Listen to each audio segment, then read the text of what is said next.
Radio Generation, the home of urban soul.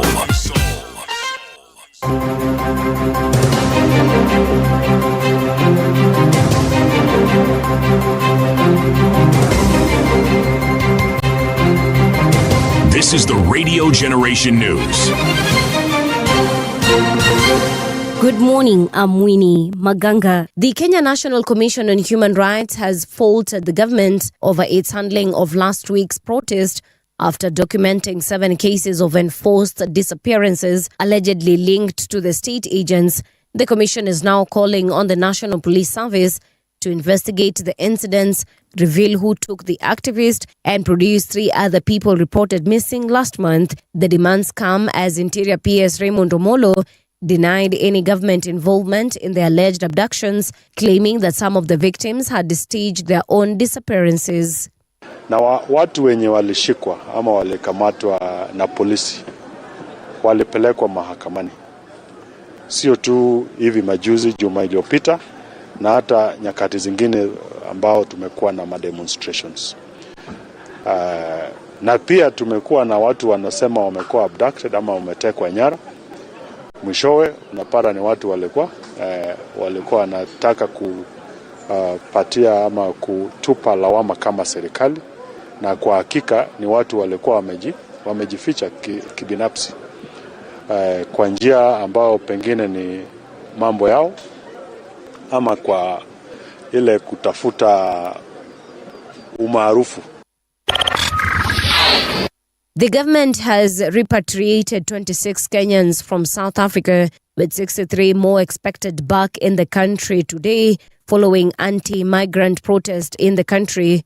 Thousands of protesters took to the streets in major South African cities demanding the removal of undocumented migrants. The State Department for Diaspora Affairs has urged Kenyans living in South Africa to remain vigilant and advised those in need of help to contact the Kenyan High Commission in Pretoria. We prioritized in our evacuation the neediest cases. So in that group, we had largely mothers with young children, women and children first, and then we do have others following later. They were received this morning by our team from the State Department for Diaspora Affairs, which includes our counseling professionals and other teams who are able to debrief them and work with them and see how to support them going forward.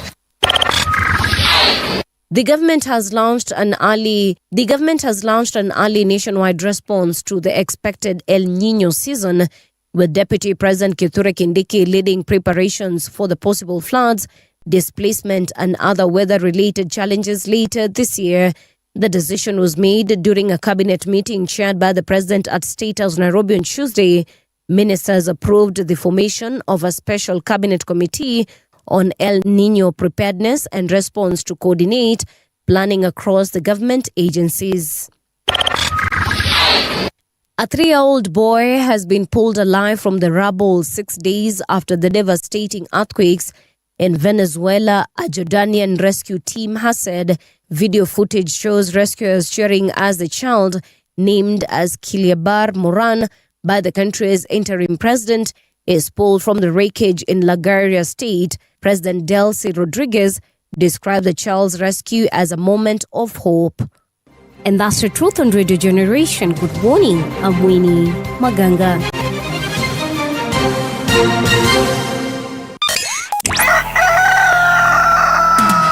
In the beginning, there was morning radio. But now there is Radio Generation's The People's Breakfast. Curious and bold, getting facts from the shadows. That's what it is. Now, as the city wakes and secrets stir, a bright new voice shines. The People's Breakfast. Your morning, your voice, your journey. Good morning. Good morning, my neighbor. Welcome to the home of hard truths and bold insights. Radio Generation. A very good morning to you. How are you doing? This is Radio Generation. The time right now is 5 minutes past 6 o'clock. My name is Bongala Mbuvi on the People's Breakfast. 88.8 FM in Nairobi, 90.7 in Mombasa, 89.5 in Garissa. Tuko na City Muga ambaye anachungulia magazeti akiangalia what is not happening. You look shocked, City. What is it that you've seen there that we need to know that perhaps that should equally shock us? Oh, no. I was looking at the picture of Professor Joel Ngugi, who is now a Court of Appeal judge. Yes, this is one of those jurists who's... Well, let me put it this way. Yes. My interactions with the decisions that he and the pronouncements he has made on the law are always very heartening. Yes. Okay. You get the impression that you are in the presence of a serious scholar. Yes.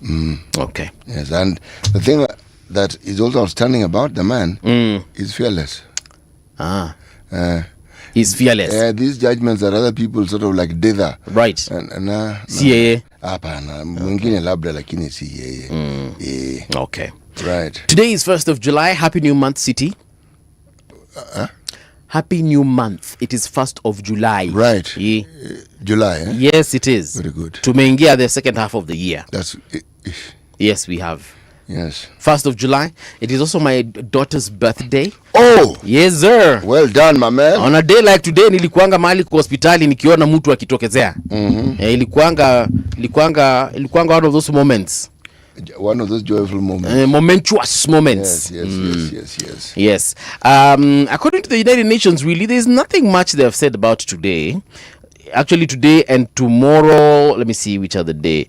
Today, Wednesday, tomorrow, Thursday, and Friday, absolutely zero. But it is the International Day of Cooperatives on Saturday. Na since hatutakuwa hapa hivi, sasa tu niwakumbushe International Day of Cooperatives. Hiyo ndio siku United Nations wameamua watasherehekea. The 2026 theme of the United Nations International Day of Cooperatives is Cooperatives for a Peaceful World, which affirms the contribution of cooperative enterprises to social justice, inclusion, and solidarity. Brother, nimekusikia hapo ukitwang kidogo, eh? Yeah, but of course, sir, I've got a twang. I'm kidogo. Hata mahali hakuna aru naweka, eh? Wacha niseme tena. The 2026 theme of the United Nations International Day of Cooperatives is Cooperatives for a Peaceful World. Bro, menjaribu. Lazima. Kwa hivyo wale ambao wana run SMSMEs, those who are in circles, those who are, running enterprises, big or small, and you are trying to make something for yourself and the economy, Saturday is your day. But today, July 1st, it marks several monumental milestones ranging from the birth of Canadian nationhood to critical turning points in military history and the introduction of everyday staples. For example, in 1903, the inaugural Tour de France bicycle race officially began, establishing one of the most prestigious sporting events in the world. Yeah. Alafu pia in 1960, Somalia gained independence from Italy and united with former British Somaliland to form the Somali Republic. Again, in 1960, huku East Africa, Somalia gained independence from Italy on a day like today and united with former British Somaliland to form the Somali Republic.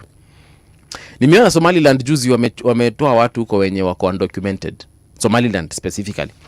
Wameambia watu kama unajua wewe uko hapa na huna cheti, you have no documents, please, before we find you, can you find yourself and then exit before we exit you, before we leftisha you the group. Yes. So the world has gotten to a point. I thought right now would be, considering, would be considering, coming together and deleting all these things we call, what are they called? Visas, especially for African nationals, So people of Somaliland, will look at people from everywhere else in Africa and be like, you know what? Let me just give you a visa. Yeah. So South Africa ndio wameambia watu, Somaliland now ndio wanaambia watu pia nini? There's another country, I'm forgetting which one it is. Not America. There's another country also that is telling people, nimesahau ni gani. But yes, tumefika hapo. The EU, katika ile parliament yao, yes, hata wao, yes, that sound you made with regards to immigrants, hapana. Watu sida mingi. Yeah. You know, it's strange about how it is we relate to other human beings. Okay. And it's always a question that seems to have arisen in Europe and the Scandinavian countries. Yes. When you are a refugee in a country, or even if you get a residential status, must you insist on your way of life, or do you adhere to the norms that you find in those countries? It is an interesting subject to debate. No, see, City, when you go to Rome, you do what the Romans do.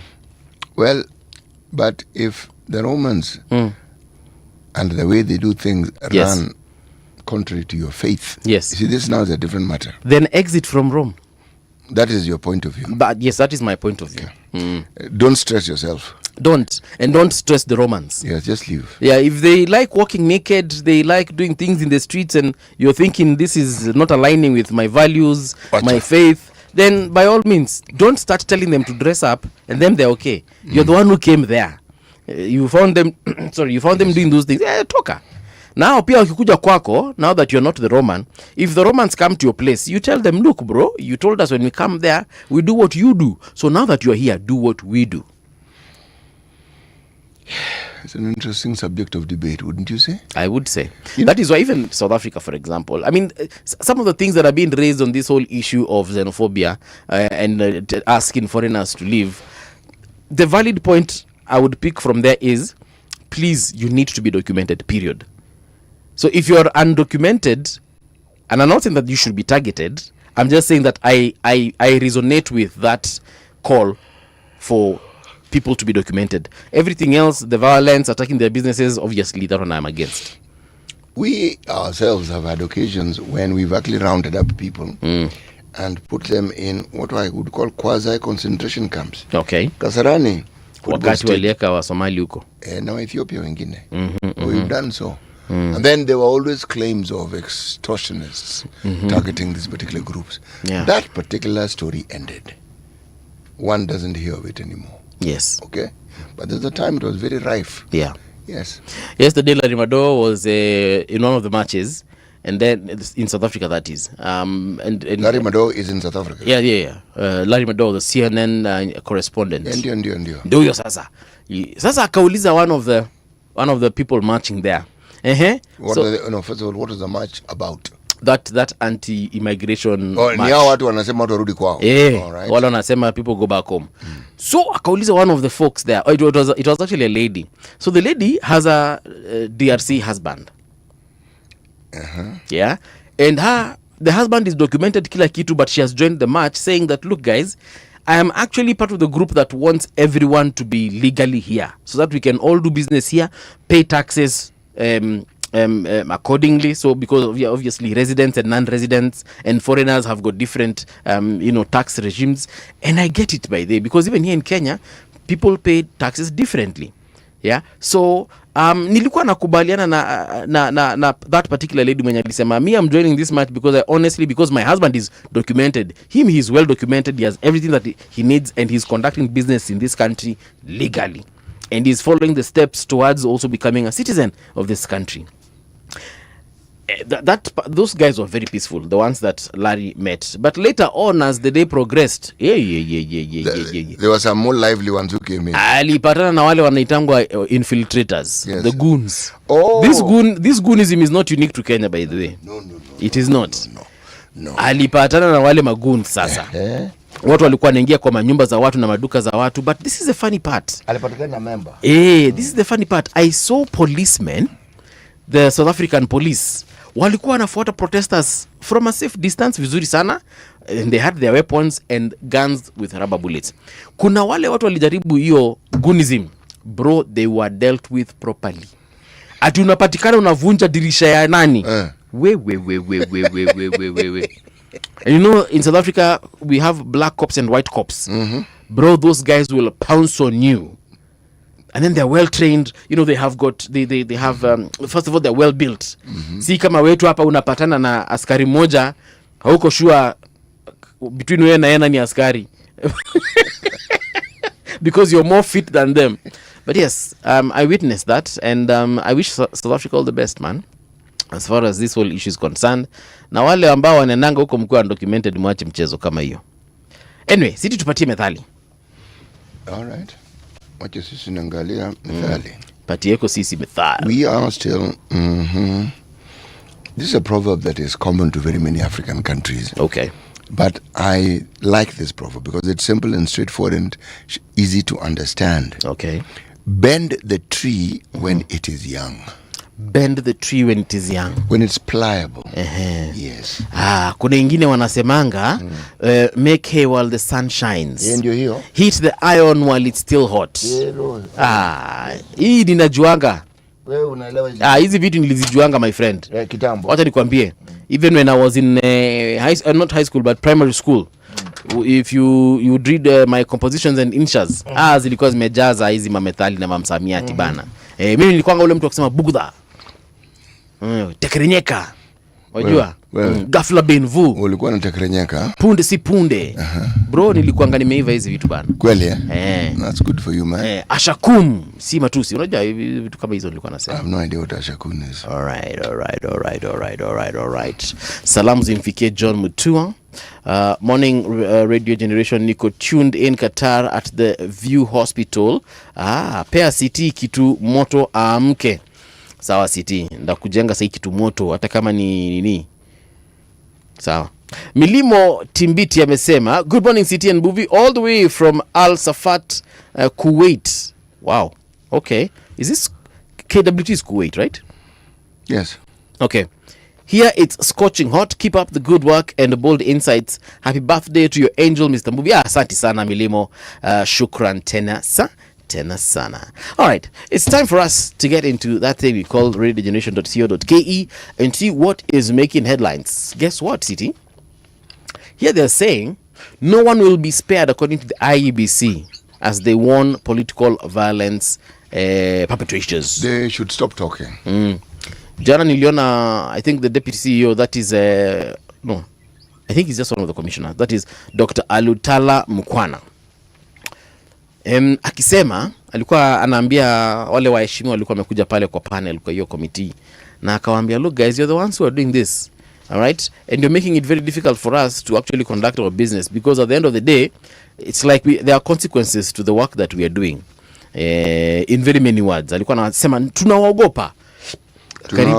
Karibu alisema tunawaogopa.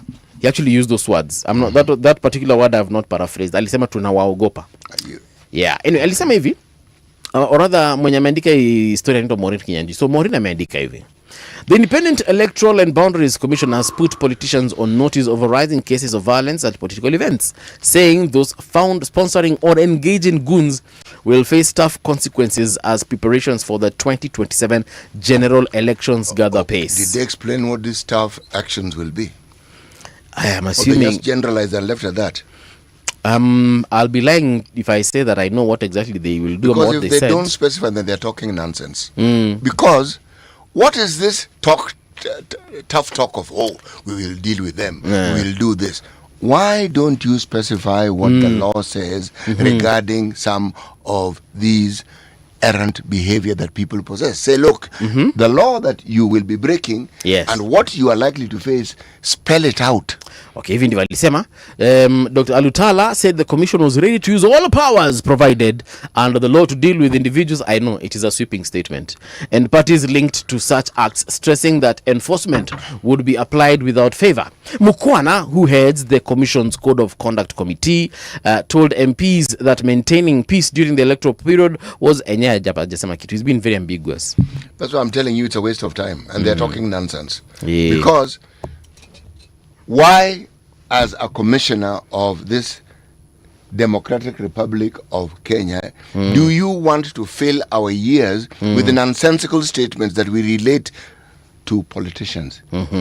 Specifically, tell us what the law is so that we as a citizenry understand. Tell us what it is that you've observed as errant behavior among politicians, how it is that the law views it, and tell us what the consequences are according to the law, so it is clearly understood. Well, according to Maureen, because this is dhani ni ya daktari, Maureen amesema hivi, the Elections Act and the Electoral Code of Conduct bars candidates and political parties from engaging in, supporting, or promoting violence. Good. Where violations occur, the commission can issue warnings. impose fines, Good. limit campaign activities, Yes. and in severe cases recommend the removal of candidates from the ballot after due process. One, they should explain what the severe consequences are. Meaning, when you do this, it is severe. When you do this, it is moderate. When you do this, the opportunity should be used to educate Kenyans as to what it is that constitutes breaking the law, so that they understand with clarity. Yes. You are marching in the street with a club in your hands, okay? That is breaking the law according to section 355 of God, whatever. Of the Act of 1922. Exactly. And while you're at it, you will also tell them that in order for you to march properly and to cause mayhem, should you be found peeing against a wall, Yes. These are the consequences. yes, the consequences now is 1901. This is what's going to happen. Tell us so that we record it and we know. Broad sweeping statements are not useful. Okay. Sawa City. Use the opportunity to educate Kenyans as to what the law says about things, so that when we quote, we say, you are breaking this law and these are the consequences. Haya, wacha niambie Edna atag IBC hapa ndio wa watch. Yeah. Ndio wasikie City akiwaambia We will do this. Hey, we will take those will face the long arm of the law. Right. And what about the short arm? Those of you will no. Tiresome stuff. tuambiwe ukipatikana wewe jua umeenda nyumbani hakuna kufa. And me, I don't even think people should be warned. Me, I think ukipatikana, as long as you have been, it has been determined that you're guilty. You are guilty of inciting, you are guilty of organizing. Where my friend unaenda. The warning is necessary because then it is in the public domain that you were told, one, what constitutes a crime, what constitutes your breaking the law, and you are also informed with the details and the quotation of specific statutes that indicate what happens when you break this law. You break down and explain what it is that is considered severe, what is moderate, what is mild, and what the law says about how it responds to all these things. And you keep repeating it. Nobody can then say they were not told, they were not warned. We have been then educated as a populace. Yes. Broad sweeping statements waste our time. But nikwambia kwa nini mimi ninasema mtu bado ukipatikana tu iko hizi vitu wewe enda tu nyumbani. Because politicians, just like doctors, should be held at a higher standard. When when a doctor goes for an examination and he or she fails, my friend anarudianga kitu yote. Uambiangu yati sasa tumekupatia out of grades A to D, tumekupatia ati B ama C ama D. Do you know why that happens? Because you can't mess with people's lives. No, you can't. Huwezi kubahatisha. Hautapatiwa ati ya D for brain surgery. Ati alikufa. No, alikufa tu kidogo. No. Alikufa. Yes, there's no kufa kidogo. And that is why I'm saying, because politicians understand what they are about to get into. Look, you're getting into a space where you're probably going to be a legislator. You are a legislator. Yes, you're probably getting into a position where you're a governor. That means that you're a manager. That means that you are managing resources, and resources are very sensitive. Yes, and directly linked to people's lives. If you mess up management, people die in hospitals. You're killing people. Yes, people's properties, animals, they die. Watu wanapotezanga mapesa kwa mashamba na wanakufa juu ya pressure. So as a politician, whether wewe unataka kuwa MCA, mahali unaenda kulegislate laws that are supposed to help Kenyans livelihoods, my friend, unafaa kuwa ukijua hii kazi unaingia pale, hauingii kucheza, hauingii pale kuanzisha violence, hapana. Hauingii pale kuorganize goons, hauingii pale kutest the waters, ati wacha nione kama nitapata, alafu nikiingia nitajua. Unaingia pale ukijua what exactly you're going to do. So I am of the opinion, just like doctors, legislators and politicians all alike, legislators, actually politicians, because they're all the same thing. Waingie pale wakijua ile kitu wanafanya, na ukipatikana makosa wewe enda nyumbani bana. MP seek full list of law firms behind IBC's 3.77 billion bills. Haya. Hii story imeandikwa na nani? Bradley amesema members of parliament have turned their attention to the Independent Electoral and Boundaries Commission's unpaid bills, demanding a full account of who is owed money and why. After an audit revealed the agency is carrying liabilities running into billions of shillings. The matter came up on Tuesday, June 30th, 2026, when officials from the Electoral Commission appeared before the National Assembly's Public Accounts Committee to answer questions arising from the Auditor General's report for the 2023-2024 financial year.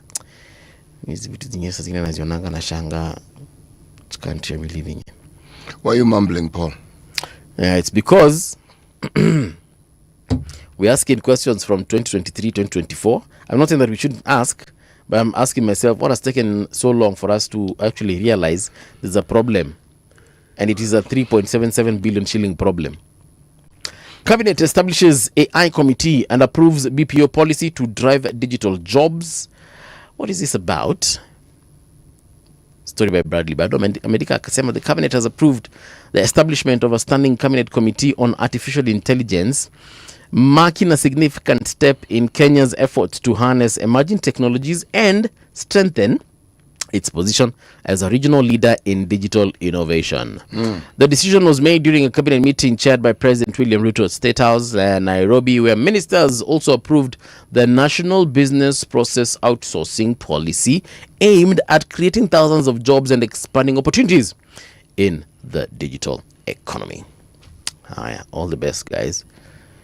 UN report shows 2.7 million Kenyan youth using Miraa as hard drugs use emerges. 2.7 million Kenyans. Youth, to be specific. Sijui kama your number includes adults. As a what exactly? As a what? UN report shows 2.7 million Kenyan youth using Miraa as hard drug use emerges. Now, Miraa remains deeply entrenched among Kenya's youth, with a new United Nations report estimating that nearly 3 million young people are using the stimulant, even as heroin, cocaine, and synthetic drugs continue to make inroads into the country's young adult population. Si tumeitumia Miraa? No. Kuna wase naonanga juu ya kuchu either Miraa ama mogoka ama maybe zote mbili. Bwana, they have black teeth and they have ground their teeth almost to zero. Yes. Kidogo anze kutafuna kitu na gums.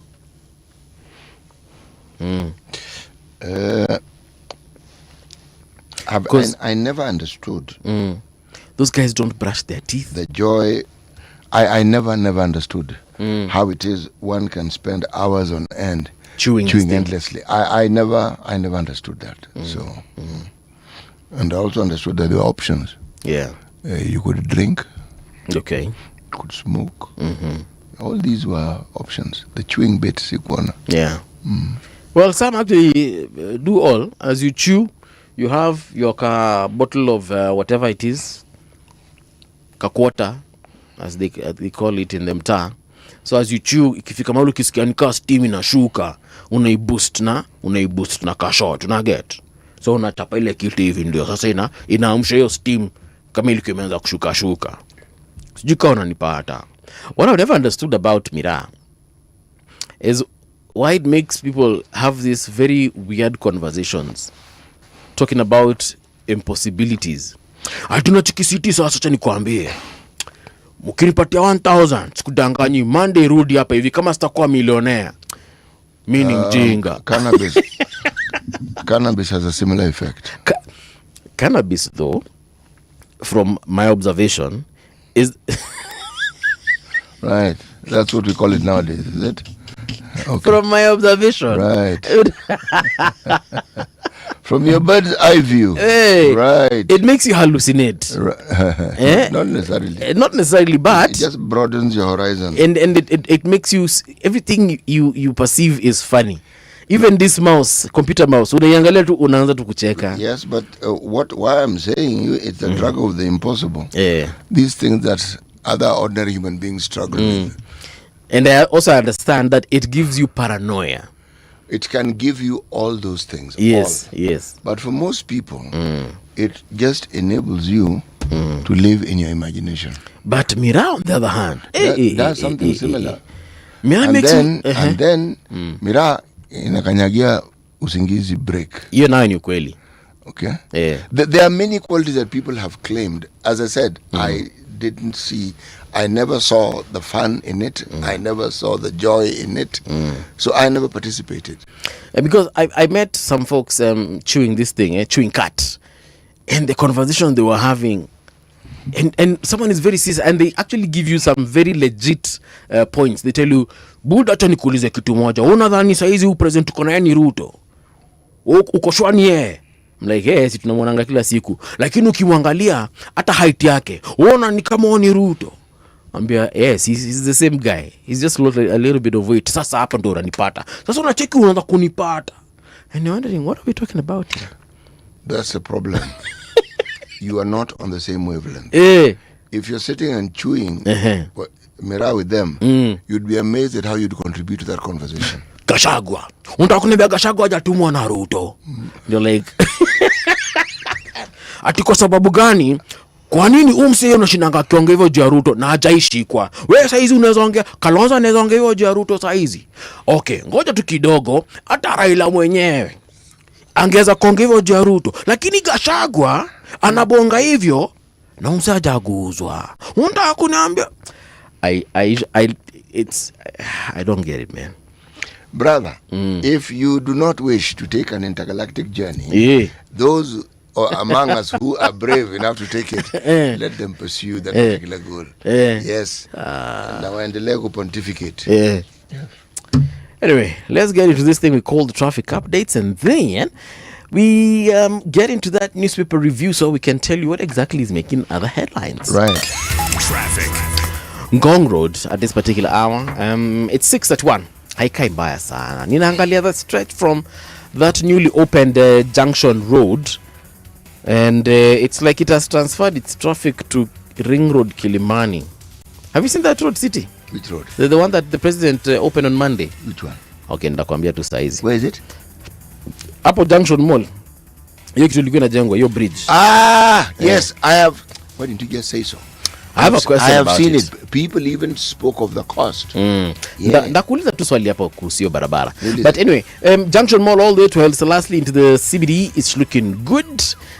If you're gonna go through, this is Mombasa Road. Let me just go back and see where hakuna traffic.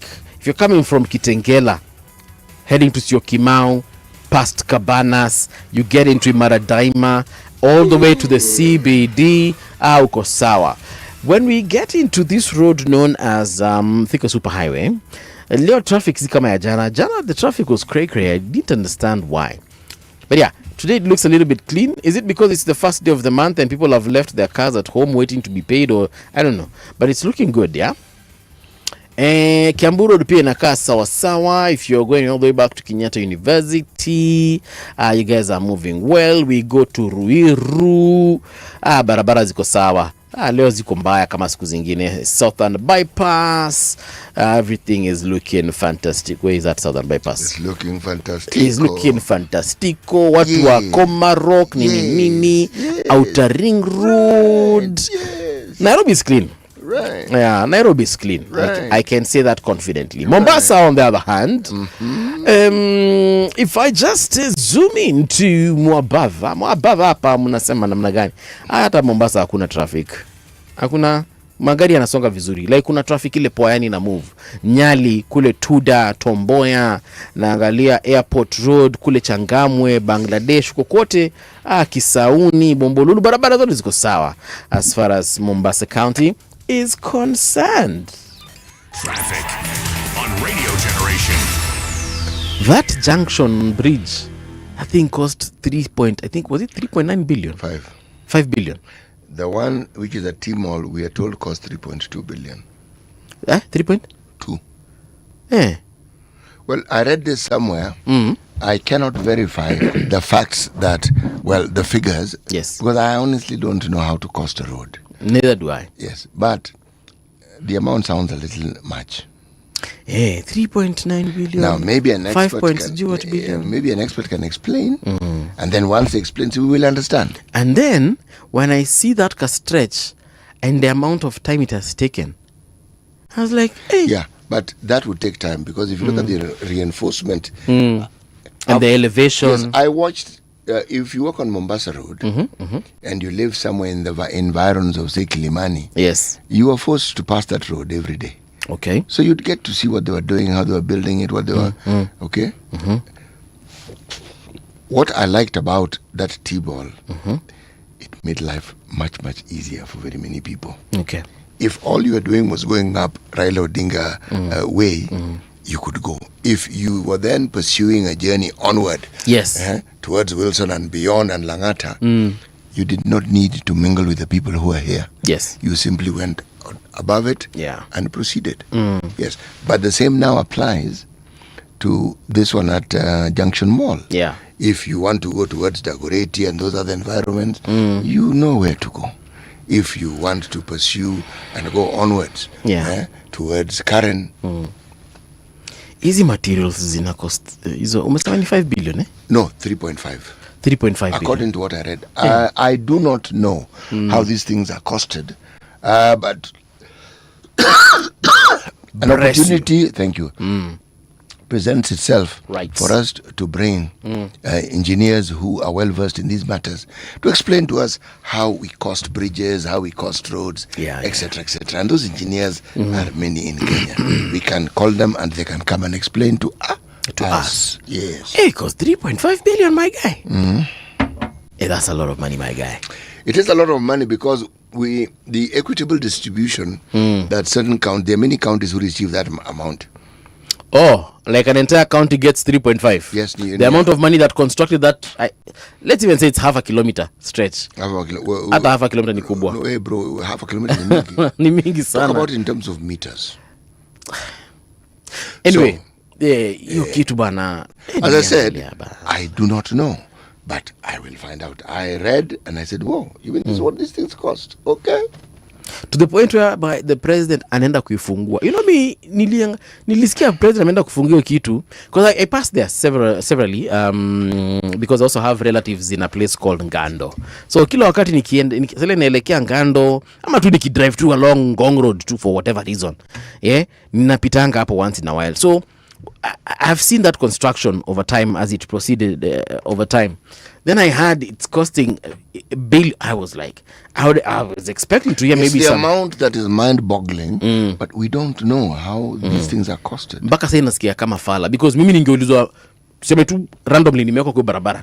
Sitaisikia costing ya barabara at all. Niulize hii kitu imespend how much? Mimi kama Paul Mungala Mbuvi ningesema hii kama imeenda sana 3 million. Walai. No, barabara, no. Bro, an ordinary road, yani ya kuweka tu lami na nini, bro. Ndio nakwambia na nimekubali ya kwamba ninaweza kuwa fala kuelewa hizi vitu. I'm just saying as an ordinary Kenyan, had I been asked how much do you think this road costs? I would have been like 3 million. Then you tell me it costs 1,000 times that. I would be like, So, anyway, that's me. Let's get into the newspaper check. We'll start with the Daily Nation. Front page. Rogue officials to pay for abuses. Wanasema hivi.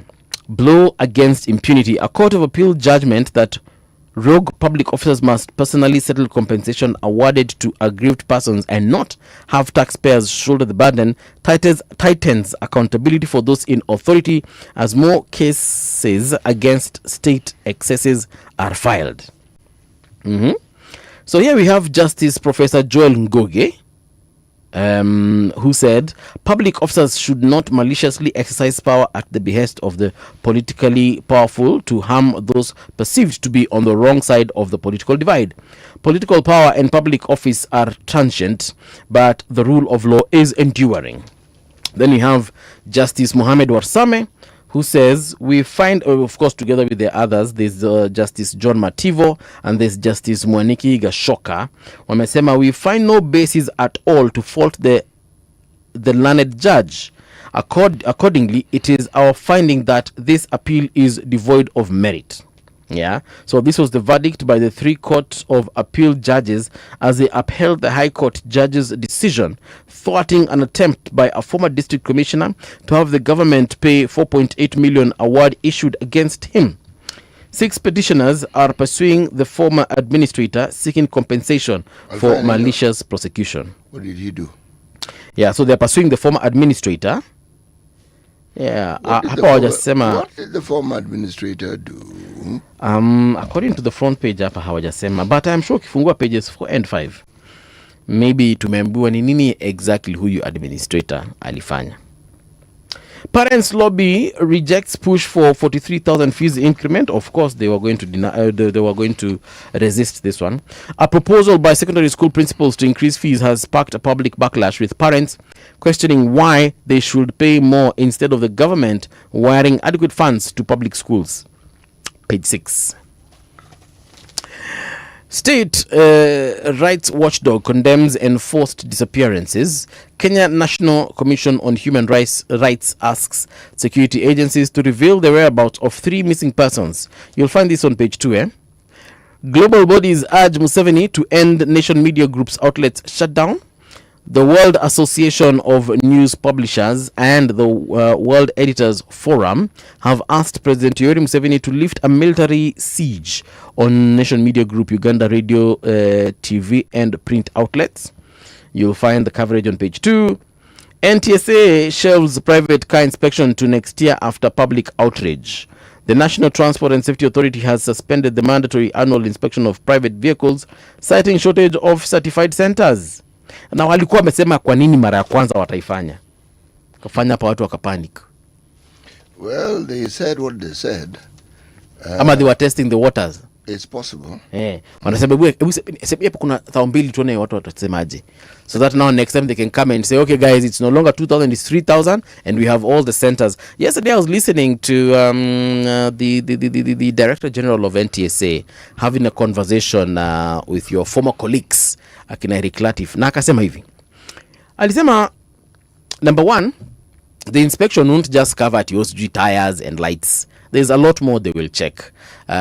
They will check even emissions from your vehicle to understand whether indeed your car is eco-friendly.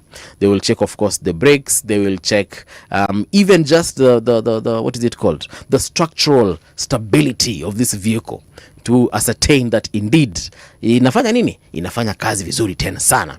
So I can explain vitu zingine nyingi zenye in my opinion zilikuwa zina make sense, and I agree actually with this whole inspection issue. My question is, your question however, yes, is on the pricing. Mbona tunalipa NTSA 1,000, then tunalipa na 1,000 ni booking fee, then tunalipa pia facility yenye inatufanyia inspection 1,000. Hii 1,000, like kwa nini 1,000? As opposed to what? 3,000, 500, 200. To be honest, mimi ukiniuliza kitu yote inafaa kuwa free. Lakini free why? Sijuu kwa sababu kama serikali na ni test, sinipitia tu hapo gari yangu angalia ananiambia wewe uko fiti, endelea. I'm already spending a lot of money ensuring that my car is safe. I've spent money on service. I've spent money on fixing the lights. I've spent money on replacing the what are they called? Is there somebody who put a gun to your head and asked you to buy a car? No. But I shouldn't be punished for owning one city. You're not being punished. Nah, that's how I feel. So I've already paid money to do what? To fix the brakes, to buy new tires. Yes? Do you know how much tires cost? Nimenunua hizo vitu zote, nimepeleka gari imepakwa rangi, nimeensure my headlamps ziko sawa, because you also said this illegal headlamps watu wanashindwa kieka. Hizo pia mnakujua. Yes, illegal headlamps. Yes, you've not seen these matatus that have these really really bright lights and they blind you as you approach them. Yes, and also other private cars that have similar kinds of lights. So amesema hiyo yote iko part of the inspection. Sasa mimi ninauliza ni lazima munilipishe? Si nikuje tu kwa government facility, kuna engineers hapo already, ninalipanga tax, ninalipanga mafuta ya gari, ninalipanga hizi vitu zote. Anyway, nimenunua mataya ziko taxed, hizi mataa nimeweka kwa gari ziko taxed, hii mafuta si mafuta ndio oil change na filters na shindanga nikiweka mume ni tax tayari. Si nikuje tu muensure gari yangu iko sawa. You've really thought about this complaint, haven't you? I have. You see, I am a car owner city and I have got to jitetea, because nisipojitetea sitangojea kina umtata washindanga wakienda kotini. Unaget?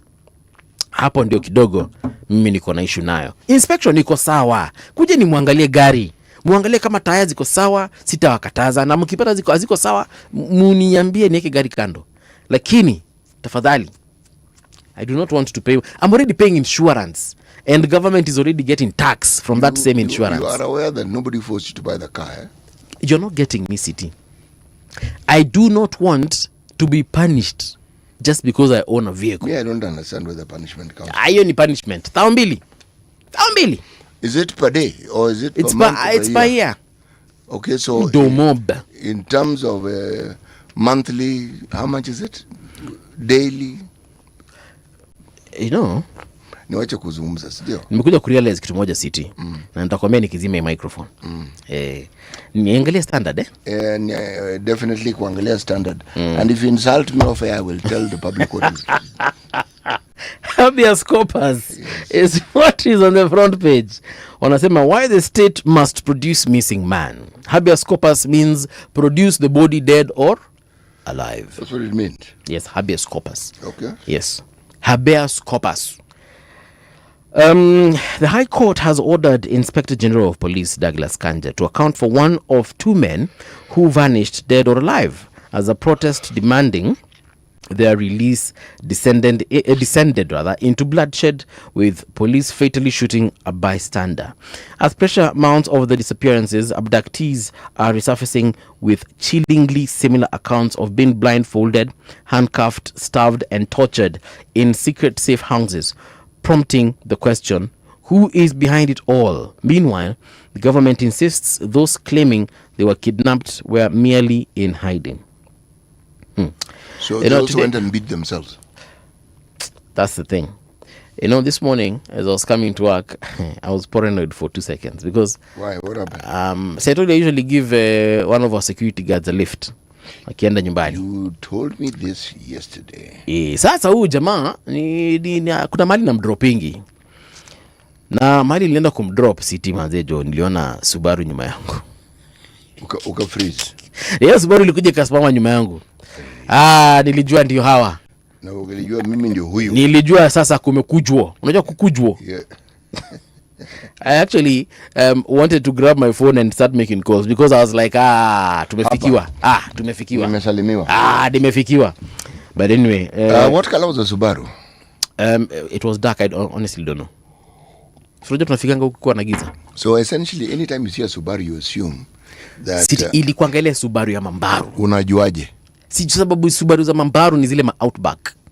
Yeah, but other people own Outbacks. Of course they do. Yes. Actually, I have a cousin who owns an Outback. Yes, but those are very nice cars. Eh? They are.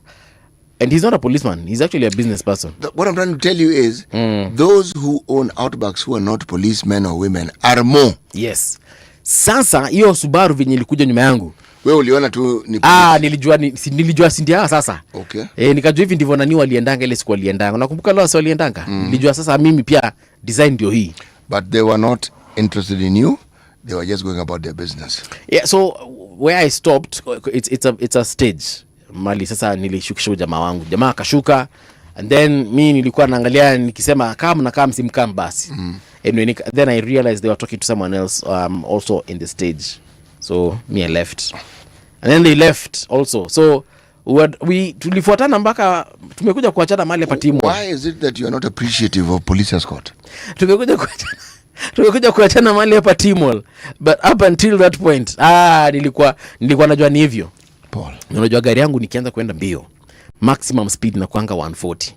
Hiyo ya Mambaru ikianza kwenda mbio, minimum 260.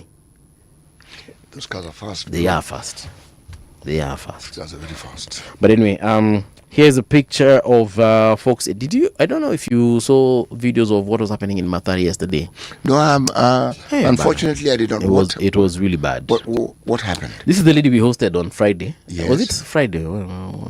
Thursday, when there was Maandamano. Wanjiru. That is Wanjera. Yes. The lady behind there. Yes, this lady. Yes. And several other people from Mathare here. Bwana watu wa Mathare jana walitandikwa. But also there were some folks who were vandalizing. They invaded some hospital, destroyed an ambulance, and also vandalized the hospital, which I found very, very, very bad. But nonetheless, someone lost his life. There's someone who was shot as they were protesting the whereabouts of their friend.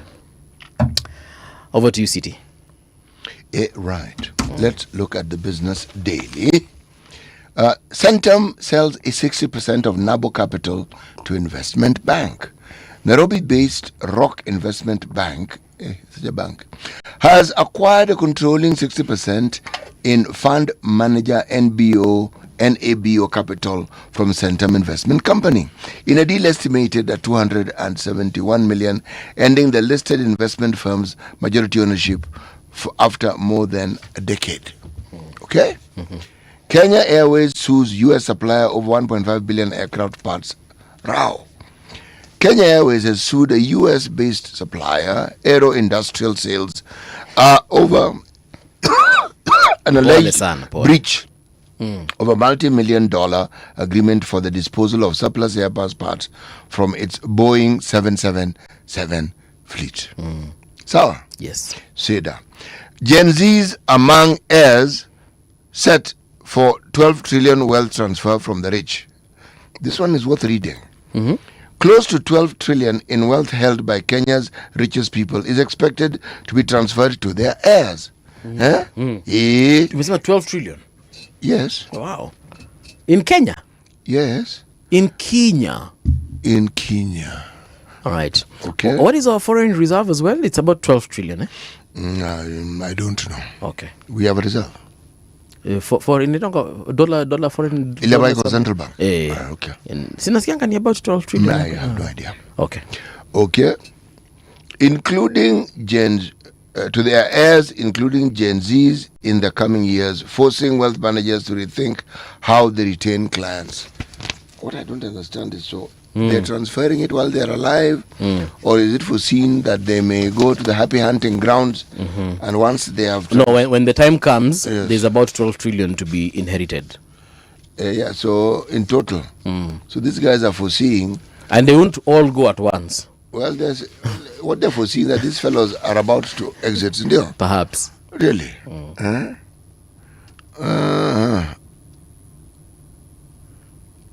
Bana, si tunasoma mama. No. I'm trying to make head or tails out of this. Okay.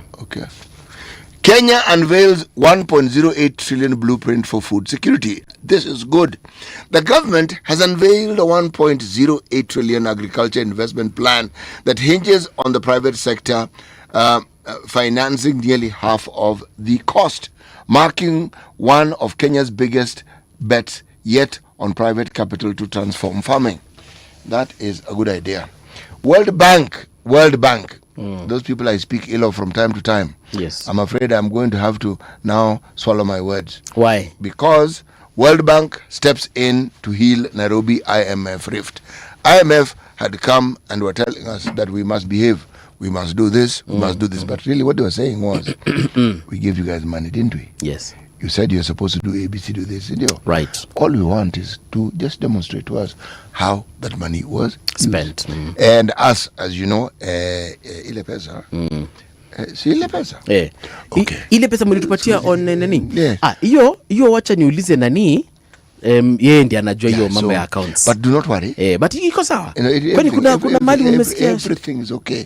Umesikia anything? No, that is not true. Then let's move on to other things. Yes, we are a developed country. Then somebody actually you are not. Right. The World Bank Group is offering Kenya a helping hand in unlocking a fresh funding program from the International Monetary Fund in a rare show of openness to mediation from a multilateral lender. The Treasury omitted the IMF funding in the national budget to 2030 following uncertainty about whether fresh talks tied to tough conditions could unlock multi-billion shilling loans. However, the World Bank said the benefits of the IMF program to Kenya goes beyond loans, arguing that policing from the fund and its reforms agenda are critical for the country. The multilateral lender said it was in talks with IMF in what is known as the Article 4 consultation on the health of the Kenyan economy. The IMF recently shared a draft of its governance diagnostic assessment with Kenya designed to flag governance weaknesses and corruption vulnerabilities. Sasa World Bank wanatuambia, I am your friend. I will mediate with this person who lends money the way I also do. Yes. Because we are multilateral lenders. We are bros. Yes. But we will also come with our own conditionalities. So as we are stepping in, understand that we are a bank and we make make no mistake. Make no mistake. Kenya misses out on 16 billion as Safaricom stakes sales closes. Vodacom completes buyout of telcos 15%. Closure of deal denies state 1.15 dividend per share. How? I don't understand. South Africa's Vodacom, I'm reading it, has completed the purchase of an additional 15% in Safaricom ahead of the closure of the telco's shareholding registry for dividend payment on August the 4th, denying the Treasury 16.1 billion in additional pay. Because we hadn't closed the deal before this dividend period. Okay. What we're doing, God alone knows. Vodacom yesterday announced it had closed the share purchase 3 days after the Court of Appeal lifted orders that blocked the state from transferring the stake to the South African telecoms giant. Okay? Kenya ni nchi ya ajabu na vituko. Makubwa yanatendeka. And the beat goes on. Right. Kenya's new disaster plan. What you need to know. Treasury promises a policy shift from reacting to disasters to preparing financially before they happen. This is a good thing, isn't it? Yes, it is. We hope so. Why is Kenya changing how it handles disasters? Because disasters are becoming more frequent, more expensive, and more complex. That is the answer. How does Kenya pay for disasters? When disaster strikes, then the Treasury, through the National Assembly, often shifts money from other programs, approves supplementary budgets, or appeals for donor support. All of the above. What is changing in the strategy? Instead of asking where the money will come from after disaster strikes, the Treasury wants to arrange that financing before it occurs. This one is long overdue. Could you then build some feedlots so that we understand? Because now we had that season where it will not only be cold, it will rain. Yeah. And when it rains, if we don't plan for that rain, it pours. It will go to waste. All right. Nataka kusikia kusoma Taifa Leo kidogo. Unataka nisome? Hebu soma hiyo headline. Ni moto nyuma ya pazia. Pazia as in curtain. Curtain, okay? Mchakato ndio unaofanya wafuasi wakubali matokeo. Naam. Bila uhalali ukweli. Bila uhalali umoja hauwezi kudumu. Kabisa. Kiongozi wa People's Liberation Party Martha Karua amesema hivyo. Na sasa tunamquote yeye. Okay? Tunamnukuu. Basi exactly. Wazee wa vijiji waanza kuvuna leo. Okay. Maelfu ya wazee wa vijiji katika sehemu tofauti za nchi kuanza kulipwa shilingi 3,000 leo. Naam. Nafikiri mtaenda nyumbani wewe mzee kule. 3,000. Hii ni ile pesa ya wazee ile. Ile pesa ya wazee. Nidhani ni 6,000 lakini 3,000 si mbaya. Ukiwa nyumbani? Brother hiyo. Yaweza ficha uchi kweli hiyo pesa. NTSA yapiga breki mpango wenye utata. Ndamu walisema huo ni mpaka mwaka ujao. Walisema by mwezi wa Disemba watakuwa wameshaweka mikakati. Zile garages ambazo unaweza kupeleka gari yako pale iweze kufanywa nini? Inspection. Right. Wageni wafukuzwa Afrika Kusini. Naam. Shughuli za kwama miji tofauti Afrika Kusini, raia wakiandamana kufukuza wageni. Okay? Hiyo ni habari kem kutoka Taifa Leo.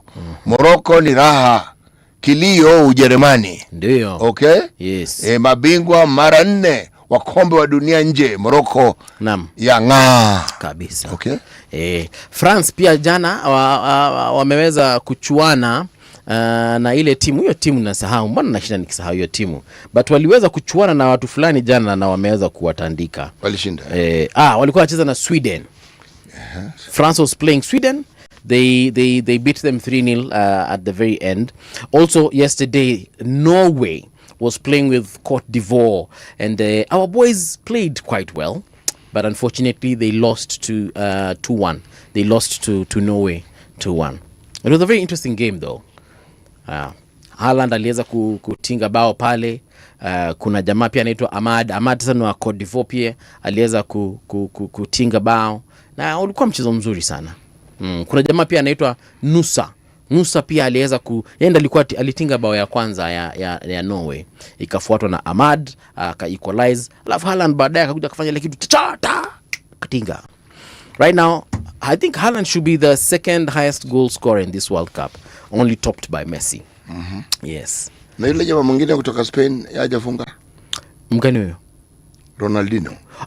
Yule ni wa Portugal lakini amefunga. Si Hispania. Hapana. Ni Portugal. Portugal. Yeye amekuwa kitinga lakini bao zake hazifikiza nani? Hazijafikia za Lionel Messi. Ndio maana Leo Messi anajulikana kama mbuzi. Wamtambua mbuzi wewe? Good. Damn. Greatest of all time. Naam.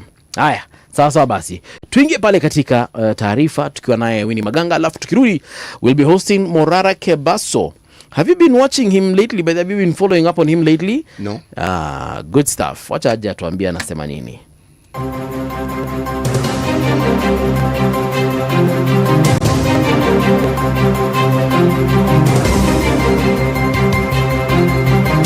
This is the Radio Generation News.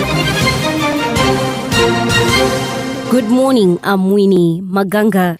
Kenya's High Court has given President William Ruto 4 months to reorganize his cabinet to meet the Constitution's gender rule.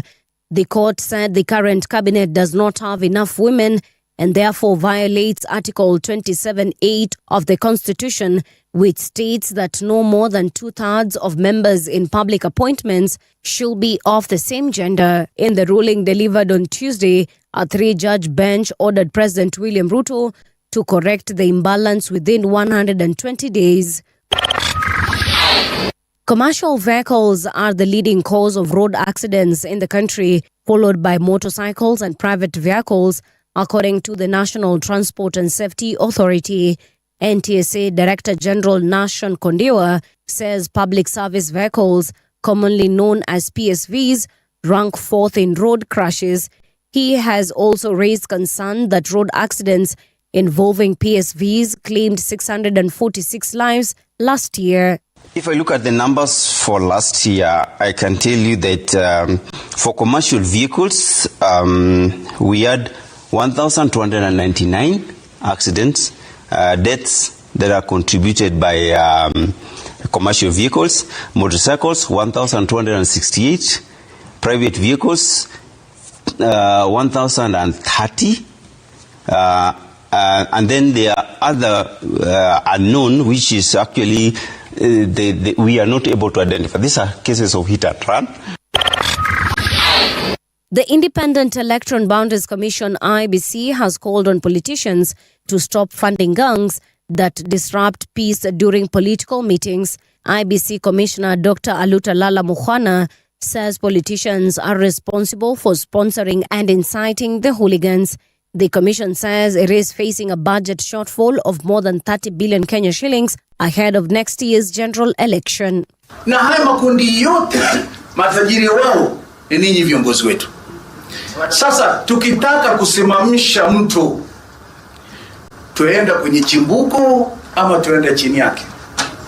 Lazima tuende kwenye chimbuko wa mtu, na chimbuko ni ninyi viongozi. Mkiacha kulipia majambazi wa kisiasa, hili tatizo tutalimaliza. Lakini ninyi kwa heshima kubwa muongea kwa upande mbili za midomo, mwatukanane wenyewe kwa wenyewe. Ninyi ni viongozi wetu, tunaogopa kuwakabili. Former Deputy President Rigathi Gachagua has accused President William Ruto's government of targeting journalists and media houses to silence criticism ahead of the 2027 general election. Speaking during a press conference on Tuesday, Gachagua said there is growing intimidation of journalists, bloggers and independent media in Kenya. He claimed the situation reflects what has happened in some other East African countries where governments have been accused of limiting press freedom. Ahead of the 2027 general elections, as you observe your code of ethics to report elections, be forthright and do not allow the state to capture or subvert the will of the people.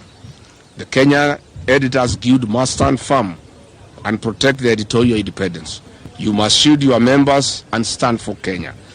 Your members must be safe and their rights must be protected. Please do not let the excesses of this regime kill your journalism. I call on the United Nations and the intergovernmental bodies that protect journalists not to shut their eyes on Kenya.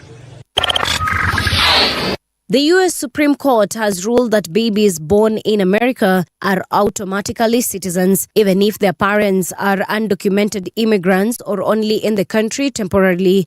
In a 6-3 decision, Chief Justice John Roberts said the Constitution guarantees citizenship to children born on U.S. soil under the 14th Amendment. U.S. President Donald Trump has tried to end the long-standing policy through an executive order, arguing that some children born to non-citizens should not qualify for automatic citizenship.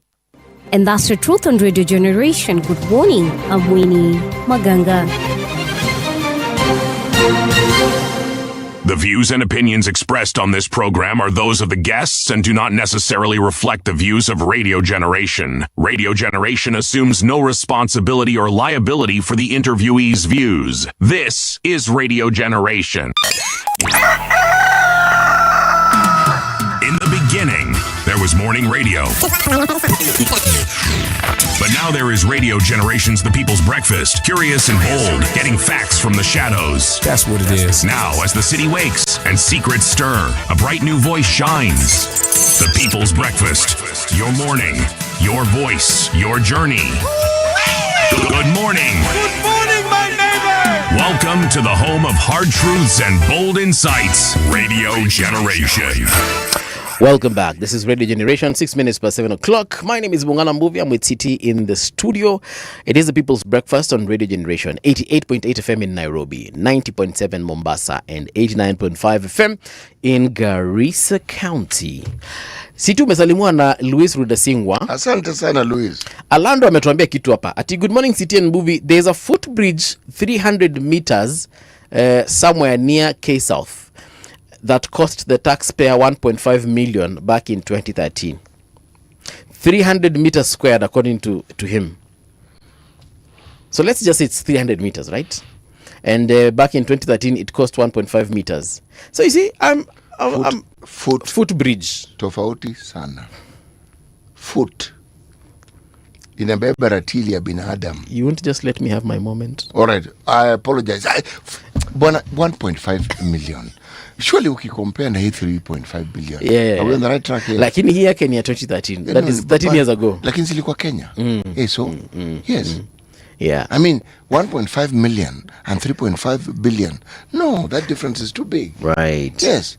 Now, the difference is that 3.5 billion. Yes. The difference is hii ingine watu wanatembea na ile ingine wanapeleka magari na pikipiki. Yeah, so the difference should not be that big. Yeah, bado ni watu. I mean, it's at the end of the day it's 300 meters. And at the end of the day it's people. Yeah. Yes. This one they've chosen to walk. Right. This one they've chosen to drive. Right. So, yeah. So mkokoteni zinapita nini? Yes.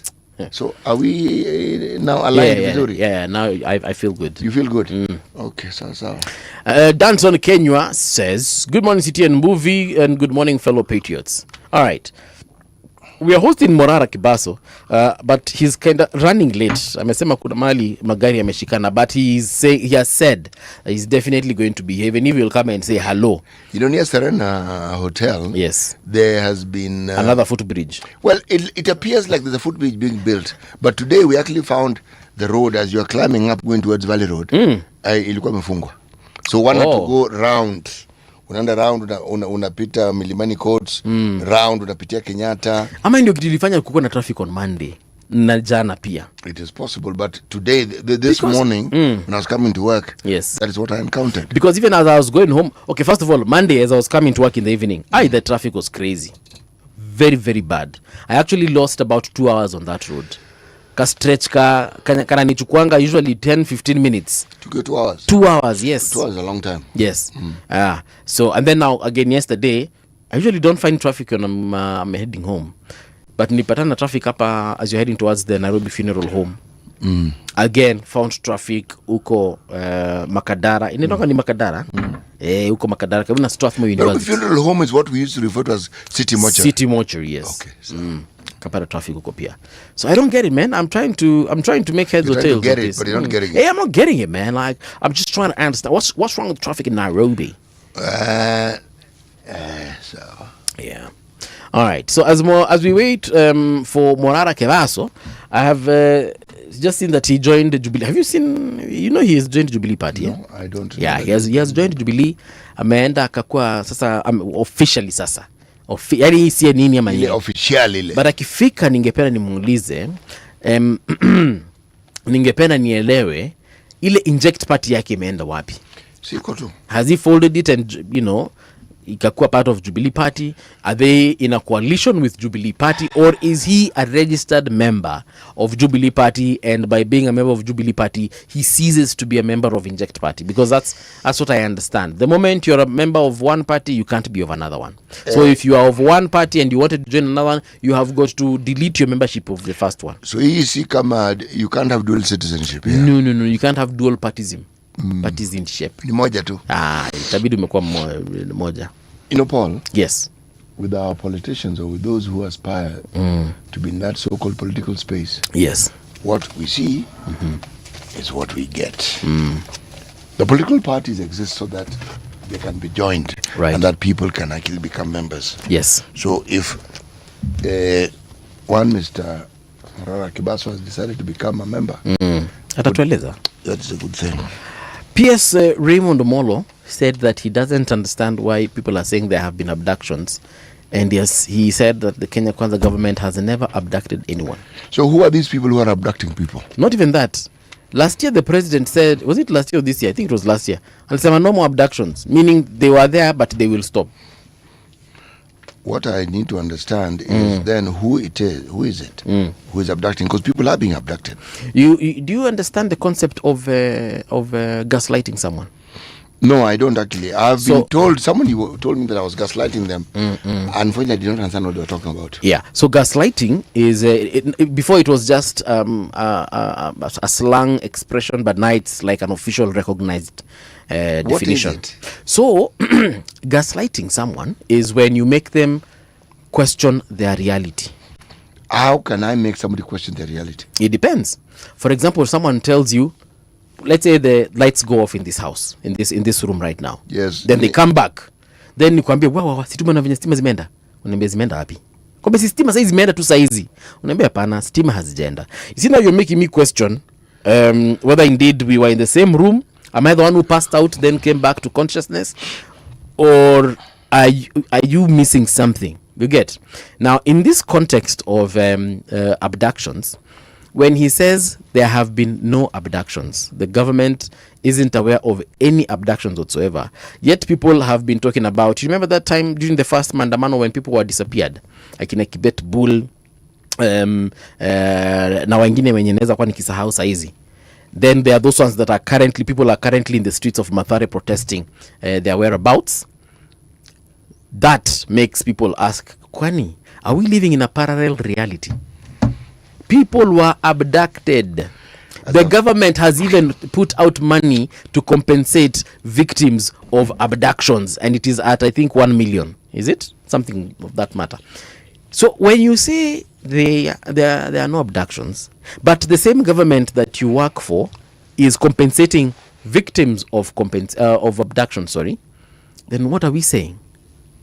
There are people who have been documented as having been abducted. People have gone to court, and court has asked DCI, the police, and the NIS, and whoever else who might be involved. People. Yes.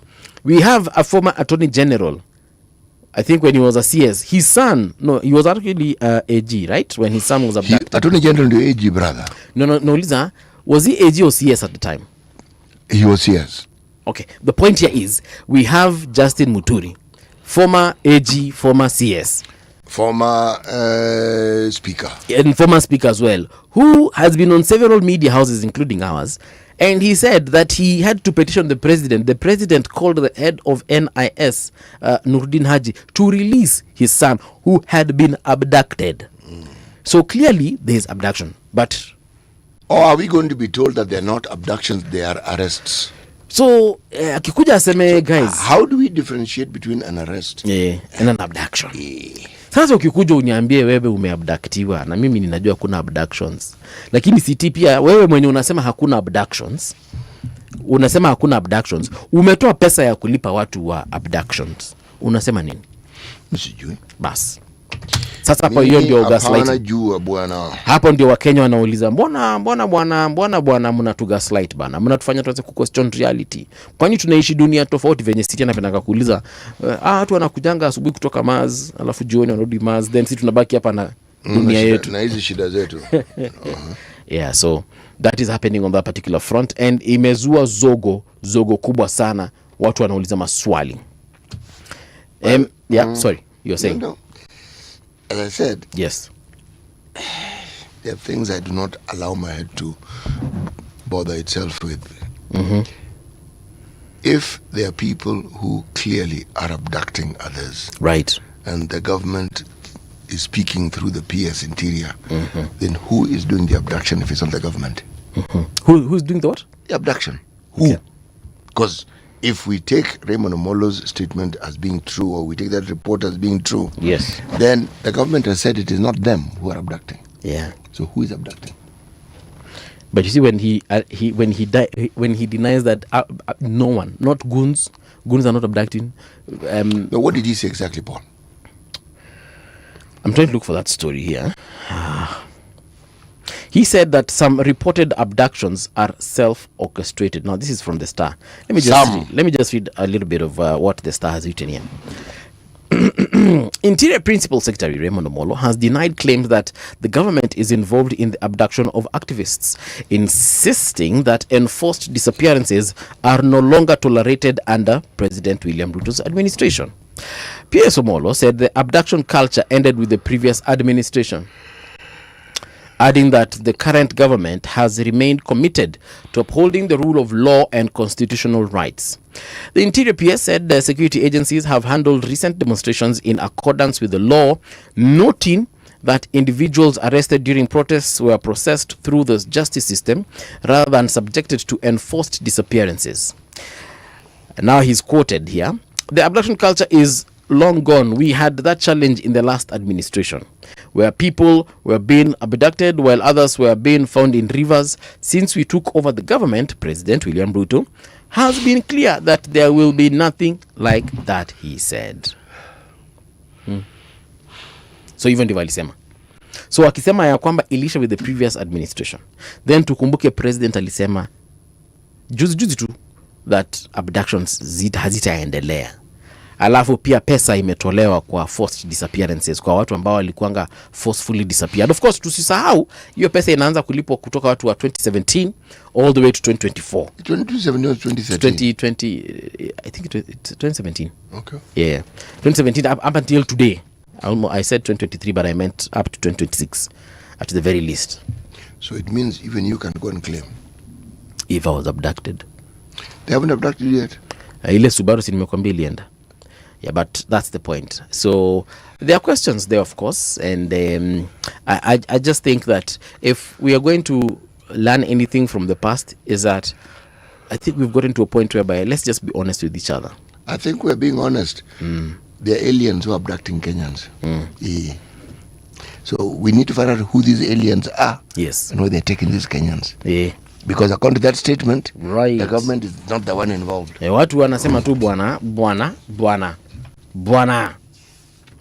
watu si wajenga bwana. Ex-DP to Ruto, blame yourself, not the media. You saw yesterday he did a presser from Munyoro. Former DP warns the state undermining public access to information, and DCP leader tells Ruto to focus on his government's failures. Now let me read a little bit of this. Former Deputy President Rigathi Gachagua has raised concerns over the infringement of the media freedom. Gachagua warned that intimidation of journalists and independent media houses could undermine public access to information ahead of the general election. Speaking at his Omunyoro residence in Nyeri yesterday, the DCP leader accused President William Ruto's administration of orchestrating a campaign against the press, arguing that a free media was critical for transparency and accountability as the country heads into an election season. Now, the opposition leader argued that any attempts to intimidate the media risks depriving Kenyans of independent reporting at a time when voters will be relying on accurate information to make electoral decisions rather. Omtata was here Monday night and he said that he's also in court to ensure that presidential elections, or rather the vote will be declared at the polling station. Why is he going to quote about it when it is clear that is exactly what should happen? Because according to him, IBC has got a different interpretation rules. Yes, I think he called them IBC rules. Na alisema they will report the presidential vote from the central tallying center. Yes, which has always been Bomas, but it can always change. It actually, can be anywhere else. It's polling station. You know why? Every polling station tallies. It does. And the law requires that they actually post it on the door so that it is in the public. You can see it. Yeah. Okay? Yes. Once that is announced, that's it. But shida siti na kuanga, tunawanga na hiyo. How many times have we seen even media houses saying from Nyamira County, in this particular place, Mbuvi has received X amount of votes. City Muga, Y number of votes. But eventually what is extracted from Bomas after now they have declared Mbuvi is the winner, the place they had said in Nyamira that City had 30,000 votes, for example, you come and realize City had 12. But Radio Generation, in their reporting, they probably said City had 30. Bro, that happens because there is still this hangover of a time gone by where somebody called a returning officer has to travel physically to take reports to Bomas. Right. The Bomas process is actually an illegality. Yes. There's nowhere in our constitution that Bomas is actually part and parcel of that process. Hakuna. How is it that in places like the US, CNN, for example, or Fox News can report and say President Trump has, won the vote? The process by which even media houses can tally can actually be frozen. Yeah, I have witnessed that freezing. Yeah. One moment there's this conversation, and then the next moment you can't access the information. Yeah. And so you are stuck. So you wonder, why is it that we have all this conflicting information? CNN is reporting this. I mean, sorry, the media in Kenya is reporting this. But at the end of the day, IBC says something different. Look, the IBC process and this nonsense of tallying, okay? National Tallying Center. Yes. That is something that has been insisted on because without it, you can't fiddle with the results. Exactly. Now you get why Omtata is in court. I still haven't got it, but nonetheless. Tutamuita tu tena atakuja tuambie. All right, ladies and gentlemen, our friend, actually he's our friend. Our guest has arrived in studio. That is none other than Morara Kebaso. He's I want to say this, but I want to ask him before I say it. Before you ask him. Morara, good morning. Karibu tena sana to Radio Generation. Thank you so much. Karibu sana. Kwa mara ya pili. Kwa mara ya pili napenda sana Radio Generation. Karibu. Huwa nafuatilia and I listen to the conversations. They give me ideas. Good. Yes. Jubilee Party. Yes. I've seen you now declaring that you're officially in the Jubilee Party. Yes. Congratulations. Thank you. What happens to Inject Party? Inject Party takes a back seat into the shelf. Yeah, it takes a back seat into the shelf. Right. Yeah, it will remain shelved for now. So that now we pursue joint interest inside the Jubilee Party. Right. Because then again, we need a party also that already has established structures, has established its offices and networks, already has a candidate and candidates. It feels good to be among other people. Yes. When you're fighting a battle and you fight it with other people, it's much easier than when you're fighting too few of you with very little resources and with not so well established networks. Of all the parties, why did you choose Jubilee? First, I'm running for Member of Parliament. Yes. For Borabu. In fact, I'm the acting Member of Parliament for Borabu. Oh yeah, I saw a clip which I'll ask you about later on. Yes, as the acting Member of Parliament for Borabu, first I need Kenyans to understand that now I'm the Member of Parliament for Dr. Fred Okengo Matiang'i. Okay. He comes from my constituency. He's the most popular leader from that region, and therefore, by extension, his political party is the most popular political party in that region. Right. So there's just no other way. It is science and mathematics. It's 1 + 1 = 2. Right. There's nowhere else I should be. Yes. All right. In terms of your you're gunning for the seat, the Borabu seat. Yes. What advice that? Because the last time you were here, we didn't get into details because at the time I don't think you had decided. But now clearly you've decided. Why Borabu?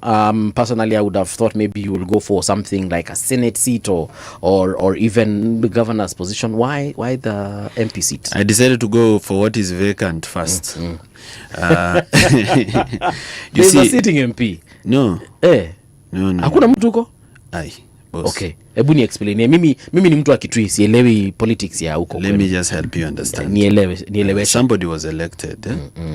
That somebody is called Patrick Osero. Right. His popular name is Naomi. Okay. That is his name in the constituency. He's known as Naomi. Why? Okay. So this is Naomi Mvumilivu. So he had been running since 1997 for 5-6 times in every election. Yes. Until they said when Naomi Mvumilivu wacha tukupatie tu kwa sababu umetafuta sana. And since 97. Since 97. So wait, I mean, has he been MP since 97 no, or he just got elected? He's been running. Okay. So they decided umeuliza sana wacha tukupatie tuone nini unaulizanga tangu 1997. Unfortunately, there was nothing. There was no substance to it because immediately he was elected, he never showed up in parliament. He has never spoken a single word in parliament. He has never said good morning, hello guys, or nay, Mr. Speaker, sir, or I. Even excuse me, let me pass. The guy has never gotten lost and found himself near parliament building. Even in the finance bill of 2024? Even the finance bill of 2025, 2026 yenye imepigwa juzi. Right. He was neither in parliament, he didn't participate in the debate, he didn't utter a single word and was not present, and he did not even vote. Has he been in the country? He has been in the country. He has been in Nairobi West.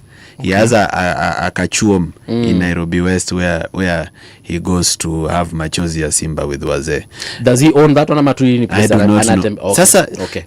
He has never mistaken himself to be found near parliament. Okay. It has never occurred to him that parliament exists and that he is a representative of the people. And all planning is done in the budget. Okay. I get very disappointed when the president visits Kisii region and I see members of parliament praising him like a god, saying, hey, mtukufu rais, baba wa taifa, you look very handsome today.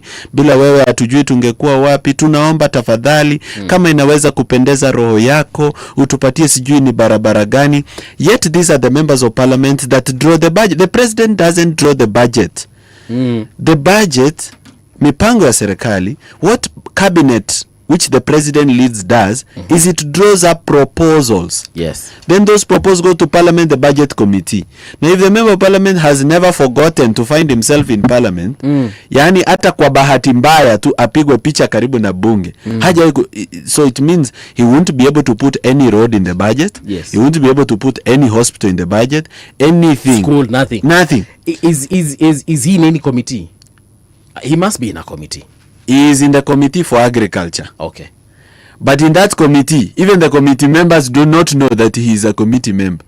Yeah? They have never seen him for committee meetings. I talk to these members of parliament. Okay. Some of them are my friends. They've told me openly. In fact, even the majority leader, Kimani Ichung'wah, was shocked to know that he is an MP. 99% of Kenyans do not know that Borabu constituency exists. He was elected on which party? ODM. and he's been receiving 160 million CDF every year. And allocation of Kenya Rural Roads Authority, because they are the patrons for the Kera projects. Okay. Kenya Rural Roads Authority projects. And still he is the patron of CDF. And this CDF receives 164 million for last year was the allocation. And man, I've gone through the CDF projects. Right. It's a thriller. It's a horror movie. Kenyoro SDA primary. They built a pit latrine with 1.8 million. That's the spirit. They look. Sorry. A 5,000 liter water tank that costs 35,000 at the hardware. Yeah. They got it for 500k. You don't say. $500,000. Was it anti-carcinogenic like others have had? Man, do you know why I came with a file to the studio today? All right. Because I don't want to say anything. Yes. and be told, bring evidence. So I decided I'll come with it. In case you ask, I have it. I'm telling you, it's a horror movie. I have done the CR12 forms Yes. for the companies that are doing contracts, CDF contracts. One particular company is called Blue Tosha Limited. It sounds like a washing soap. Blue Tosha is owned by the CDF committee chairman. Yes. And CDF committee secretary. They didn't even have the unajua kuna mwizi yako na courtesy. Ule anakuibianga simu alafu anakupea line. Usikae mteja. Ama kuibia pesa alafu akupea 100. Yeah, bus fare ya kufika home. These ones did not even have that decency to have a proxy. They decided they will be the contractor, so they register Blue Tosha Limited. They are the director and co-director owning shares of the company. Then they allocated the tender to themselves. Then they confirmed that it has been done by them. Then they paid themselves, then went to withdraw money from the account. I've been going through payments that have been made to Blue Tosha Limited. If I give you just an example of how much was paid in 2023, because this member of parliament was elected in 2022. Right. So we begin with payments of 2023. Blue Tosha Limited Company was on 26th October 2023 was paid 1,156,000. 25th October 2023 again 1,156,000 again. 7th August 2023 1,697,000. 7th August 1,704,000. 10th July 985,000. 19th June 965,000, and it goes on and on. And they don't have one company. Several of them. There are so many companies that have been evaluating. One is called Pavima Supplies, which received almost 2 million. Another one is called Waxmax Enterprise, which received 1.4 million. And all these, they trace back to the same network of individuals. In your estimation, how much money has been used by these companies? Or rather, has been paid to these companies? It's a lot of money. You know, CDF receives 160 million per year. This is for Borabu. This is for Borabu constituency. If you go to, maybe let me just pick one project. There's a project they were called Climate Mitigation Project. That now they are going to plant trees in every primary school to mitigate the effects of climate change. Yes. And they spent, last year 2025, they spent 6,492,000. So I decided to visit some of the schools to see the trees. I went to Mwongori Primary School, which was one of the schools that was supposed I counted 7 trees. And you know, out of 7 seedlings, out of those 7 seedlings, those small trees, you know, kuna ile ilipandwa na board chairman, siku ambaye alivisit shule, mgeni Morara Kebasa akakuja akapanda moja. So we could actually be talking about maybe 2 trees or no tree at all. And that's 6 million gone like that. So you have to assume that all this money is lost until you can prove that some of it is actually utilized. Okay. Did you ever raise these questions with them directly? With the CDF? Yes. No. They are not the kind of people that you would raise these issues with them directly, because what would they do about it, even if you were to raise the issue? You see, they are the contractors. So unless you want an obvious answer to the question, it's even pointless to ask them whether they did it, because the documents already say they did it. Have you tried reaching your MP? My member of parliament? Yes. The absent one. We did see a clip where he tried to reach you. Yes. He tried to reach out for the microphone, not me. This is what happened. We had a funeral. Yes. The funeral was next to my home. Yes. Because I come from the Kebaso family. Yes. And the next door neighbor is the Malakai family. Yes. And Mzee Malakai passed on. Yes. So I was just at my neighbor's. Yes. And I made the decision. No, I wanted to speak at the funeral as a leader, but I made the decision that, you see, these are my aunties, uncles, neighbors seated here. Maneno nataka kuongea itakuwa ni kali sana. So I'd rather not say. Yes. So I sat. So when he was given an opportunity to call the leaders to come and speak, I held back. I had my file. I go with my file to the funeral, but I held back. But when I held back, he expected that I must speak, because he came to the funeral purposely so that he can make me speak. So he said, "Wewe Morara, utakuja ama utakuja?" So I decided, mtu akijiitia shida mpeleke. Mtoto akililia wembe. So I brought the problem to him. And when I got there, I was given the microphone. And you see, I don't want to speak about accountability like a gossiper. I don't want to gossip that, the MP has been doing this like a blogger or like somebody gossiping about the MP. If I've been saying publicly that there is theft of public funds, I should be willing to say it where he is. Yeah, so that doesn't look like gossip. I'm a vitina. So I said, this member of parliament, choo pale 1.8 million. Tank pale 1,500. And to solve the insecurity problem, because we have cattle theft, it's a problem in Borabu. Okay. To solve the insecurity problem, he spent 1.8 million to buy his voters gumboots, torches, and jackets, heavy jackets, so they can chase thieves at night. Okay. It's a real thing. The pictures are here. You see, these pictures he took themselves. So, huwezi kusema ni Photoshop. Yeye mwenyewe ndiye alipiga, and he was so proud of it, he put on his own Facebook. That now he has bought jackets, he packed his V8. Yeah. These are the pictures of him packing his V8 and akashuka na torch. Easy ni jackets. Well, they look like reflector jackets. No. These are just jackets za mtumba. Aliingia pale kwa mtushi. Okay. Kanunulia watu ma jackets. Na torch. Gumboots za black na torch za kumulika mwizi. These thieves are armed thieves. Right. Wenye wako na bunduki na mishale. Sasa unanipatia torch ili niwaone. Si unamulika mwizi. Kulikuwa na kampeni ya Kenya Power, alikuwa anasema mulika mwizi. Na gambut ni ya. Ukishamulika si in case kuna nyesha. Na unajua kwa kuna nyeshanga sana. So in case mvua inanyesha matope nini, you don't get stuck. And you see the gumboots are so heavy. Sasa utakimbiza mwizi na gumboot. Can we listen to this courtesy of Odaku 254 waliandika history. Nataka nisikie. Am I able to get audio on this one? Okay, maybe not. Anyway, as the producer tries to sort that out, I've also seen another clip whereby someone threatened you live. Those are goons. What was it about? I went to the CDF office to check the water tank. After I checked the water tank, I went to meet the new deputy county commissioner because his office is just next to the CDF office. Right. I went to see the deputy county commissioner. The new one is called Kioni. He's been posted there. He's come from Isiolo.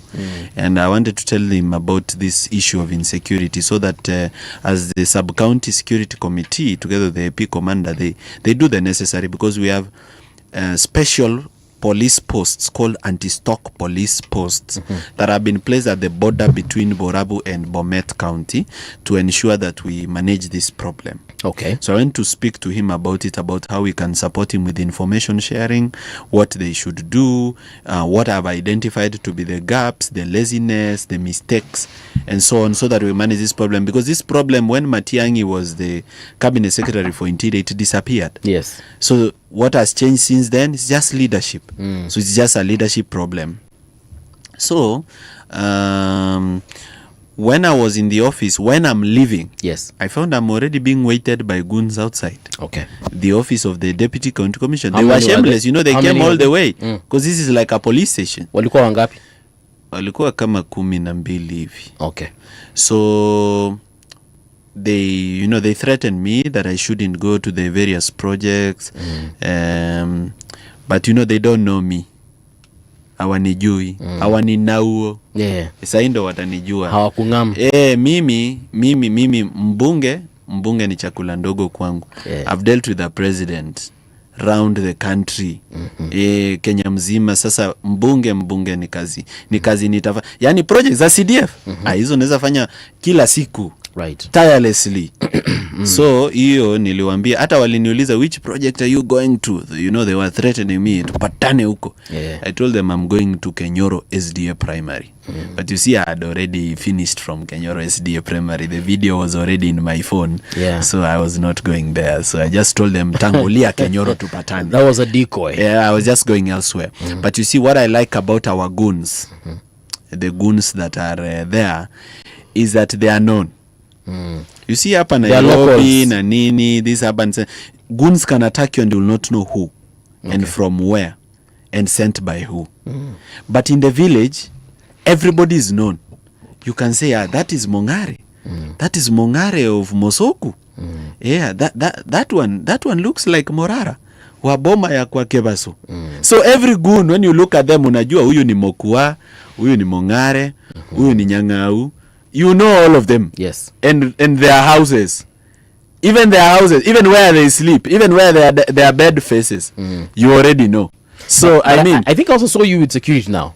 I've always had security through and through, and they are very professional. I'm grateful, and they don't behave like goons. For them, the only thing they try to do is to de-escalate situations. They don't act if they don't have to. The only place that we almost got into a problem is the member of parliament when he tried to snatch the microphone from me. Yes, I turned to the side. Then his bodyguard now rushed in. To, the member of parliament tried to snatch the microphone. He didn't succeed. Then his body now rushed in to snatch the microphone. When my security pushed them back, they drew their guns. Yes, they drew their guns on us. We didn't draw ours. We just stayed cool. I walked away. I've already delivered the point. If there is a point that was left that I haven't delivered, they actually even helped you deliver. The point more. even better. Yes. And I was fortunate. The member of parliament might not have been, I'm sorry to say this, but he may not have been sober, because even after that event happened, if I was the MP, I would have taken the mic. Since he's the one who had the microphone, I would have taken the mic and say, this young man has said uongo. I did not spend 1.8 million on the toilet. I spent 2 million or 2.5. Whatever he would have said to clean up. But you see, that's not what he did. He also got angry and got into his car and walked away on his residence. And he left me as the acting MP. Na ukaendelea na kazi ya bwana. Sasa nitawacha kazi kweli? Unajua umepata kiti, haitumiki. Mwenye alipewa hafanyi kazi. Haendangi bunge, kazi hafanyi, pesa inapotea. Sasa utashinda utatafuta kura ama utashika vacancy kwanza? Ufili hiyo gap ya leadership yenye iko missing. Alafu sasa wananchi watafikiria mbele kama umefanya kazi mzuri as an acting MP wa kuchague. Na hii kazi unataka kufanya wakikuchagua, what exactly are you planning to do for the folks of Borabu? Borabu is blessed. Out of the whole of Kisii region, Borabu is the most agriculturally productive.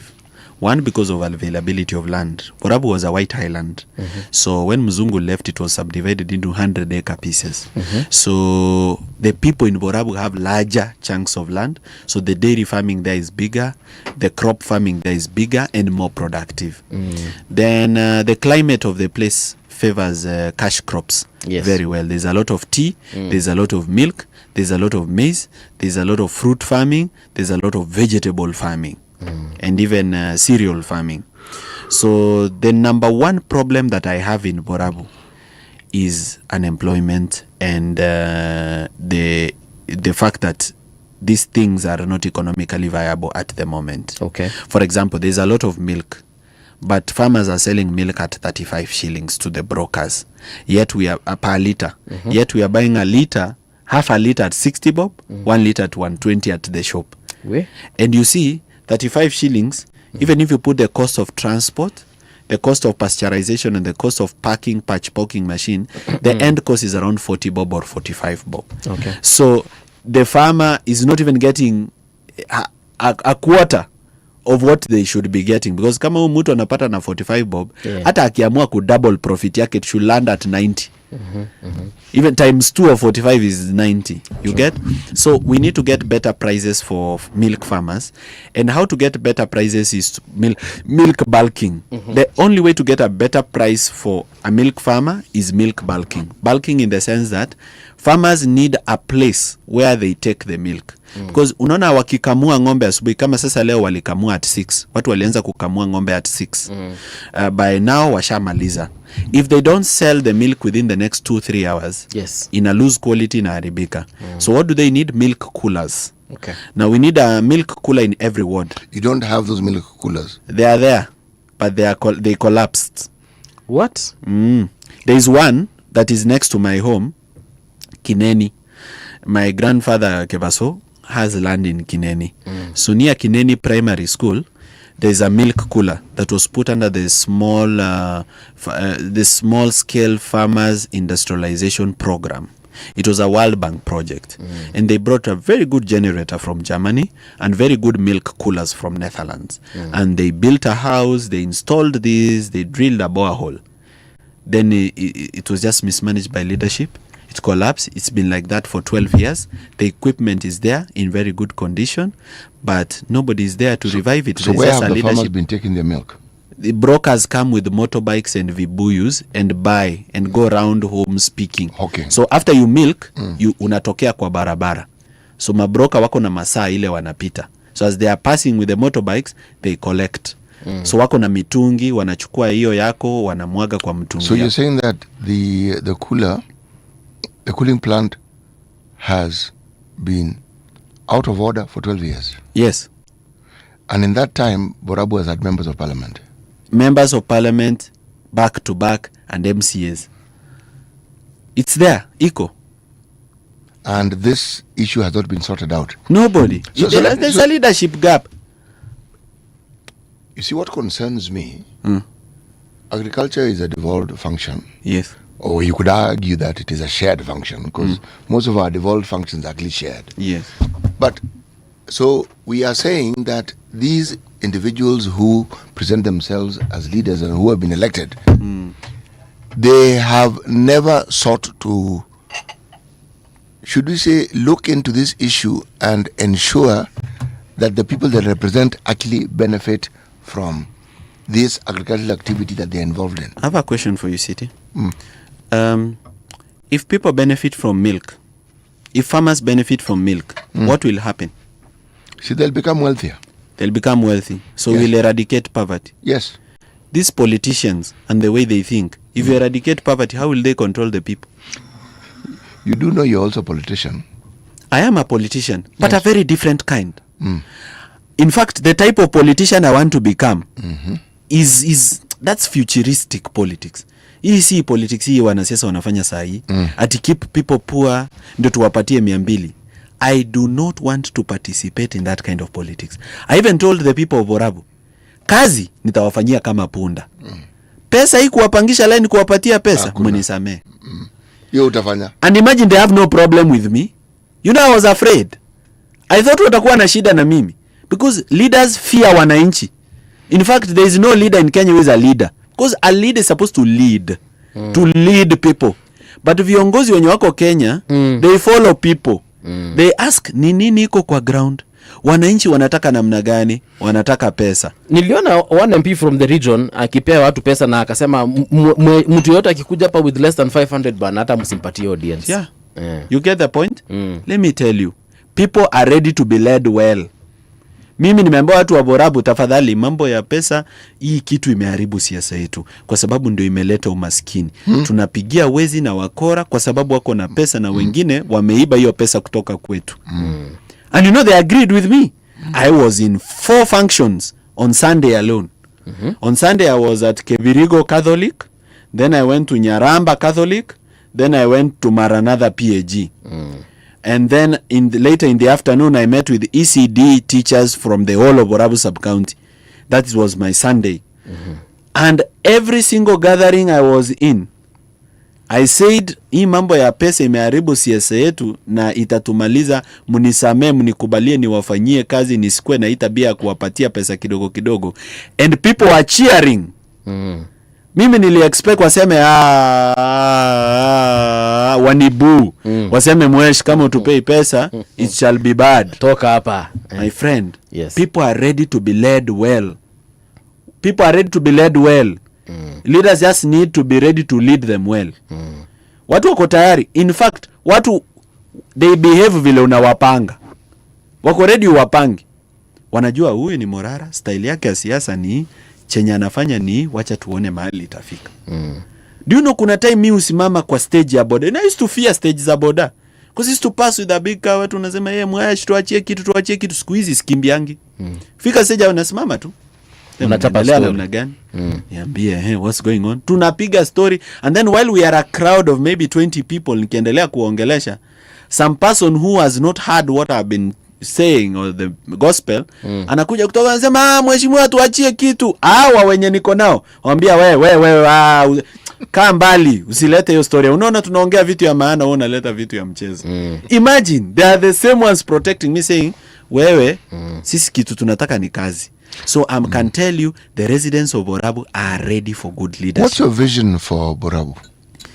Well, number one, I do not think I can solve the problems of Borabu merely by going for government investment. Ile pesa inatoka kwa serikali iwezi tosha the kind of dream I have for Borabu. So my dream is to mix public funding with private sector funding. I'm lucky that the people come from Borabu out here. The Abagusi that come from Borabu are the top of the top.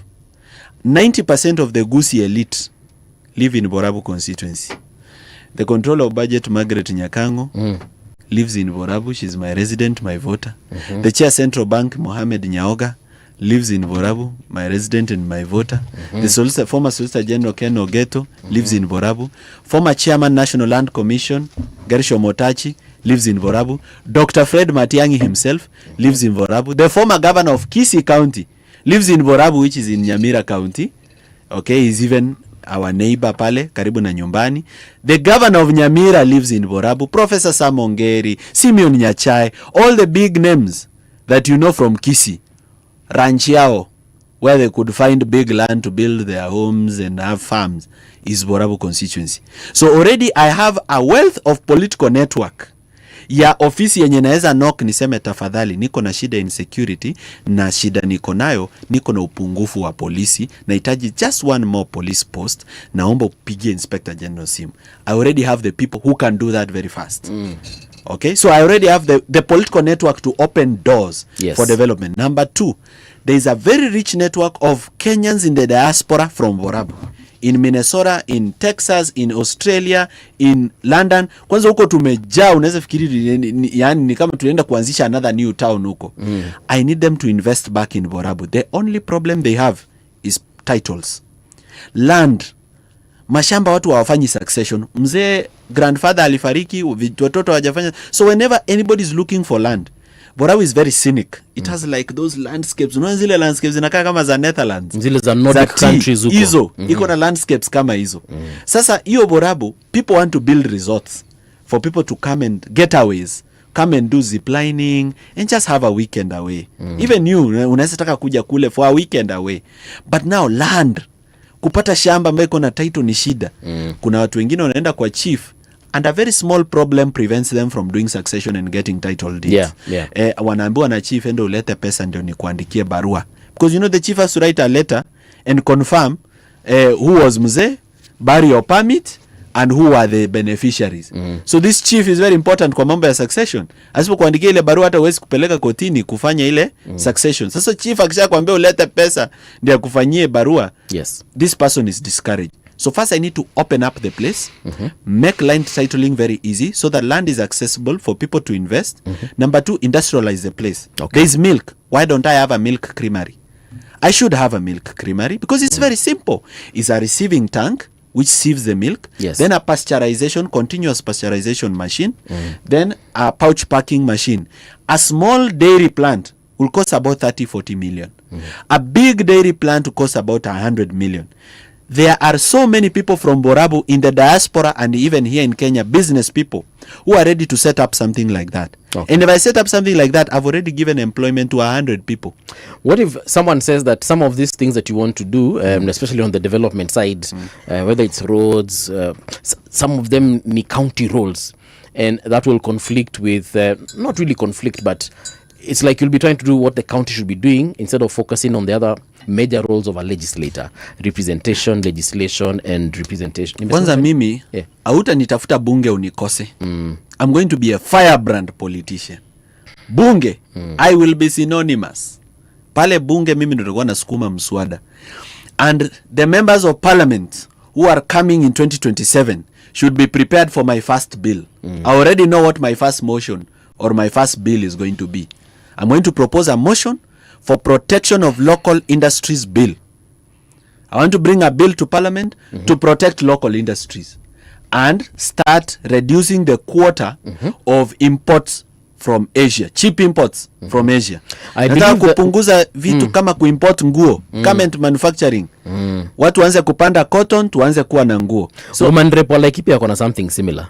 Maybe you should also check that out. Ndio muone mali mtapatana. But yes, continue. So that's one of the things I want to do passionately. Kitu ingine, hii kazi ambayo unasema it might overlap with other people's functions. Yes. Once you become a member of parliament, it's not for you to do everything. Yes. It's for you to work with other people to get it done. All right. Kwa mfano, I met ECD teachers on Sunday. ECD is a devolved function under the governor. But you see these ECD teachers, they are teaching in primary school, some of them which infrastructure must be done by CDF or by some other means. So at the end of the day, these functions are intertwined. So I have to go see the governor and tell the governor, hii mambo ya hawa ECD teachers, nataka unisaidie A, B, C, D. Ili governor, I prioritize, ajue mbunge is following up. He was here on Monday, he has called me today on Thursday to follow up on mahali nimefika, and he's coming next week on Tuesday to ensure that now it has been done. You know, some of the things that leaders need to do don't need money. They just need somebody who is willing to be available to do the job. Hata hazihitaji pesa. Because now something like that, like for example, my ECD teachers were complaining that they are not being paid a salary according to the recommendation by the Salaries Remuneration Commission. And they showed me their pay slips, even if tunalipwa, other counties are paying according to the Salaries Remuneration Commission circular. We are not being paid that. We are being told the county has no money. So sometimes even we get half salaries. When I looked at that, hiyo ni kitu yenye unafaa tu kukuja kubook appointment, uoneane na SRC chair, umuulize kwani kunaenda namna gani. What intervention can they put? Secondly, when the county, umuulize sasa badala mnaweka fake workers kwa payroll, ghost workers. Simulipe hawa na hawa ndio wanafanya kazi and they are pay and they are teaching, you know, kids at a tender age. You know, ECD teachers, they don't just teach kids. They also parent them. Yeah. Kwa sababu mtoto anakuja pale hajajua kuenda choo, amejiharibikia, amejikojolea, they have to clean up the kid. So these people literally take up the role of a parent. They should be paid what is due to them. But you know, unajua hiyo ghost money mali inaendanga. Sini inaporwa. Lakini inaporwa in coordination with other leaders. Mimi nikikule mbunge wa kwenda kwa governor kumwambia governor, usiponiwekea fake workers 20 kwa payroll, niwe napokea pesa yao. Right. Matanga nitaenda nikikudi campaign back to back. You'll have a hard time. Nitakuwa naenda kwa matanga nasema huyu governor ni bure kabisa. Na anachukia watu ya Borabu. Hata hakuna mtu ya Borabu amepea kazi na huyu ni one term, unaona? Ati nitakusumbua. Eli ni blackmail governor ili aniwekee fake workers kwa payroll, niende kutengeneza pesa. You see, that's the problem. But if you go to the governor with a genuine concern affecting the public, yes, I'm telling you, he will be pushed to do it. And if he doesn't do it, residents wangu, nitaambia oya, simulinichagua niwe mbunge. My work is representation. The reason you chose me is because all of you cannot go there. So you chose one person to go there. Now I've gone there. Na wananisumbua, hawataki. Sasa mfanye hivi, Monday, sisi wote tupatane kwa ofisi ya governor. He will have a crowd of more than 10,000 people. Yeah. Hata yeye hawezi ingia kwa ofisi. Nitasumbua yeye mbaya sana paka atasema hii mtu kisirani, Morara kisirani, anataka nini mpatie atoke. Hebu kunywa chai nisome comment moja hapa. There's a Bevis Omondi amesema tuned in for Morara. And then Biwot anauliza, ask Morara his comments about his party, which is now Jubilee, his party leader Uhuru Kenyatta, after he exposed a number of corrupt deals during the Jubilee tenure, and now he has decided to join them. So anauliza, before that ulikuwa ukipoint out zile shida za the previous government, now you've joined the party where ex-president was, or rather is party leader. Yes. Okay, so my hands are tied on that particular matter, or my tongue is also tied. How so? Why? Because now I'm in the Jubilee Party.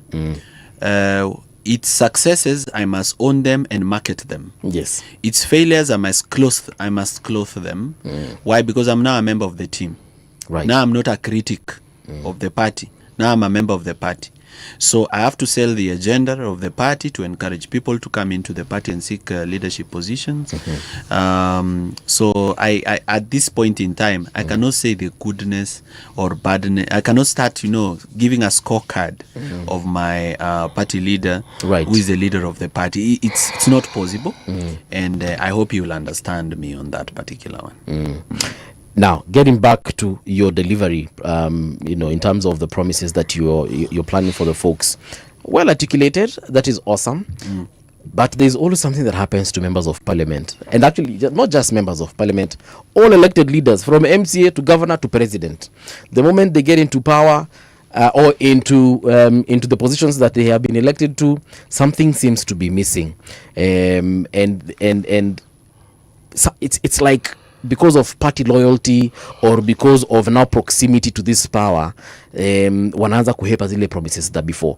Will you be that leader? Okay, I have to tell you one thing. People say money changes people. Yes. I don't believe money changes people. And also power changes people. I don't believe so. I think money and power makes people become what they really are. That if you are a good person, money will help you do more good. You will be more generous, you'll help more people, you'll open up opportunities for more people, because genuinely from your heart, you're just a good person. Wewe ni mtu tu mzuri. Kwa hivyo ukipewa pesa, hauna idea mbaya za vitu mbaya, uko na idea mzuri, because that's who you are from the inside. And a bad person, money also it illuminates. It shows more of the bad they can do, because you can see what Adolf Hitler was able to do with power. So this thing begins with who you are on the inside. Sasa, unajua, leaders will say anything to get votes. Very true. But do we ever look at their background? Because you have to begin with a leader's background, because that's what will actually tell you who they are. Sasa unajua wananchi wanasikiza maneno, and that's where they get lost. Because nani ana maneno matamu? I mean, people are orators out here. Watu wanaweza kumtoa nyoka pangoni. Lakini in actual sense, they don't mean it. Aren't there men who tell a woman, I love you, I'll marry you? Kumbe they are not even interested. Wako tu interested na short term hapa haraka tumalizane. So, you can't just listen to words and be satisfied with words. Angalia background ya mtu. Watu walisoma na mimi Kenyatta University. Wanasema nini about their president of the student union? What are they saying? What type of a person was he? Was he a person of integrity? Ama alikuwa ule kijana anapanga school events ili wapore pesa? Because the school events have a big budget. They do. Sasa si inaanza tabia ile inaanzia huko. Watu ambao walisoma na mi primary na high school Gekendo secondary school. What type of a prefect was I? Because hata kule kuna corruption pia. Corruption ya chakula kwa kitchen. Si iko. So, I mean, who you are is who you are. Yes. Aya, huyu Morara. I've had so many opportunities nikiwa nafanya Vampire Diaries ya kuingia kwa serikali, niende huko nikapate vidosho ama mapochopocho. Lakini si kuingia. Kwa nini? Mbona mimi sina tamaa? Mbona sitamani kazi kubwa na jina kubwa? Mbona si kukimbia huko? You have to understand that this is a person who is built on values. Then now, not just Morara, let's look at his lineage. Because sometimes also the apple never falls far from the tree. Very true. Mtoto wa Kipchoge Keino anakimbia. Na si mtoto wa Joka Denga anacheza mpira. It runs in the family. Sasa unajua pia huyu Morara, I come from a family of leaders, but which type? Ukiangalia George Morara, uangalie Senator Kebaso, it will give you an idea of what values and what type of leaders those people were. Ndio ujue sasa this person most likely atakuwa tu hivi. So there are businessmen or contractors who make a lot of money and decide mheshimiwa will look good on them. There are people who just make money in corporate sector, do some corruption. There's also corruption in private sector. Sasa wanafanya some corruption in private sector, ama ni mawakili ndio wale wanafanya inflated bills kwa parastatus. Inflated bills that they represent in Nairobi County, they were paid 300 million. They are the ones assisting corruption inside government from the private sector as professionals. Then they make a lot of money. Then after they've made a lot of money, they decide honorable would really look good. Honorable EGH or OGW. It will look really good on my title. So for them, they were not born leaders. They have no interest in leadership. They're just looking for the title. Aya, pia kuna mabroka na wafanyabiashara ambao either they are gold scam, wash. They are looking for protection. Because sasa once you become an MP, you are a state officer, huwezi kushikwa ovyo ovyo. Right. You are a politically exposed person. Sasa hata DCI lazima sasa aombe ruhusa kabla ushikwe, iangaliwe the national security implication. So now they have gotten a free pass, a license to continue with crimes or to escape crime. Okay. Sasa ndio maana what usually happens whenever anybody's caught with a corruption case in Kenya? They go to run for an elective seat. Yes. Mtu yoyote EPRA tulikuwa na jamaa pale alikuwa anaitwa Pavel Oimeke. Immediately vile kesi ya corruption ilimshika hivi alikimbia Bonchari. Na alishinda hiyo kesi. Alichaguliwa kama mbunge. Nakumbuka. Sasa most of these people, Gladys Boshole akuwa na kesi ya corruption pale judiciary, akakimbia haraka kaenda akakuwa women rep. Nani Waiguru kimbia haraka akakuwa governor. Hao watu Fernandez Barasa, the governor for Kakamega, shiko na kesi ya Ketraco as the MD, kimbia haraka kaenda akakuwa governor. Sasa umeona, so leadership begins with the people. Watu waangalie viongozi kwa vitendo, sio kwa maneno, na wasipigie watu kura kwa sababu ya pesa ambayo wamepokea, ama clan ambayo ninatoka, ama kabila langu. If you kill those three, utapata viongozi wazuri sana hii Kenya. Haya, utafandaje your campaign? Because campaigns are very expensive. You know, there's the branding, there's the people that are going to be helping you around the county, whether it's volunteers they will need, hata kama ni maji ya kunywa. How will you fund your campaign? Niko na yangu kidogo, alafu nitasaidiwa na marafiki. I have good friends. I've made networks of friends. And also some of the funding somebody needs is not money. Some of the real funding you need is human capital. There are people who will bring you some very valuable human capital that you cannot buy with money because of the kind of influence they bring or the kind of things they provide. There are people who will give you their space to do meetings. There are people who will give you their sound system to address people. There are people who will meet you at a petrol station and say, mheshimiwa usilipe, wacha nikuwekee mafuta, mimi najua unakimbia constituency mzima ukisaidia watu wetu. Sasa juu tumepatana petrol station, nitakuwekea tu mafuta. We enda kabisa, chapa kazi. There are people who will give you a platform. You know, there's somebody who has just seen your work. The work is exceptional. They know that their radio, local radio, reaches many people. Maybe it is Gatembe radio or Etaya radio or Egesa FM, you know, and they call you, or Radio Generation, and they say, kuja, talk to people, let them understand your vision. You see, huyo mtu haja tayari hii ni financing umenipatia. Kwa nini? Umenipatia platform niongee na watu. And by the time I leave, there are people who say, ule kijana hata asinipe kitu, mimi nisha transfer kura. Napeleka Borabu, naenda kupigia kijana yangu. So funding is in the sense of endorsements, how people support you, hold your hand, open up their networks for you to come and, you know, get support from them. And then sasa hii funding ya pesa ya vitu kama posters, maji ya kunywa nini, tatumia yangu kidogo because I'm a bit blessed, kidogo tu, and then tap into my friends. Nitaanza sana estate. Siti mbona unacheka? Uone ni kama hako blessed wewe? No, the kidogo bit is what I'm laughing at. Okay. Kidogo? Hiyo kidogo. Unaona ni kama itakuwa mingi. No, mimi najua ni mingi, but endelea tu. Yeah, campaigns are expensive. Campaigns are expensive. But the estate where I live in, I've built friends. House number 5, house number 6, huwa tunapatana as residents, tunapiga story, huwa tunachoma nyama every Friday, every second Friday of the month, tunachoma nyama pamoja as neighbors. So tumeunda urafiki. Na hao watu, they are also successful in their own right. Some are politicians, some are not politicians, they are just CEOs of banks, others are just corporate leaders, others are professionals, others are athletes.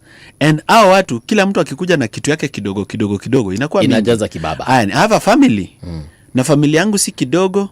I have a very, very huge family. And I have family members who are quite successful. Okay. You know, I have kuna watu inside my family who've gone to Harvard Law School, who are lawyers. We have a Harvard School lawyer inside the family. We have judges.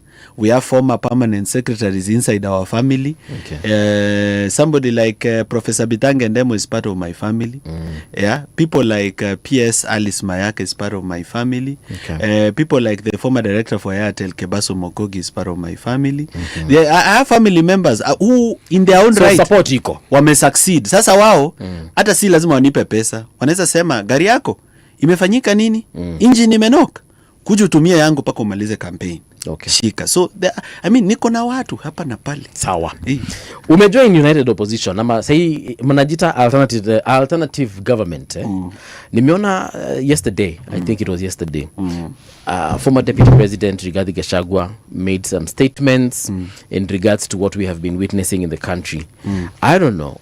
What are your thoughts? Tukianza tena the commemoration of Gen Zs that happened on Thursday. How do you look at that day, how the police handled themselves, and also just how citizens handled themselves? Okay, it was a very sad day, June 2024, because many parents are grieving their family members. Friends are also grieving. Their friends died on that day. I lost friends too, so it's also a sad day for me. Yes. Because many people are killed. Even people, I don't know why sometimes when we are alive we think so and so will not die. You umepatana na jamaa leo asubuhi, mmekunywa chai pamoja, you were so happy, you hugged, alafu sasa saa 6 mchana ama saa 8 unaambiwa ati amepigwa risasi. Ako wapi? Ameenda hospitali? Ati hapana, ati ako city mortuary. Then you go to city mortuary. I was so traumatized. Nilienda city mortuary paka I stopped going. Sababu nilikuwa naenda pale napata hata space ya mili hawana. Sasa wamepile bodies on top of bodies. The bodies are smelling so badly. Sasa kuna rafiki yangu nilienda kuona pale nikapata already mahali amepigwa risasi, hata damu haijaacha kutoka, bado inatoka, but he is dead. Sasa nikasema it was a very sad day. I think the work of the police is to protect the people. They are paid to protect life and property, not to kill people. Wait, did you just say one of your friends that was shot was still bleeding in yes, the mortuary? Yes, unajua ile bullet hole. Bado ilikuwa ina drip. But he was dead. Yeah, alikuwa shakufa but ilikuwa ina drip. Do you know when the moment your body the heart stops beating, blood stops flowing? Lakini sasa unajua kama pale ulipata akidrip damu, chances are he was still alive. No. Ile ni gravity. Unajua waliinua the positioning of the body. Waliinua mwili hivi. Sasa nikaona hii shimo ime drip and the blood had already become black. It had already coagulated. Shaanza kuwa black. Na flow kama kitu mzito. Sasa I felt sad. The work of the police is to protect people, not to kill them. And these people are not armed. Kama iko mahali walikuwa nataka kuaccess for purposes of protesting what they are unhappy with, remember that those facilities have been built by them. Wapatie nafasi. Just give them space. Let them access, protest, and express their dissatisfaction, then sit down as a leadership and solve it. Lakini sasa kujaribu kutumia ile blunt force kuua watu, I don't think it was good. And then now to pay them, you're paying them. Okay, I really have a problem with how the compensation is being done. Yes. It's being done as if yani kama ni biashara. Ni kama we killed you, will pay you. Piga risasi tukulipa. Yani there's no remorse. Hakuna remorse ile ya hii pesa kidogo haiwezi kukurudishia mtoto wako, lakini tunataka tu kusema pole. Ile remorse hakuna. Ni kama tunakulipa, kwani unaleta kelele bado hivyo tuache kukulipa, unaona? Yani that's how people are behaving, arrogance and belligerence. So I think it's a sad day that happened. Commemoration, of course, all roads were blocked so that people do not commemorate the day, but by blocking the roads, the day was already commemorated because people didn't go to work, everything went on a standstill. Why? Because there is a remembrance of that day. So there is nothing you can do to not remember the day. In fact, just make it a public holiday. Because even if you block the roads, what you have is tension between police and citizens for a whole day. It's all over the news. It's all over social media. So how have you not commemorated the day? You've commemorated the day already by creating attention of international media, local media, and all these things. And by stopping economic activity in the country. So whether they wanted to commemorate it or not, it was already commemorated Yeah. by design. Young folks who are, leading several groups are saying that politicians have really it's like they've taken over the day now. They've even taken over the narrative. They're the ones who are deciding whether we shall come to work or not. They're the ones who are deciding where the parents of the victims or the families of the victims will meet. They're the ones who are deciding which routes they were going to use. It's like politicians now have taken What I over can this tell thing. the youth is power has no vacancies. There is no vacuums. Umeona Borabu imekuwa ikifanyiwa mchezo sahi kuna acting MP. Yes. Yeah. So if you are not ready to take up leadership, let leaders do their work. But Paul, bear in mind. That's all I can tell you. Bear in mind. Yes. The political culture we have, the moment somebody sees themselves as a political leader, I'm not saying they are, they see themselves, then they also will determine for themselves that they are a voice that must be heard and that they have things they need to say and there's a position they must take on matters. Yes. Those who planned the commemoration had already even presented to the police service the routes they wanted to follow as they go to parliament. They planned it, they had presented it. Our politicians are opportunists by and large. Something that they feel can benefit them, they will latch on it. It shouldn't take us by surprise. Yeah. It's something that we should understand that it's a constant with a very large number of politicians. Yes. Our friend, who now has declared his intentions to be a member of the August House, has an opportunity to demonstrate what it is that an elected leader should do. And this brings the question I want to ask him. What will be the composition of your advisors? Okay, a leader needs all kinds of advisors. Number one, you need people who are experienced in economic activity and economics. And even in economics, you don't just need an economist who analyzes economy in theory. You also need those who practice that economy in practice. So you need to mix advisors of people who have experience in business, economy and industry, and people who are also professionally economists, so they understand the thinking behind different things that you want to do. And most of them, I'll just have them on a volunteer basis. So I'll create different groups. Sasa hii ni group ambayo inani advise on how to go about vitu kama poverty eradication. How do we deal with it? Which networks are we supposed to tap into? Which leaders are we supposed to reach out to? What are the low-hanging fruits? Ni nini iko hapa karibu na sisi? Kabla tuende mbali, chenye iko hapa ni nini? We have open quarries. Can we change an open quarry into a water park the way the owner of Mombasa Cement transformed the quarry that is at World Waters in Nyali? Can we create a water park here? Once we've created what else do we have? What are the stones that are available? Do we have soapstone? Can it create carvings? What can we do about it?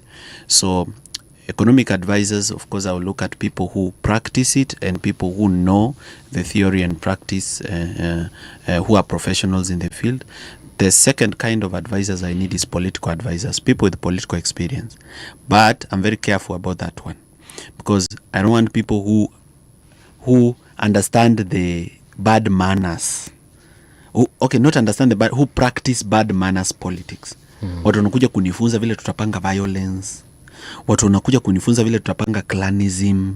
Venye unatukana tuanze kugawa watu. Tuanze kusema nyinyi ni abagirango. Lakini hapa tuko na abagetutu wengi. Na aba isanga wametoka North Mugirango wamecross hapa kwetu. How can yaba isanga cross kutoka no Mugirango waingia hapa kwetu tuanze kupea basaris kwa haba isanga na sijui nini, you know, that kind of mess. I'm very careful not to be misadvised politically. Why? Because I'm a different generation of a leader. Me, I believe in new leaders, new ideas, new culture. In fact, let's just say new leaders, new culture, new leaders, new behavior. Isikuwe ni a young version of the old that we already have. So hapo kwa political advisors, I'll want people, you know, with some political experience kidogo. Either they've ever run for an elective seat or they've held elective seats, now they are retired, or they've been in the leadership team. They've been in leadership in different positions. Sasa wamerudi nyumbani kupumzika ama wako tu, they are doing other things, but they can avail themselves to sit down and think like politicians. Kwa sababu unajua sasa development hizi kufanywa bila kuelewa siasa. You have to understand the politics of the region, the politics of the area, ndio uweze kujua how you will handle people's emotions and thoughts, ndio waweze kukupatia the psychological ndio upate ile psychological comfort yenye unahitaji ndio ufanye ile kazi. So I need the political, economic advisors. Economic advisors bado ndio mahali kuna financial advisors. Then my spiritual advisors, sasa wale ambao wananisaidia kuomba, kwa sababu sasa mimi am a Christian. I believe in God, and I believe sometimes people have to remind you that things come from God. Of these advisors, how many youthful advisors do you plan to have? I'll mix some youth and some elderly advisors. There's a reason why I ask. Everything you've told us about your constituency, all the leaders who seem, no, let me get this right. The politicians who have been elected to lead over time clearly have left a gap, which means they actually did not lead. They didn't change that constituency substantially. You have a youth bulge like every other part of the country. I ask the youth question because I want you to tell us the plan you have for young people, because they exist. Ni wengi. Yeah. Hey. Yes. There are so many Mpangilio itakuwaje? Nilipofika Nyaramba Catholic Church, unajua nilipotoka kanisani kulikuwa na watu wengi kuliko wenye walikuwa kwa kanisa. Like when I left the church, the people were outside the church waiting for me, and all of them were youths, were more than the people I left inside the church. Why do you think? And they were waiting nitoke kanisa, yes, wanipate hapo nje. Why do you think that was so? That is so because number one, the youth wengine wanaona ni kama kanisa haija bridge the gap ya spirituality yenye wanataka. Yani our feeling kama they can relate with what is being preached. So that's why they were not inside. But nje, most of these youth are idle, hawana kazi. So ni rahisi sana kuwapata, kwa sababu mzazi anauza ng'ombe, anapeleka mtu shule, alafu anauza shamba, mpeleka university, una graduate, wanakuja sherehe kubwa, wanakuvalisha ile maua, and then first mwaka wa kwanza una kazi, mwaka wa pili una kazi, mwaka wa tatu una kazi. Kama ni msichana already ashapewa mtoto. Mwenye amempatia mtoto hayuko ready kuishi naye because hata yeye ana kazi. If it's a gentleman ameshaanza kuingia kwa drug abuse, ama ameingia sasa kwa kazi za mikono, ndio ajaribu kujisaidia. So now in the village you have engineers who are baking bricks for construction. A whole engineer, not a diploma engineer, a degree engineer. Mtu alisoma 5 years. Kapata engineering degree, but ana bake bricks for construction, auze shilingi 10 ama 12. So the first thing I need to do for the youth is get them off the street and into jobs. And the only way to do that is to industrialize the place. I don't trust government in industrialization. I don't think government is a good businessman. All government industries are mismanaged and they collapse. Then perhaps so sasa mimi, sorry, maliza. Mahali nataka government inisaidie, ama mahali nataka kutumia nguvu ya serikali ni infrastructure. Kwa sababu industrialists cannot build roads. They cannot build, sewerage or treatment or something. This kind of infrastructure is infrastructure that the government must provide. Hawezi kujiwekea stima. Stima lazima we mwenyewe uarrange, ujue hii stima iko hapa ni single phase. Mimi na feel kama our industries wanataka 3 phase. What I feel Morara is you should be running for governor at this point, because some of these ideas, man, unless you're the governor, ndazifanya kama MP kama na MP. Utashangaa. This is what I will do. Nitaleta pamoja professionals na industrialists kutoka Borabu, na nimekuambia wako na ni wanoma. Mimi nikiwa mmoja wao. Tuangalie gaps in the economy. What's available locally? Raw material. Unajua sikuja kufanya kitu hakuna. We have good scenery. So we need, na tuko na hills mzuri. So ziplining na getaway. Mahali ya kuja kufanya ziplining, kuja kufanya team building nini. What does that person need is land. So identify where land can be found that is available. organize hao watu waweze kufanya processing ya title, wapatie political goodwill. Kitu inafanya businessmen wanaogopa kuinvest ni bullying ya serikali.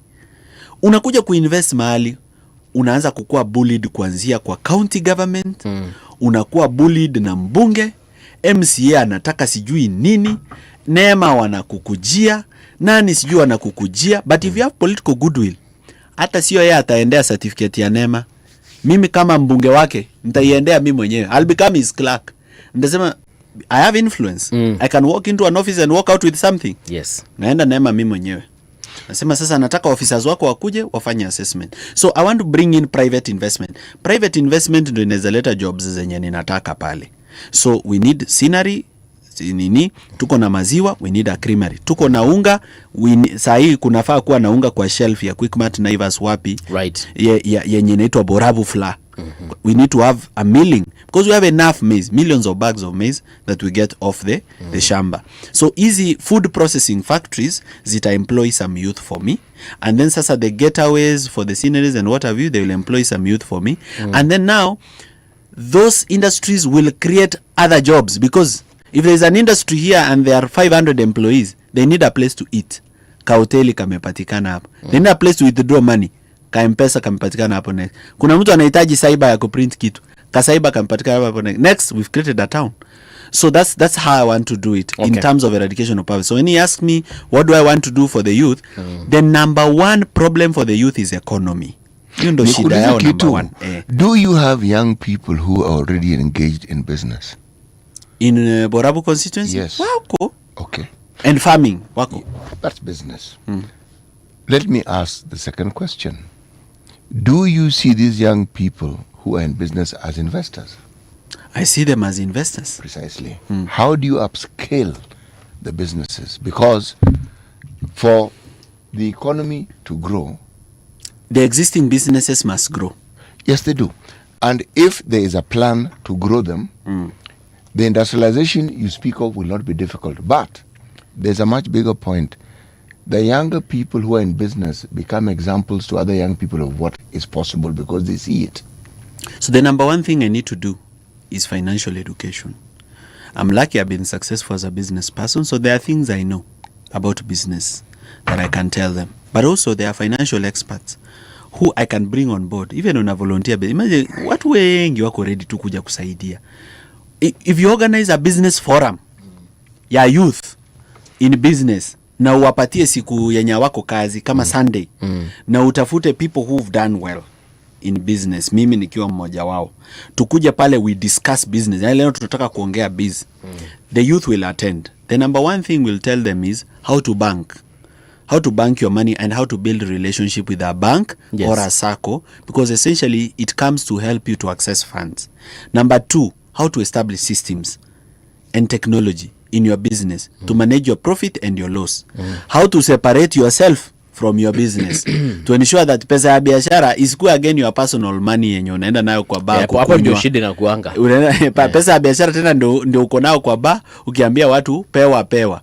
Ama sijui nani ako na matanga, umetoa sijui pesa ya biashara umeingiza pande. Unaangalianga account, unaonanga 300,000 kwa account, unasema hii ni yangu. Unasahau una stock. Bas. Kumbe hiyo 300,000 unaona kwa account ni stock. 290 ni stock. Si pesa yako. So how to do these things? How to file returns, how to not be in problems with KRA, and also how not to overpay tax, like how to pay the least legal tax that you should pay so that you reduce your liabilities. Basically to be tax compliant. Yani kukuwa tu compliant. Sasa tukikaa na watu and we discuss all these things, of course we are improving the knowledge gap.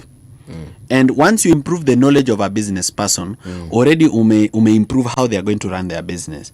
Then now the number two thing we need to do is talk to the financial institutions that are operational in the area. Yes. Kama watu wamekuwa wakiboro kwa Shylock na 10% per week, bring them a SACCO that can give them at 10% per annum. They can borrow cheaper credit. When they can borrow cheaper credit, they can expand. Number 3, open up more markets for them.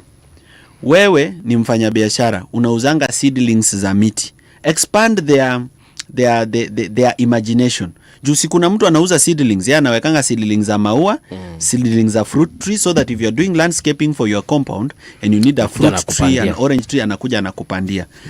Give them an idea of how they will expand their market, how they will not just think about Kineni village, how they will not just think about Kiabonyor ward, how they will think about the selling to Nyamira and to Gusii and to Bomet. Once you expand their market, you've expanded their revenue. If you've expanded their revenue, you've expanded the enterprise. If you expanded the enterprise, it needs more hands. If it needs more hands, that's a new job created right there. Right. How many wards do you have in your constituency? 4. I have Esise ward, I have Nyansiongo ward, I have Kiabonyor ward, and I have Mekenene ward. Do you think that these MCAs or MCAs want to vie for that position are important in the work that you are planning to do for your constituency? Very important. Very important because they can give you an idea. Unajua every village has its own local politics. Tuanze sasa na siasa tu kwanza. Kila village iko na local dynamics zake, which you need to understand. So kitu ya kwanza, they give you the perspective of the local dynamics, the local thinking yenye iko pale. Secondly, they give you history. That this thing you want to do has been tried here, and this was the result, these were the successes, these were the failures. That this land that you are trying to build a manufacturing plant was owned by so and so and so and so, and the problem is that when they dug the borehole, they took the water to the lab and they tested it, and this is how it turned out. So those leaders, they understand that area very well. They'll give you the understanding of the history, of some of the things that you want to do there, and the political perspective, and also they can open doors into the county government of what they are already doing as a county government or what they have in the works, so that now if there is something you are to do, you just push the county to do it. Now there is no need to do it. Why I ask the question is because if you have MCAs who think the way you say you are thinking, and who understand that they actually are part of a parliament, and that they are also part of the decision-making process. They are part of the budget-making process in the county, and they're also part of the resource distribution within the county. Because they have been elected in wards, that is the smallest unit of administration that you have in the country. Every ward siko na watu. Yes. Now that is the place where arguably development will begin. And yet they are in a seat where there is actually money that is already allocated and money which can be accessed. So a lot of the things you are saying, if money is accessed from the county government, because they have money to do the things which need to be done and which is actually their purview to do, it will not be difficult for a lot of the things that you say. But let me remind you another thing. Yes. Si wananchi pekee nafaa kufanyia civic education. Even some leaders need civic education. Why do you keep calling these politicians leaders? Because the fact that somebody has been elected doesn't automatically make you a leader, for heaven's sake. Okay, some of these elected politicians, thank you so much. They need civic education. Kwa sababu nimesikia vile unaongea na sasa the mind of some of the, you know, the picture. Unajua wewe wajui, mimi na wajua. No, the picture of some of the MCAs came to my mind.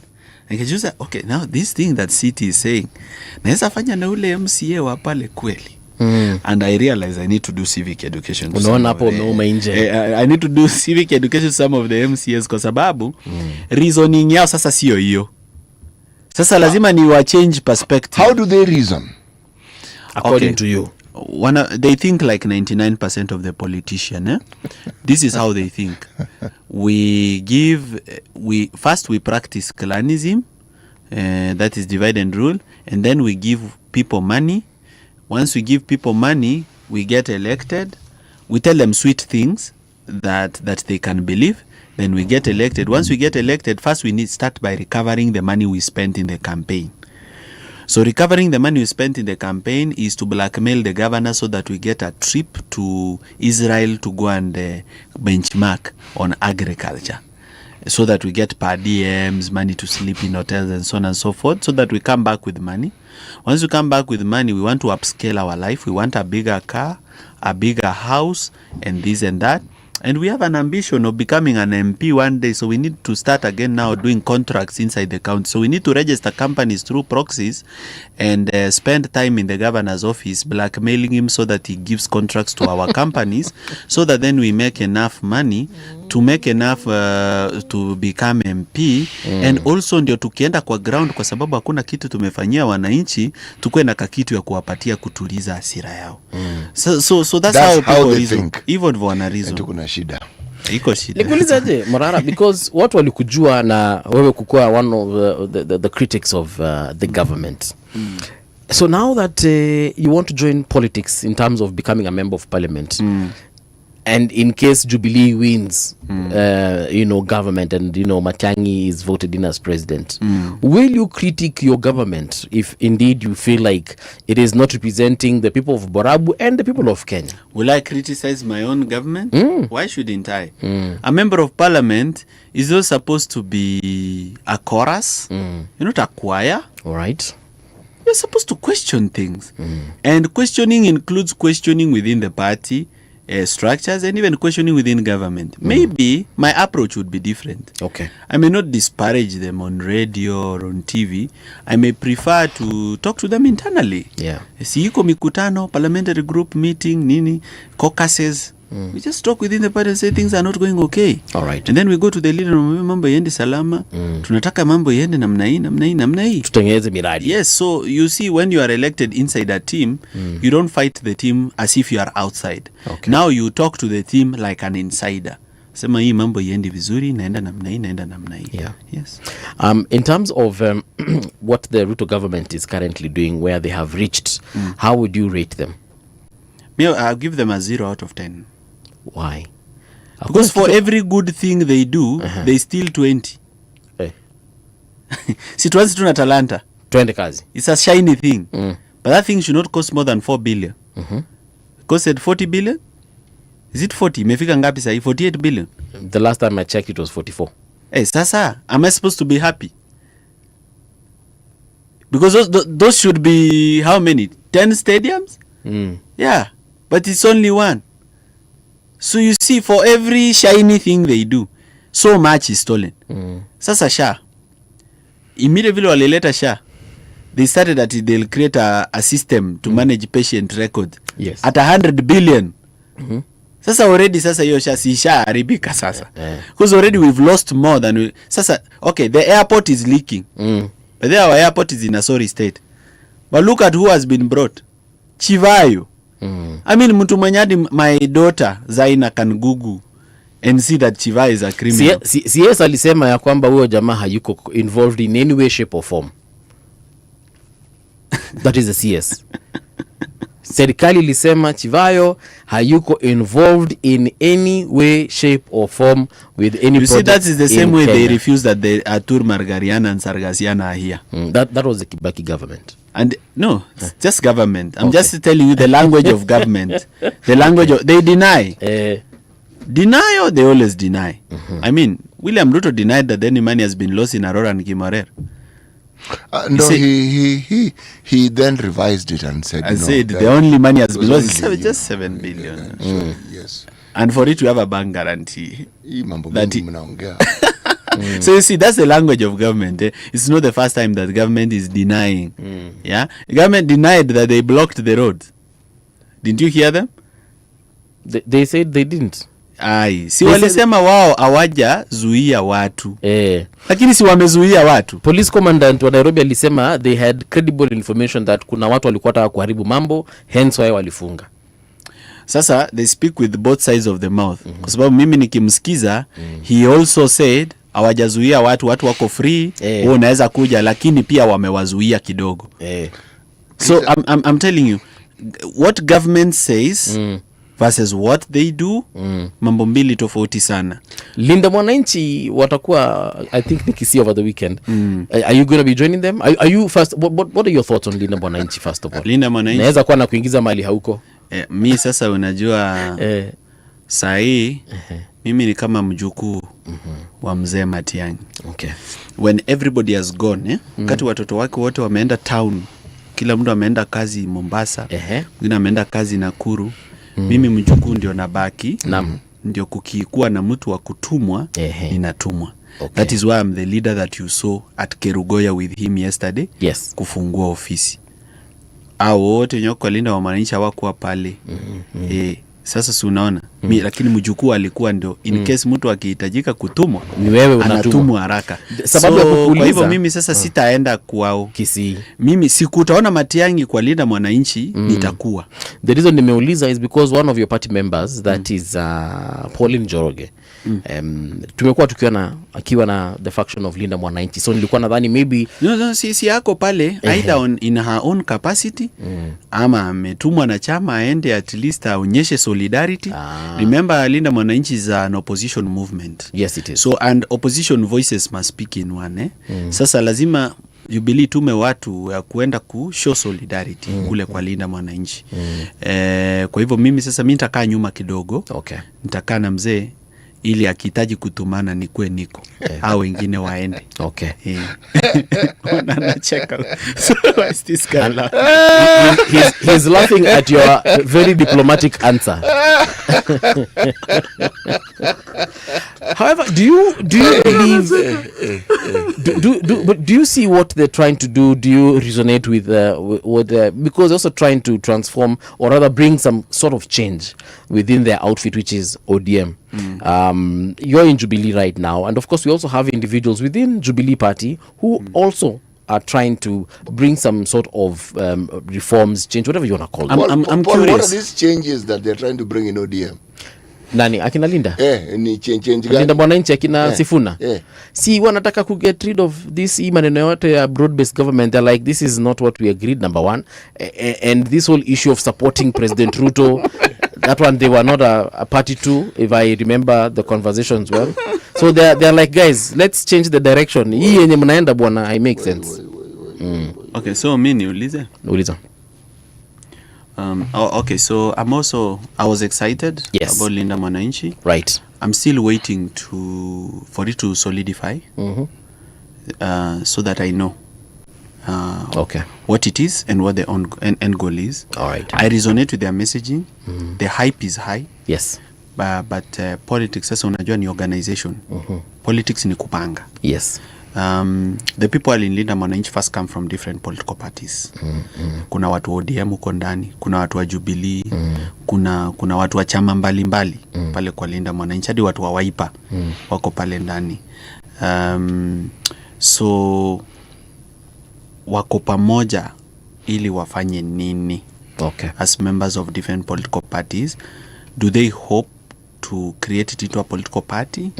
If they hope to create it into a political party, ndio wahame chama zao waingie kwa chama inaitwa linda mwananchi, then they are getting late. They should have done it by now. Okay. Do they hope to have a presidential candidate? The question is, are they then willing to leave their parties and join the party of this presidential candidate and support this presidential candidate? And the question is, if they present a presidential candidate na compete against Ruto plus candidate wa United Opposition, aren't we giving Ruto a free pass for him to pass? Okay.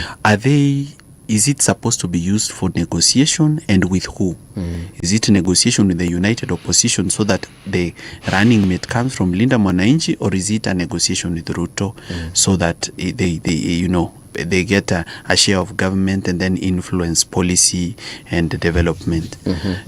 So hapo kidogo yani kwa solidify. Sijasema sijaelewa. I understand their messaging. Okay. I'm just saying there's a lot of mark timing enye bado mimi sijapata vizuri itaendaje ama inaendaje ama mpango ni gani ama form ni gani. There is hype. But sasa end goal hujajua end goal ni aje, ni opposition, ni serikali, ni kukua na candidate, ni kukua na chama. And you see, when you keep your followers too long without an end goal, they start being disillusioned. Wanaanza kufeel ni kama this is a club ya mahali tunakujanga tu kupiga sherehe. Inaanza kufeel ni kama ni club ya ni road trip. Ni road trip ya tunakuwa unapiga road trip sherehe. Kwingine tuko Machakos. Exactly. So wale leaders walinda wananchi na watakia kila laheri. Let them do their best. Let them, from the side of the people who support them and believe in them, wajue we are feeling a bit impatient. Tunataka kujua hiyo kitu inaenda wapi ndio tujue venye tunajipanga kisiasa. Lakini kwa sasa mimi sasa sitaweza kufika kwa sababu mzee anahitaji mtu ako karibu mwenye akihitaji kutuma. Anahitaji mjukuu mwenye akitaka mtu ya kutuma maji ako na tena mimi ni mbunge wake. You see, if I was not his MP, I would be out there. Okay. Ningekuwa huko nje napiga sherehe ama natembea. Lakini sasa I'm his MP. Inamaanisha tuko na yeye Nairobi na tuko na yeye nyumbani. One way or another tuko na yeye hapa kwa hapa. And then he is just across the fence.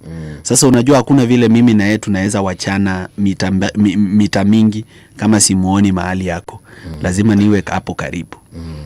You know the thing I find strange in politics, whether it's Linda Machine Nani or whether when there was Linda Ground or alternate government, is that in all the din of politicking, haki, it's like the plight that the citizenry of this country have. Hakuna mahali hiyo kitu inaficha except when they are mentioned or except when they are lambasting the president and the government.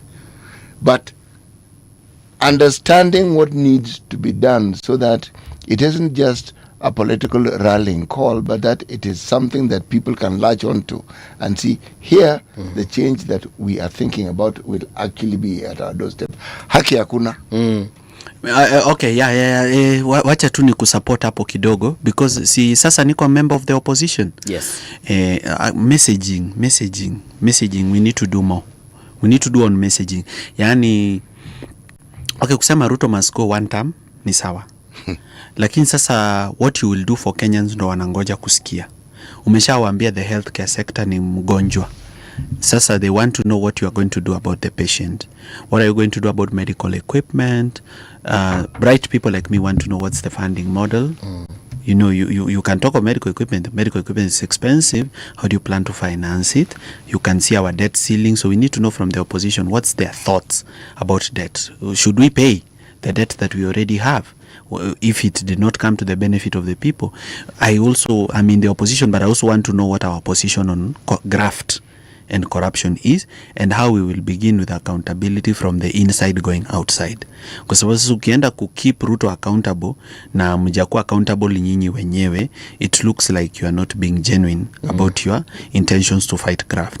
Inafaa ianze na sisi tuseme kwanza, kitu ya kwanza candidates wenye wako na active corruption cases should not run on any opposition party. If you have an active corruption case, kando, ukae tu kando paka kesi yako iishe. Ikiisha mzuri ni sawa, utangoja hiyo election nyingine kupata ticket. Lakini sasa people have active corruption cases, like wasikwe wana run because they taint the image of the party and the image of the coalition on what our position about corruption is. And corruption is a very big issue to Kenyans, is a big issue. Kitu ingine, economy, hatujawaambia tutaka kufanya nini. We have a trade imbalance in Kenya. Most of our dollars are going out, but very little is coming in terms of the exports that we are making to other countries. How do we plan to expand our exports? Sasa unajua hizi vitu si eti tutakuja kuzisema kwa manifesto. These are things that leaders wako nazo as a vision kutoka mara ya kwanza. Yani they need to already have it in vision to do it.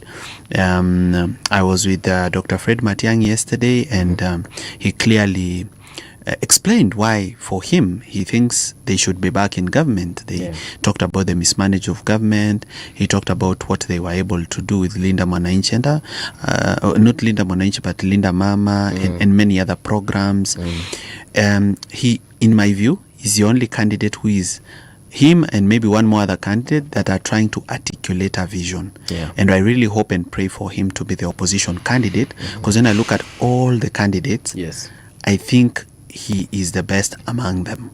Actually, your other deputy party leader, that is Honorable Jeremiah Kioni, said that this gentleman, that is Dr. Fred Matiang'i, is a fearless leader, no nonsense, very many superlatives we can use there. What makes him, fearless? What makes him no nonsense? What makes him the best guy for the job? It is his personality. Ako hivyo tu. Ako hivyo. Like, that's his nature. Sasa kama jana, I was seated behind him. And people kept making long speeches. Then nikaona style amekaa ni kama amekuwa impatient. So he said, these people are standing, some of them, the tent were not enough to host everyone. Yeah. So these people are so many, wengine wamesimama kwa jua, can't make long speeches like this. Jaribu mkatekate maneno ili ya watu sikae kwa jua sana. That means he cares about people. And even when he came to the platform to speak, he said, kwanza nataka niwaambie pole. We've spoken on and on, but the most important thing ni kazi. Ile kazi, story tunaweza kuongea sana. I mean, politicians given an opportunity to speak, they can speak on hours on end. Lakini cha muhimu ni ile kitu tunaweza fanya. So for him, he was impatient to get to work. Ako na hiyo impatience ya kufanya kazi. Hatakangi mpige story refu. Anataka yeye get down to business very quickly. So it's all about his personality. That is who he is. And you can see me. Okay, one particular thing that made it possible for me and my values to be able to work with Matiang'i is that when he was given position, if you want to know a leader is competent, he chooses competent people. When he was put in charge of the Ministry of Education, ukiangalia the people he was appointing, they were very competent. And even when they were put in other positions later, they still remained competent. Kwa mfano, you can see he's the one who brought Magoha and made him the chair of the Kenya National Examination Council. And Magoha was exceptional. Alifanya kazi safi sana, the late Magoha. Yes. And even when Matiang'i moved now to Interior and left the Ministry of Education, the CS, to be Magoha, Magoha, being the competent person he is, continued to do a competent job. And he didn't choose Magoha on the basis of tribe or political affiliation. Yeah? He knew Magoha is a Luo. Yes. Hakuangalia political affiliation. Yeye alitaka tu mtu anaweza deliver. So when you see a leader who is always seeking out for people who can deliver more than people who are politically correct, huyu ni mtu hata anaweza pick kiongozi kutoka opposition. If he's in government na anaona kuna morara huko kwa opposition, but he is a good brain. Na akikuwa hapa anaweza fanya kazi, anamvuta. So he can pull good brains to himself. And probably he got some of that from Uhuru. Uhuru also had a good eye. Yes. He had a good eye for good people who can work. Ukiangalia watu kama kina Mutai Kagwe, they were very brilliant. And for sure they did an exceptional job. Hata Badi wa NMS alikuwa ni jamaa anajielewa kitu anajaribu kufanya, and he did an exceptional job. So he also had a good eye. Of course pia watu walikuwa wanaingiza siasa, and maybe siasa pia sengine ilikuwa inachanganya what he's trying to do, and sometimes he has to try to balance politics. These things are complicated. But I really have a lot of respect for leaders who choose competent people, because then it means they already understand that leadership is delegation. Yeah. You can't do these things yourself. You need people who understand the job and who don't have to be politically correct, don't have to come from which tribe, they just can do the job. Yeah. And that is it. So that is why I'm rooting for Dr. Fred Matiang'i. We've tried getting him, and we meet hurdles here and there. So ukimwona mwambie tunataka kuje. Mjukuu atamwambia. Mjukuu ende mwambie babu njoo tafadhali. Leo tu. But I'm sure you've had time to interact with him, extensively, and even as you were making your decision to join Jubilee Party. This one issue that always comes up, and perhaps we shall get the chance to ask you, but I'll ask you anyway, if you had a chance to ask him on these accusations of Rivayala that keep on coming all the time. Even yesterday, PS Raymond Omolo mentioned it at one point. Have you ever asked Daktari, that particular question? About Rivayala? There are many things that happen in this country, and they get pinned on the person with the ultimate responsibility. Kwa mfano, today you could be the cabinet secretary for transport, and then people get an accident somewhere in Naivasha. You don't know the vehicle, you don't know the driver, you don't know the circle, you don't know anything. You are also struggling to get facts. The way wananchi are struggling to get facts from you. So in the end, the only thing you are is a communicator. Right. You're just supposed to get the facts from the SACCO and from the local security committee, and then communicate back to the people that this is what happened, and these are the interventions that are supposed to be put in place. Now sometimes it has nothing to do with you. It has something to do with the management of Kenha. Because Kenha has its own MD and director, and how they do corridor management, how they put guardrails on the road, how they put speed bumps. Sometimes it has nothing to do with you, because you are the CS, you're just reporting policy and providing leadership. So as a person with the ultimate responsibility on matter security, Yes. anybody who faced a security incident when he was a CS for internal security will want to pin it on the person with the ultimate authority delegated to him by the president. But some of these things are even things that, you know, are remote to him as an individual and as a person. Matiang'i by himself, kama alikuwa na hiyo tabia ya either kuweka watu kwa rivayala, we should even see it in his politics. Okay. Because personality ya mtu haiondokangi, inakuanga vile vile. Unaona sasa, just the way Ongondowere was is how he lived his life. Alikuwa hivyo, that was his personality. So if Matiang'i was that kind of a person, hata opponents wenye wanakosana na yeye saa hii, Yes. tungekuwa tunaona his hand being heavy on them. But he sounds tough, but he is still loving. So sometimes people think that because he is tough, he does bad things. But that's not true. He is tough because he wants things to get done. So personally, what I would say is I've never asked the question. Okay. And I don't think I'll ask it. Why? Because sasa we are trying to build momentum towards 2027 and the elections. Yeye akiulizwa hiyo swali somewhere kwa presidential debate, it's his job to answer. Okay. Sababu already yako na jibu. Lakini sasa mimi sitamuuliza kwa sababu it's beyond me. I was neither in that government. Actually amejibu mara mingi. Amejibu mara mingi, but people are not satisfied with the answer. Jeff Koinange ameulizwa sijui na nani. Ameulizwa kwa mapodcast. Ameulizwa na kila mtu. Sasa si ndo nakwambia. The thing that one must understand about our politics is that narratives that hold conversations captive. And if inadequate attention is paid to these narratives, you will find that there's a direction that people have taken, not because they have the facts. No. There's a dominant narrative that has been pushed, and that narrative has made certain things believable, devoid of any facts that may support or that may confound that particular position.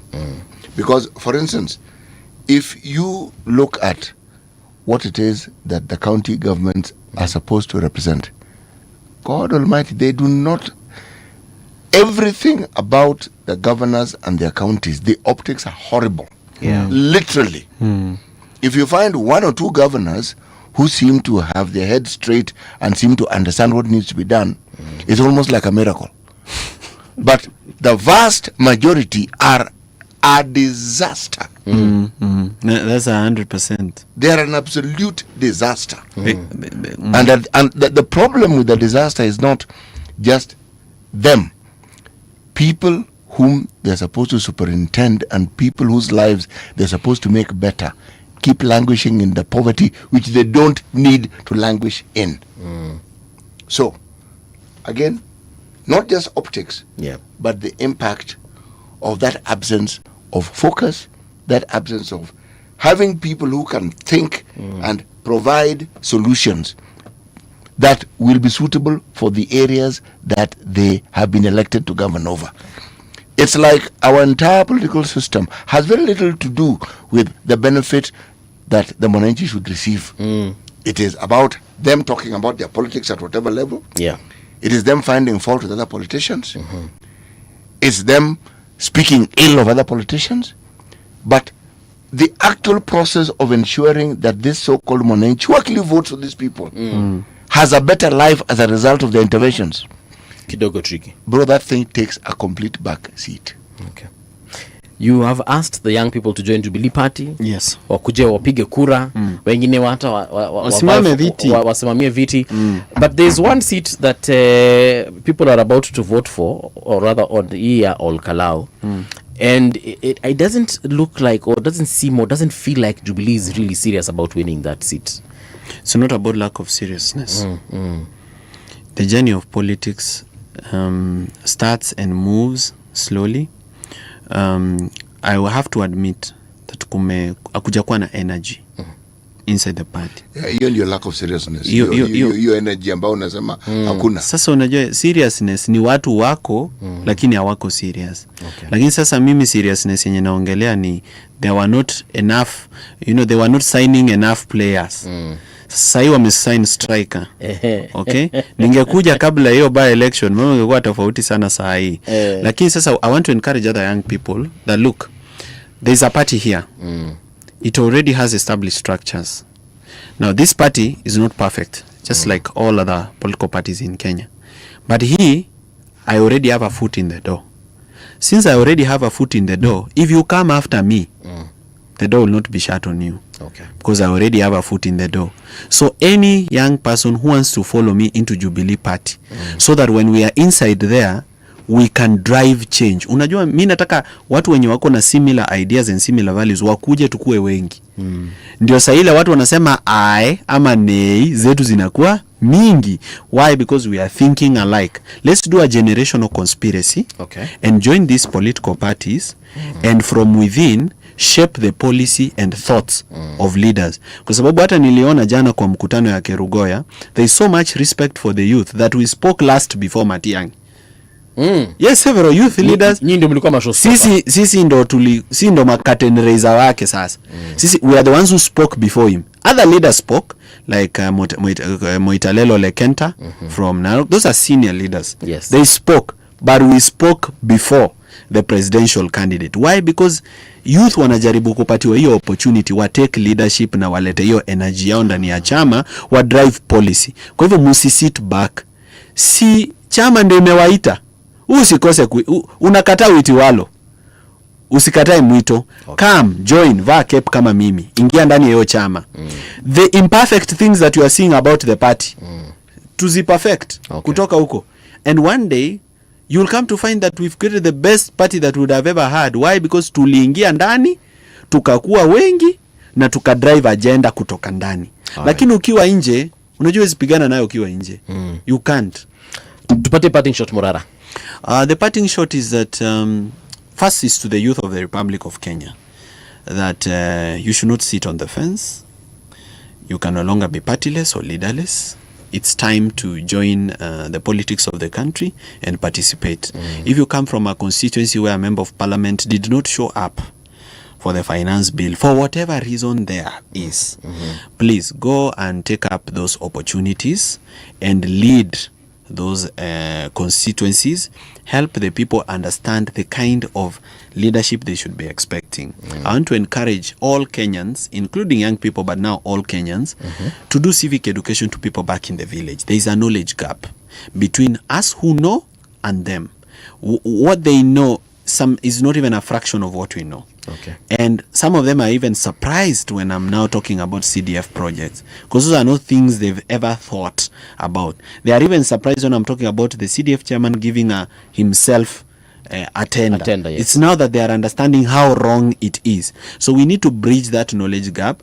We need to, whenever we are in the village or visiting or speaking to the people in the village or working with them in the different communities, for those of us who work in the village as teachers, police officers and what, let's try and bring our people to the light, so that we lift the standards. Kwa sababu if people have higher standards of expectation, they will have a higher standard of evaluation for leaders. All right. And finally, to the people of Borabu constituency, I want to tell them that they have a member of parliament who is going to be dedicated, committed and ready to solve problems with them. I'm not a genius, I don't know everything. So where they can help me, I will appreciate the help. And they be like a pioneer of showing Kenya what leadership can be when you trust someone, not necessarily because of their clan or because they gave you money. I want us to be the first ones to elect someone bila kuconsider pesa na bila kuconsider clan. Alafu tuone the kind of work that will come out of it.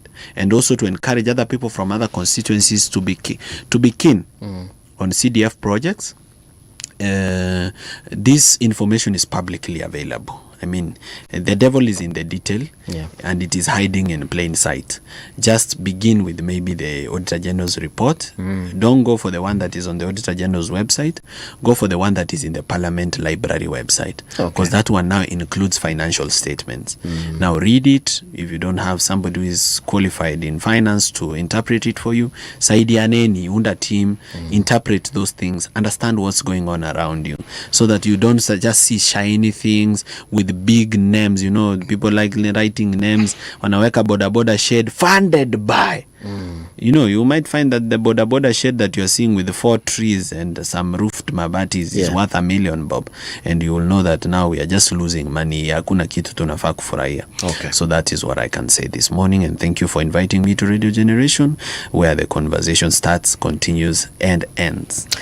We wish you all the best. And rest assured, we have our eyes on you. We shall call you again. You will be my accountability partners, because some of the things I'm saying here, they are on record. Ile siku nakuwa mwanasiasa nimepata cheo, nianze kufanya vitu kombo.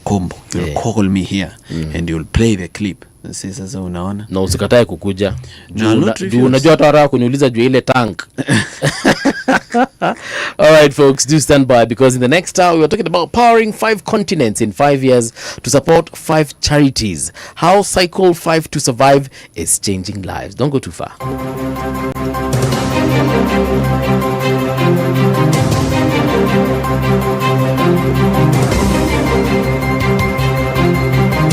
This is the Radio Generation News. Good morning, I'm Winnie Maganga. Authorities are facing backlash after at least one person was shot dead during fresh protests over 2 missing locals in Huruma, Nairobi. 2 others were injured in clashes between police and protesters. Police claim the victims were attacking and robbing residents and blocking roads when they were shot. However, another senior officer said investigations into the shooting are ongoing. What caused this mandamano ni kuna kijana ameabductiwa, and who is by the name Zizo Abdulaziz. We as a Kenyans ambayo ni wananchi wakaaji wa huku Kiamaiko tunakuwa na wasiwasi mingi.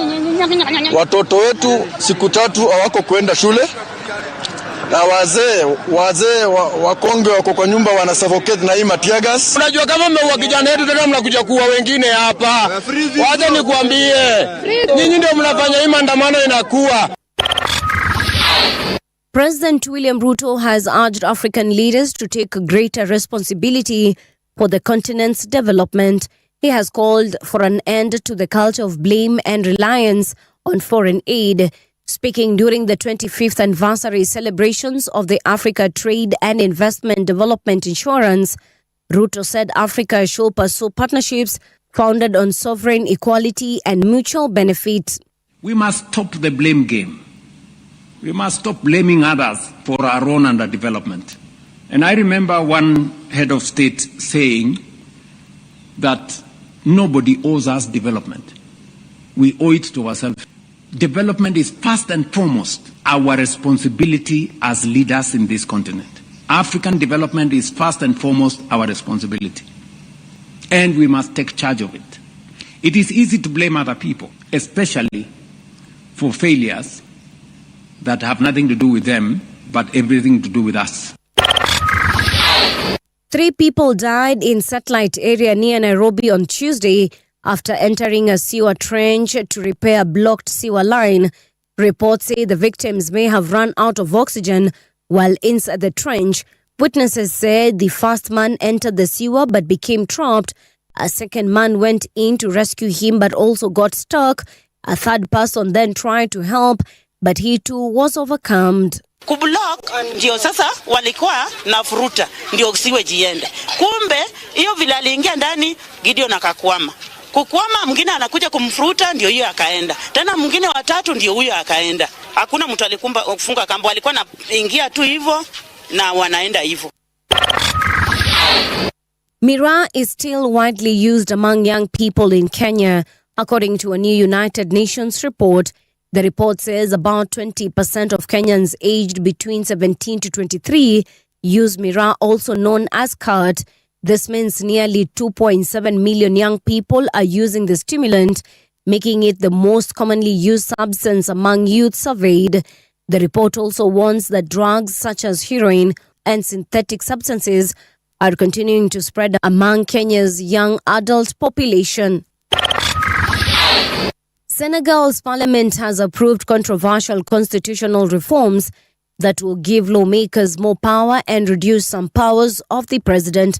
The vote followed heated debate in parliament and highlights growing political tensions between President Diomaye Faye and Parliamentary Speaker Ousmane Sonko, who are once allies. The government says the proposed changes will now be taken to a national referendum, but no date has been announced yet. And that's the truth on Radio Generation. Good morning, I'm Winnie Maganga.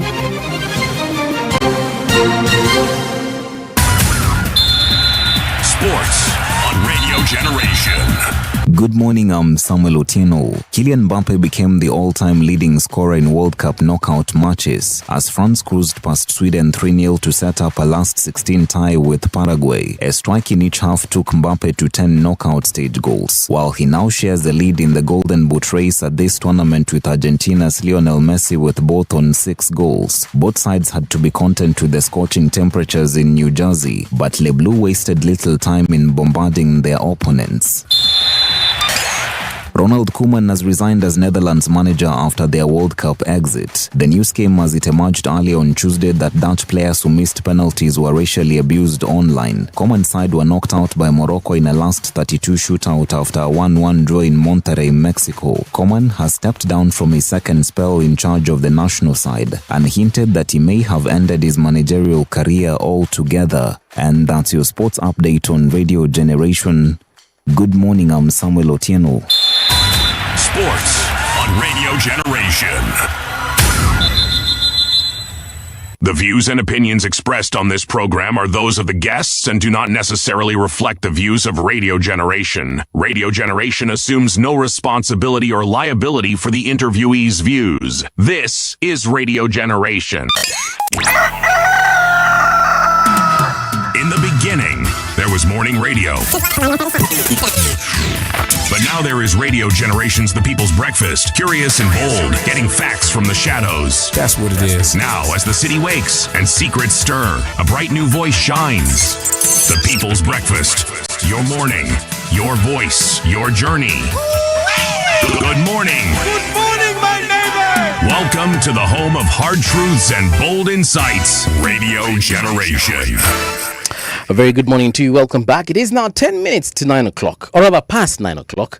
My name is Mungala Mbuvi and I'm with CT Muga in the studio. We had a very interesting conversation in the last 2 hours, and I'm looking at your comments and I have a lot of questions which I think we shall be able to share them much later, because in this particular hour we have a different conversation that needs to take place. But a big shout out to Maxi Opondo, I see you, Luis Rudasingwa, DK, Tom Omungo, Wachane at Nuru, and City, someone is asking you, this is Maxi Opondo. Yes, Maxi says, City, get Sifuna to substantiate and ask him the tough questions about the end goal and the how, as far as the Linda Mwananchi faction is concerned. So, kazi kwako, City. Well, we've invited Sifuna.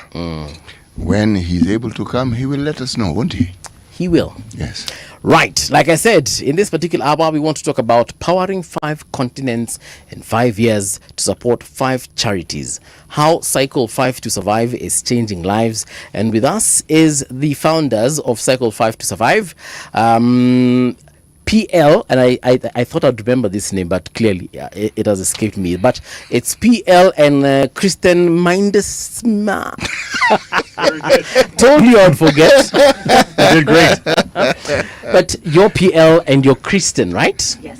Welcome to Radio Generation. Glad we could host you today. Thank you for having us. Let me start with you. Again, remind me, PL stands for Paul... No, Peter Lua. Peter Lua. It's a Dutch name. Uh-huh. When I was a child, I immigrated from the Netherlands to Canada, and no one could remember my full name, so we just took the first 2 letters and put them together, and now I'm PL. Right.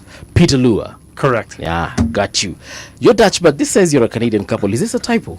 No, it's not. We met in Canada, got married there, so we're both Canadian citizens. Interesting. CT Muga has a proverb that he'd like to share with you.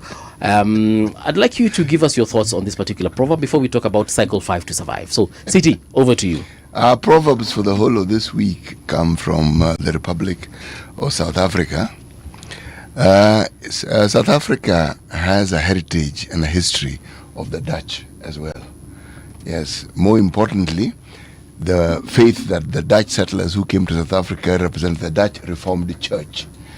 It's an interesting history, a very, very interesting history. Now the proverb: bend the tree when it is young. Bend the tree. By the way, the thing about proverbs and the interpretation, they are as diverse as human beings are diverse. So there's no right interpretation. So, what do you think it means? Bend the tree when it is young. Kristen, maybe we'll start with you. Ladies first. Yeah, the first thing that came to mind is just our younger generation. Hold on. Sorry, I think there's a problem with your mic. Could you kindly just swing and use this one? Sure. As we fix this one. Yeah. Sure. All Is that right. better? Good. Thank you. The first thing that came to mind is just our younger generation, and for us, it's been something. I'm a teacher and I've worked with kids my whole life, and so it's always how can I empower our younger generation to just be better, like to be kinder, to do more, to be involved, and how to give back. And so the first thing that I thought of is if we have an opportunity to work in the minds of the younger generation and show them that they have the ability to change the world to make it better, then that would be a focus. I love to look at breaking cycles and preventative, so I feel like that would be something that would align with how I think. Anyway. No, it's a very beautiful interpretation. Thank you. PL, what do you think? Yeah, I I know how much influence people can have as people are growing up, and to Kristen's point, one of the reasons we started this initiative is to break cycles or create cycles of opportunity, and I think we need to start that with the younger generation and provide them with opportunities so they can dream and grow, and the sooner we can reach them and give them opportunities, the better off they'll be. Wow. All right. I like that. Let's talk about cycle 5 to survive. What is it? When did you start? You've been doing this for 5 years now, I believe, you said? We're on year 4 or 5. Okay. So it started several years ago. I was in a position where I was working many hours every day, and I thought there has to be more to life than just working all the time, and I wanted to give back. And when my wife turned 55 and I turned 50, I came up with an idea of something to give back to the world with the number 5.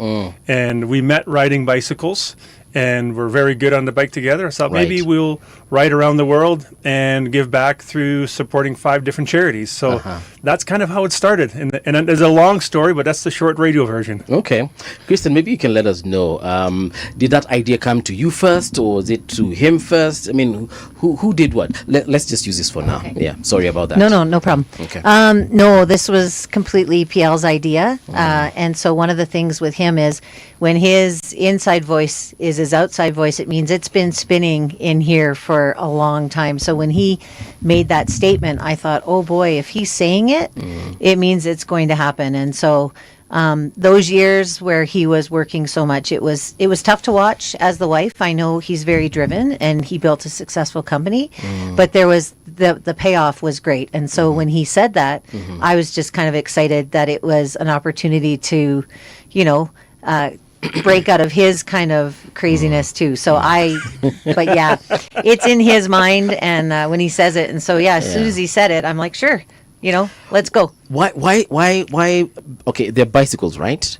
So why cycle? Why not a motorcycle? Why not a vehicle? Why not a truck? Why not a plane? Why specifically bicycles? I mean, we did, like he said, we met on bikes. We were both doing triathlons at the time, and so from day one, we were always on a bike together, just training for our races. We did Ironman for our honeymoon. So it was just that natural thing. And funny enough, for about 15 years after we got married, we weren't cycling at all because we started to have our families and we were busy. And then once we got back on the bikes in 2015, it just felt really good. And we tend to be at our best when we're together on the bikes, because when you're on a bike, you're going through the world just a little bit slower. So you can look around, you can see things, you can smell things, you can hear things, and there's a lot of quiet time as well. So it's just a really good place for us to clear our minds, to think, to chat about certain things. I'm constantly, having conversations with God for hours on day. Yes. Sometimes I'm complaining, sometimes I'm happy. Okay. And yeah, it's just really good. I don't know. Don't you get tired when with the changing weather? It's raining, it's sunny one day, another time it's probably snowing. How do you deal with that? People think when we ride so many kilometers, they think it's the physical part that's the most tiring, but it's the mental part.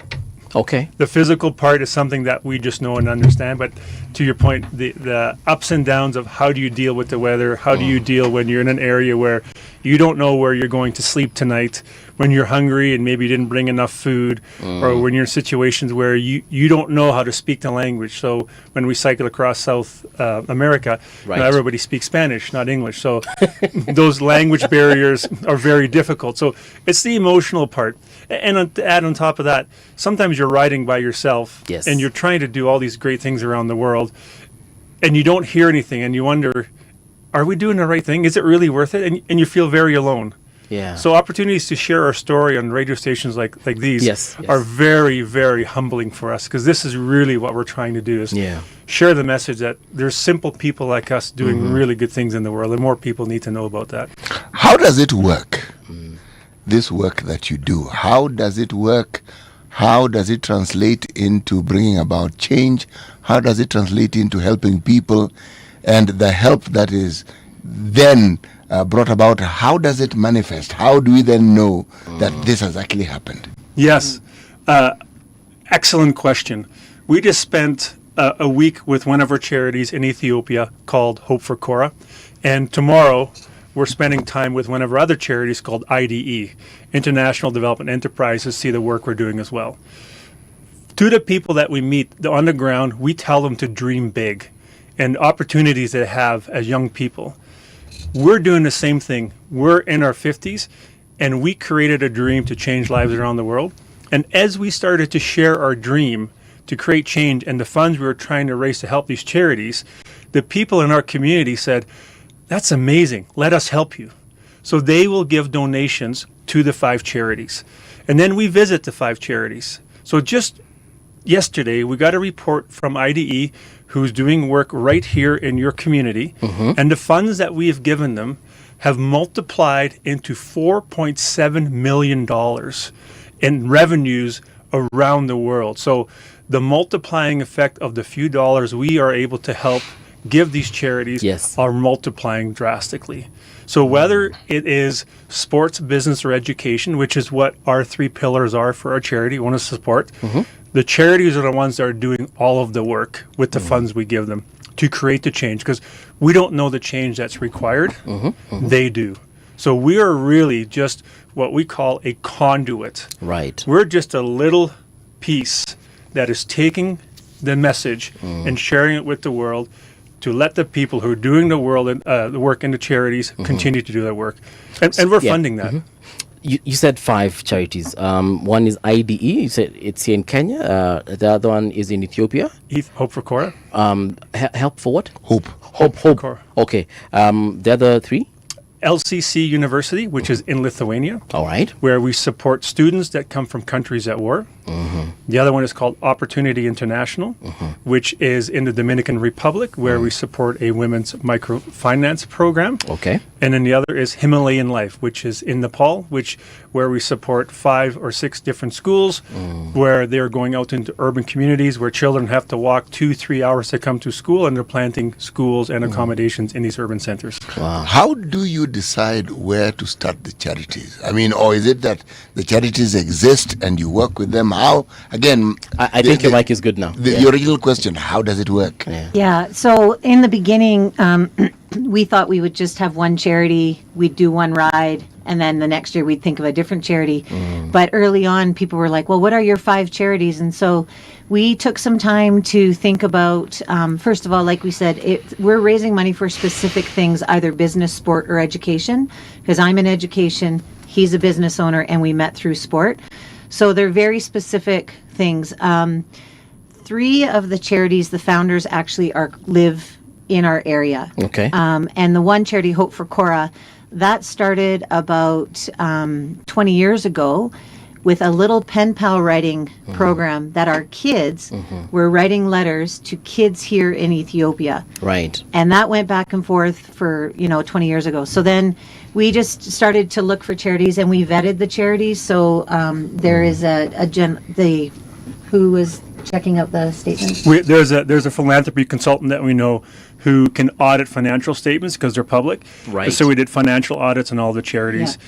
We met with board members. We met with the presidents of all the organizations, because we knew that we were putting our reputation on the line supporting these charities, as the charities were putting their reputations on the line, saying, hey, here are 2 crazy Canadians doing something out of the ordinary. Like, the last thing we want is to put our name behind these 2 people, because we don't know what they're going to do. So there was mutual trust right from the beginning. But from a financial audit and from a reference.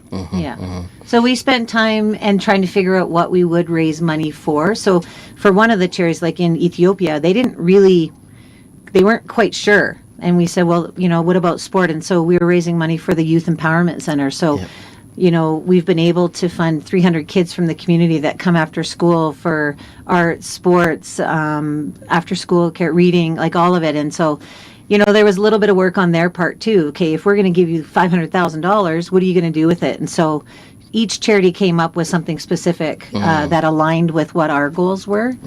So, yeah. So if we look at the funding, so what exactly do you fund? You've mentioned the activities like arts and what have you. Okay, so let's take the Cora as an example. Yeah. Young people in the arts, you're taking sports.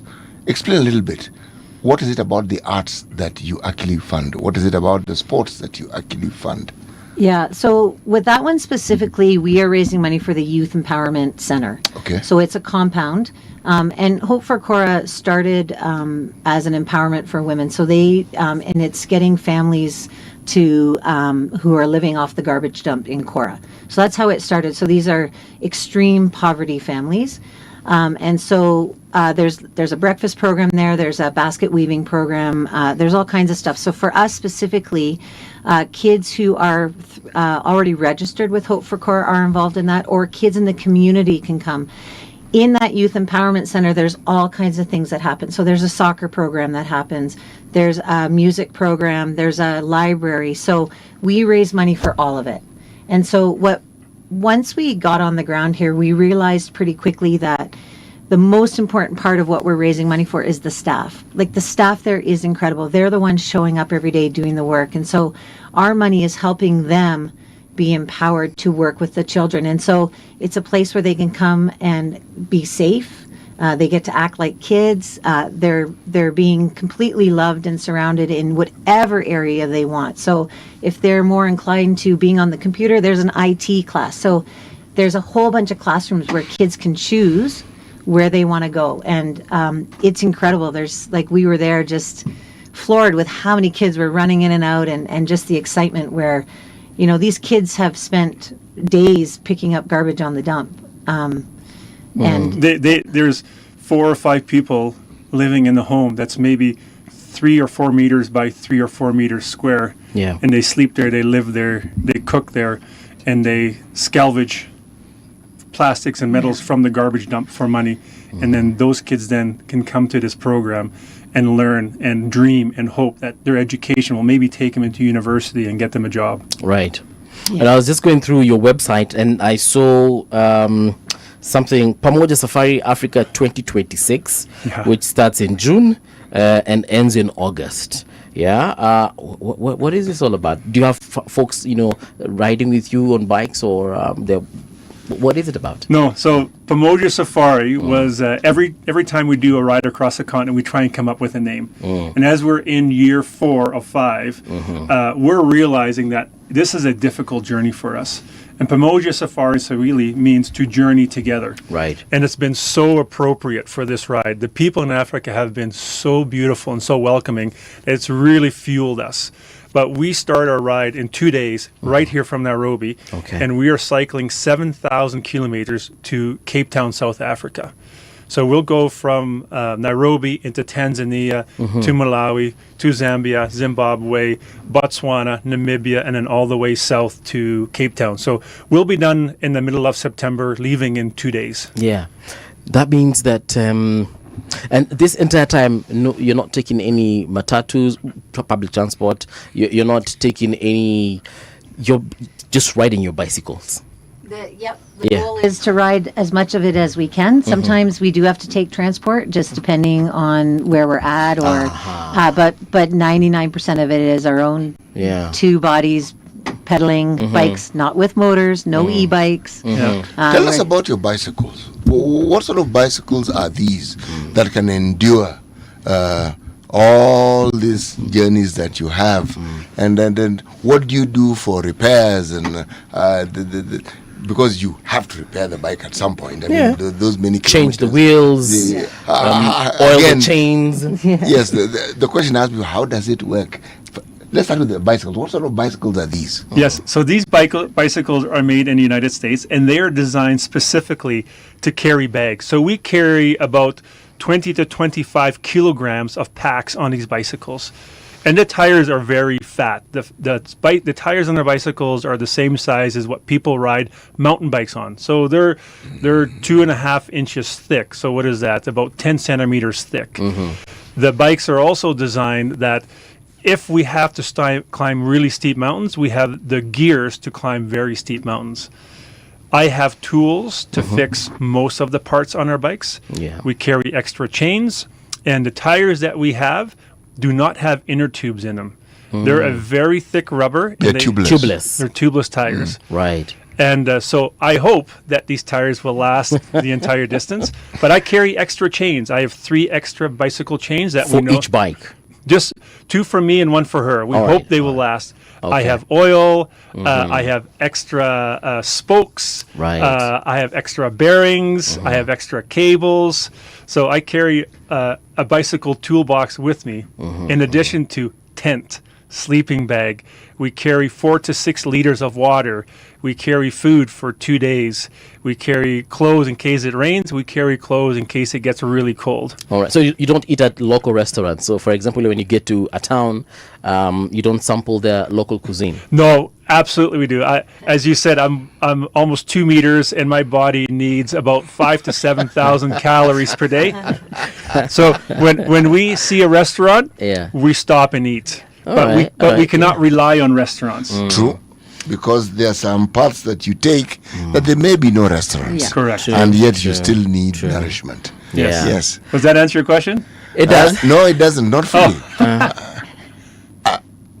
If I'm trying to picture the cycling, and I'm trying to picture some of the terrain that you cycle through. Yes. And I'm trying to picture a situation where you have a tire burst. What do you do? So I carry extra rubber pieces, and I carry rubber compound cement.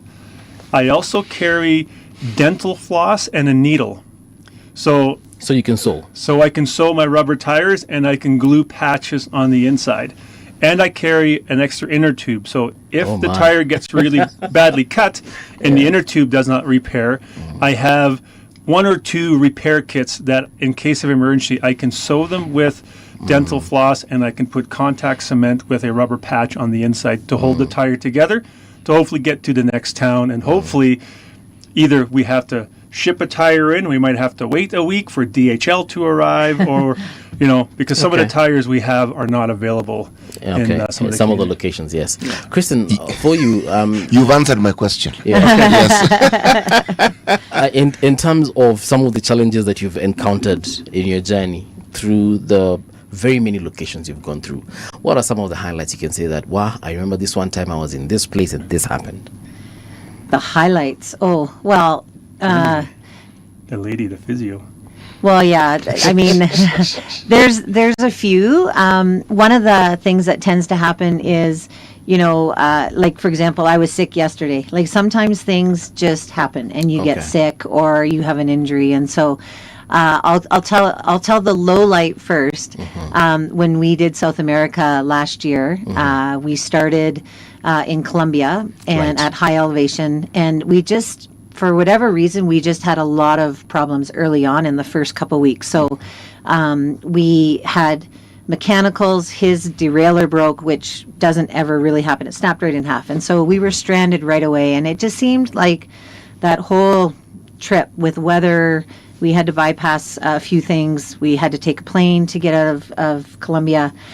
Finally made our way to Peru, which was supposed to start this incredible part of this ride, and I got sick again. And so ended up being hospitalized for 3 days. And then I think just at that point we were struggling so hard, we were running out of time, and we ended up flying back home.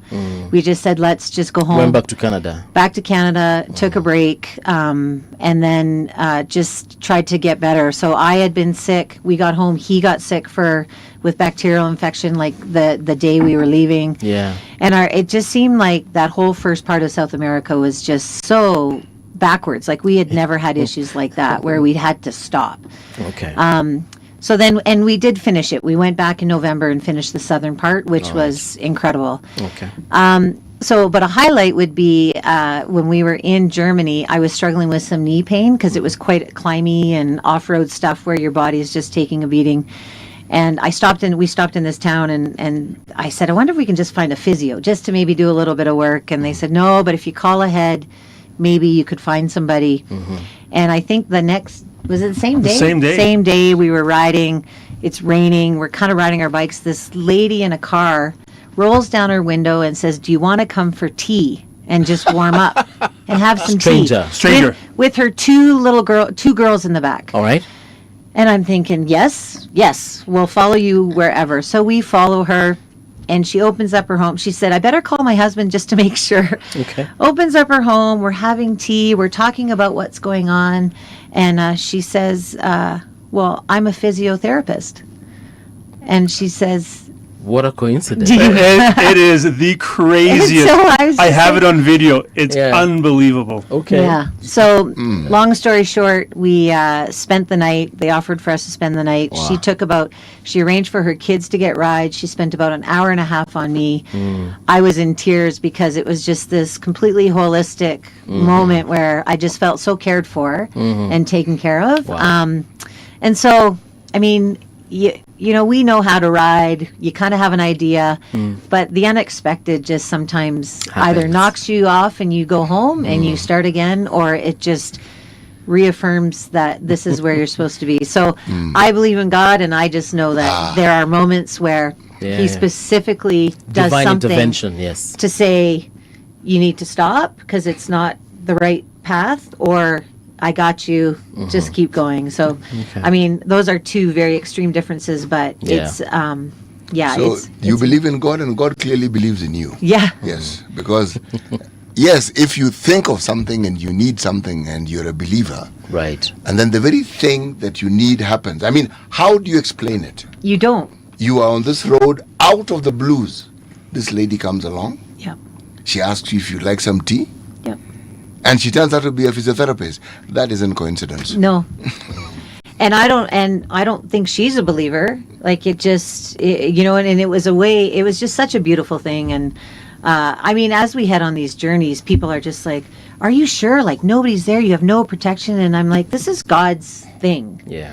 And we're doing it, but we also know that he's along for the ride. And so you just trust that you're going to be okay. Have you gone through, or have you been to all the 5 continents that you had set out to visit? No, we've done North America, South America, Europe. And now you're in Africa? Africa, and then next year will be Asia. So we have cycled about 20,000 kilometers so far. So by the time we finish Africa, we'll be at like about 27,000 kilometers, and maybe when we finish Asia, we'll be maybe about 35,000 kilometers total, roughly, give or take a couple of thousand kilometers. I don't think we've asked or answered this particular question. So how exactly does the funding come in? Do you go to all these locations and people donate money, or do people follow? Because I've seen you have a YouTube channel as well, and you have a website. Do people watch you on YouTube and then donate, join the how does it happen? Yes. Well, like I alluded to it earlier, we just started sharing the dream with the people we have in our community. Yes. So we put time and effort into our own fundraising efforts. So everything we do, we self-fund. So we pay for everything ourselves. And so when we have these fundraising events and we share the dream, those people will tell other people, and they would tell other people. And as we cycle around the world, people who hear our stories, they will also give a little bit of money. But most of the support comes from the people that we know and for the people that believe in our dream, and they want to support us in our dream. Okay. And they're behind us. The people who support us may not know the charities, but they know the good that's in our heart, and they know the good that we want to do. So that's where I would say 80 to 90% of the funds come from connections that we have and through fundraising events that we put on back in Canada. Do you know how many people are behind you in terms of support? Can you see that these charities have been supported by 10,000 people or 50,000 people or 300 people? Well, I think you can look at support in many different ways. You can look at support in terms of how many people have heard our stories and are praying for us, or how many people have given us emotional support by reaching out on social media and giving us encouragement. And then the other one is, of course, people who have given us the financial support. Yes. But, in terms of the number of people for financial support, it's maybe 200 or 300 people. Okay. So, again, keep in mind, we are just 2 average people living in a small community in Canada, trying to do something crazy that, so nobody knows us. We need people like you in these radio stations to let people know what crazy, simple people can do. Did you say simple, regular people who come from a small community in Canada? Yes, sir. That's what you said? Yes, sir. Nothing could be further from the truth. You see, you can be regular, yes, in your outlook towards life and the way you relate to people. But what you are doing, there is nothing regular about it. There is nothing simple about it, except maybe your attitude as you do it. Because somebody who leaves the comfort of their home to go into the unknown, not for their sake. No. They have this vision that this could lead to helping others who are less privileged, less advantaged. There is absolutely nothing simple or ordinary about that. Yes, that actually is the definition of extraordinary, not ordinary. I tell people it's my lack of intelligence that's allowed me to do this, because any smart person who would have heard my dream would have understood how difficult this would be. So a little bit dumb and a little bit naive, you can be maybe a little bit extraordinary. But PL, think about it for a single minute. The people who have contributed to this planet and brought about change have thought exactly like that, because you go off grid. You don't think the way everybody else thinks. And part of the reason is because the way you look at life and the way you understand it, the way you interpret it is different. Because if it wasn't different, you wouldn't do what you would do. You would stay in the comfort of wherever it is you come from. And then when you look at the people who then support the vision, it means they have that inclination. But maybe this idea of riding, God knows, 20,000 kilometers doesn't quite appeal to them. But they are happy to support you riding your 20,000 kilometers. Exactly. Correct. Yes. Yeah, because we do talk about time, treasure, and talents. And so the people that have the treasure, that's their gift, and they're giving us the actual financial support that's going to the charities. And we're doing all three. Our talent is cycling. Like we said, we support everything. One of the things I think we're most proud of is that it is 100% give. Like every penny raised goes directly to the charities. So we have a donor who covers credit card fees. So like I said, we fund everything. So it's not like we're riding around and staying at a hotel on the charity's dimes. Like, we're covering that. We also make a personal donation. So we're showing it's like, we're all in. And we call this philanthropy in action. Like, for us, it is a new saying. We come up with things as we go. And one of the new ones that Piel has been saying is that action trumps perfection. And so for us, and for him, he mostly just starts, because if we were to try to figure everything out, we wouldn't do it. Like he said, like, you just think, like, this is crazy. Why would we even consider this? So we're just taking action. And we're using like I said, this is time for us is exactly right. Like, one of the hardest things is we're away from our kids. Our kids are in university age. They're athletes. So we're missing things.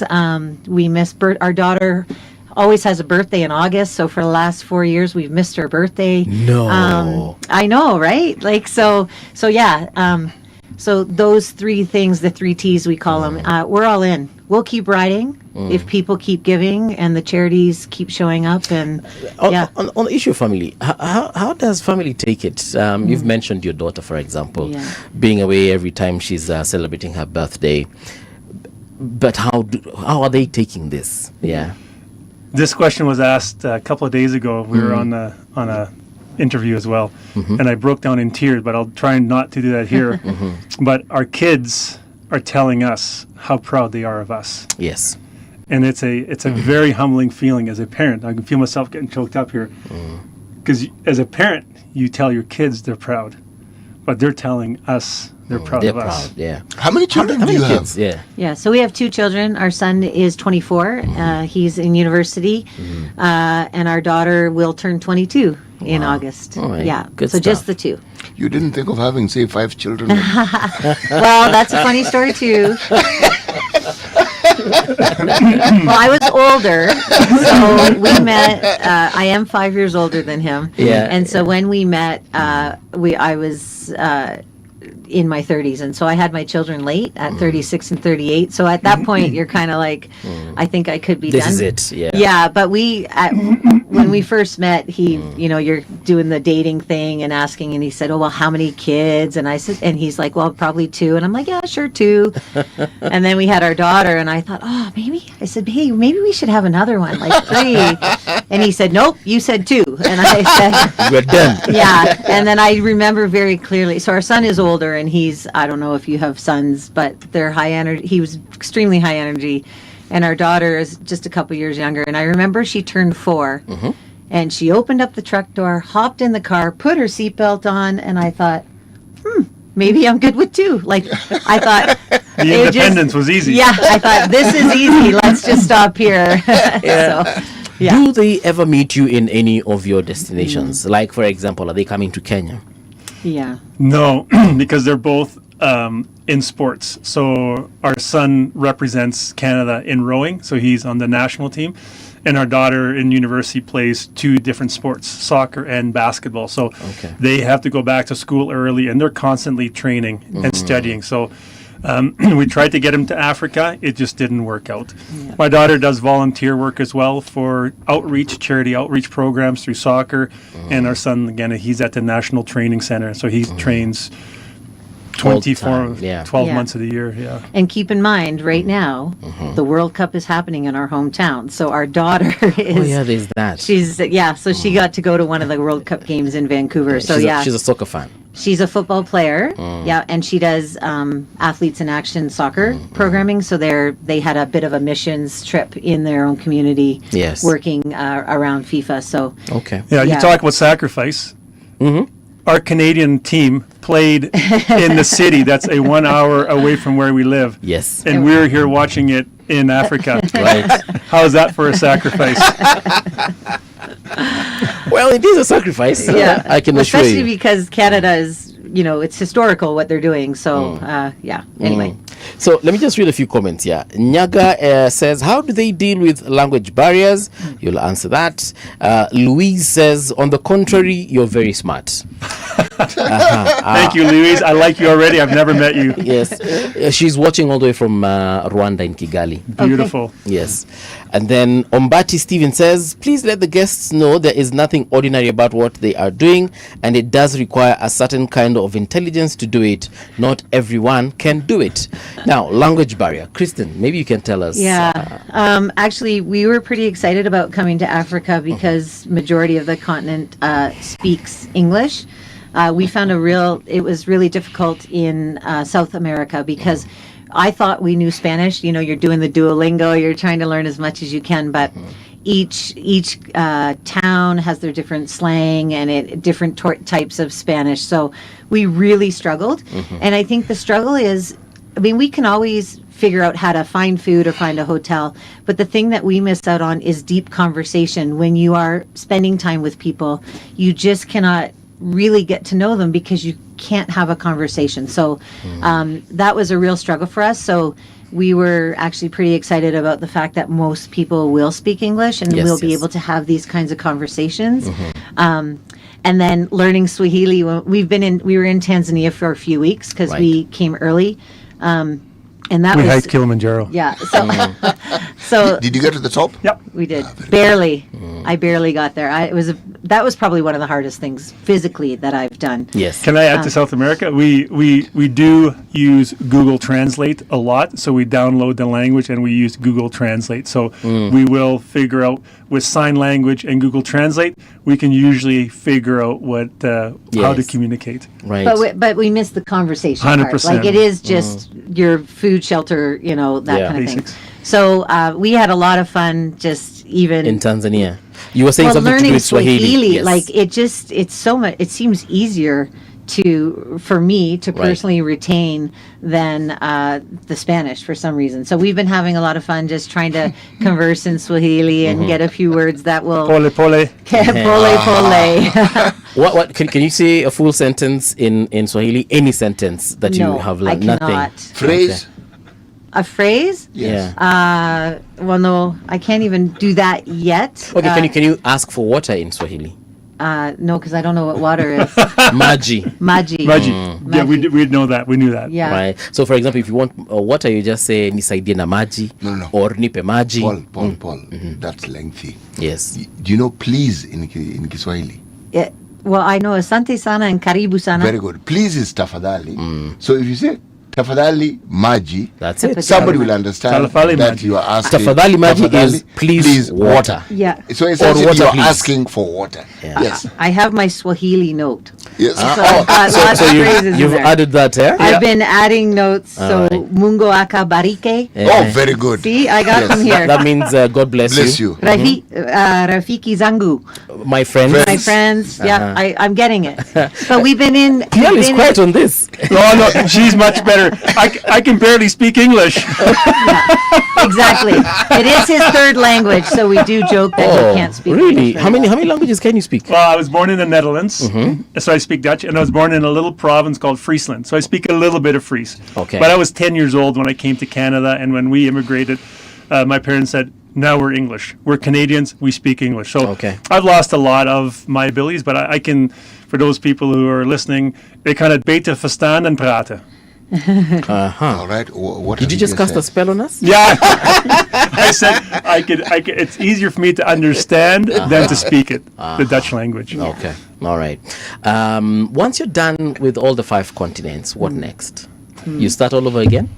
No. Or you go to the 5 oceans now? Yeah, the 5 oceans. Well, this started out as a bit of a selfish quest because I wanted to figure out what is my purpose in life. I know I have some extreme weaknesses and I have some extreme talents. I wanted to figure out what my talents were and what my purpose was. So what started out as a bit of a selfish initiative to figure out how can I become a better person and in doing so give back to the world has now turned into something completely different. I've taken sabbaticals from my business. My business has really rallied around me. My business partners are supporting me that when the 5th continent's over, we don't know what it looks like. What we do know is that we're not just going to abandon what we've started, because the momentum that we've created is it's unbelievable. Right? The fact that we're here having an interview with you, you would have asked me that when we started, I would have had no idea how many people would be listening to what we have to say. So I'm really passionate about business, which is where IDE comes in, who's doing work here in Tanzania, trying to figure out how to empower. We've had great discussions with Hope for Cora. And I think for me, where I will get passionate about is a lot of these not-for-profits are reliant on donations. Yes. And how can I help the non-for-profits become more sustainable, where they can reach out to government agencies, the private sectors, as well as some of the donations that are coming in from people who want to do good work. But the reliance on just donations alone is becoming more difficult globally, as countries are saying, we're not giving you any more help. So how does the collaboration around the world work with the different charities, and how do the charities become more self-sustainable? I think that might be the next chapter for me. Okay. We do know we want to go back and visit every charity again, because we want to continue to see the work that they're doing. We know, again, because this is fresh, coming from Hope for Cora, our ability to speak into the lives of the kids that are seeing the benefits, we were having these kids write down their dreams and share them with us. We are giving the staff hugs and empowering them to say, you are the teachers. You are bending the tree to your metaphor at the beginning. And so how do we empower the people that are doing the hard work on the ground?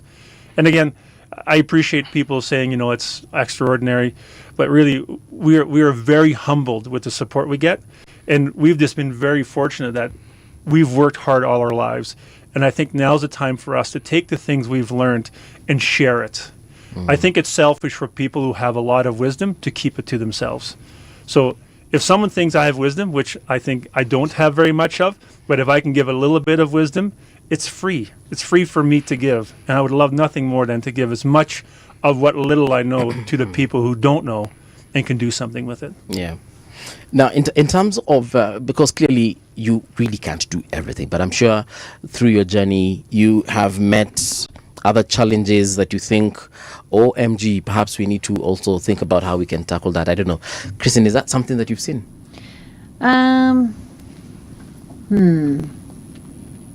It's a great question. Yeah, that is a good question. Maybe somewhere we can focus a little bit more in terms of our philanthropic activities to see how we can support maybe a sixth one and so on and so forth. Well, that clarifies it. Yeah. So there is a sixth ride. So we, one of the things for me personally is I've been convicted that I love that we're in the world, in all the continents, helping charities, but we have a great need back home as well. There's a lot of work that needs to be done in our own backyard. So the Ride 6, it's not necessarily year 6, will be across Canada. So we will ride from coast to coast and we will raise money for a local charity. We do have an idea of who will work through a charity there.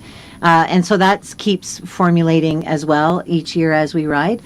And then I think, like to what PL said earlier, we're really finding that we don't want to just be done with these 5 charities. Like there's just so much that can be done. And to his point about sustainability, it's really in this last 3 weeks has really started to become a little bit more clear that maybe that's where he will be gifted. And we had some great conversations with our charity partner in Ethiopia about what that could look like. That's their desire.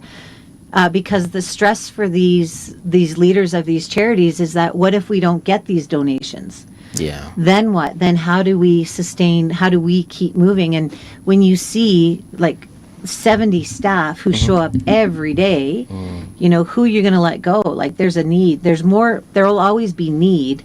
So it's how do you sustain these? So that's really started to keep kind of rising to the top of where this will kind of go. And this idea of the business partnership has kind of really kind of started to materialize. So the joke is at the end of this ride, what's he going to think at the end of the ride? What's going to happen? Because for 3 months now, it's going to be up here. It's just going to be spiraling and there are all these ideas. And to me, that's really exciting because this is part of his personal journey as well. Okay. So I get excited about that because when he's excited, then I'm like, oh, where are we going now? Like, it's just, it gets fun. Do they have any other donor other than you?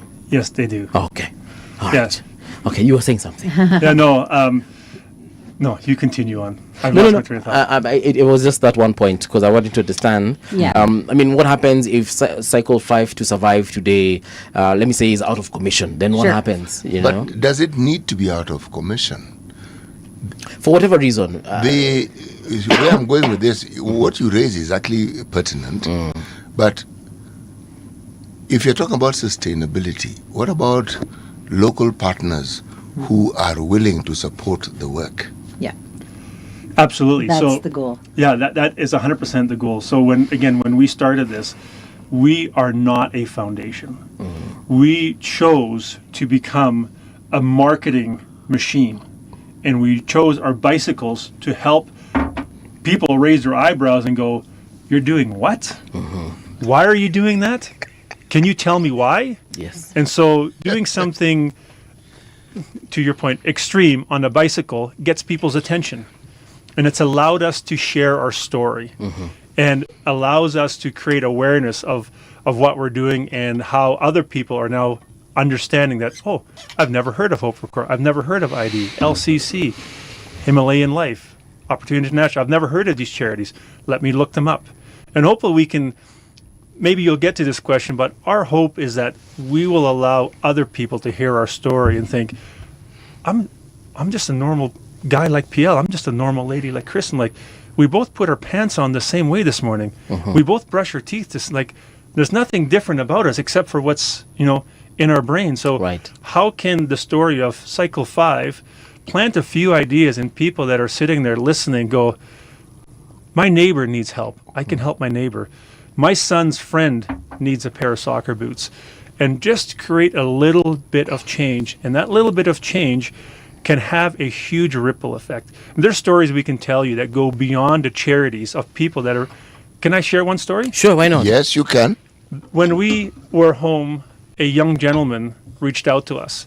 He had an autoimmune disease where he lost his colon, and now he has a ostomy bag. So all of his food goes into a bag on his body. He wanted to do the route that we cycled in Europe. It's a 8,000 kilometer route. It's a very difficult route. We're the 44th person to ever finish this route. He wanted to be the youngest and the fastest to achieve this, but his autoimmune disease completely said, you can't do this. He saw our story. He reached out to us. He said, if I want to do this and create awareness for young adults who have these autoimmune diseases, how do I do that? I mean, it brought tears to my eyes to have someone reach out to ask us, how are we doing what we're doing so he can do the same? So now he's cycling across this route, raising awareness for young people that says, life doesn't stop when you have these autoimmune illnesses. Like, you can still pursue your dreams. It just looks a little bit different. Yeah. We had a German soldier when we were in Europe wanted to take a picture of us who was getting ready for the war in the Ukraine.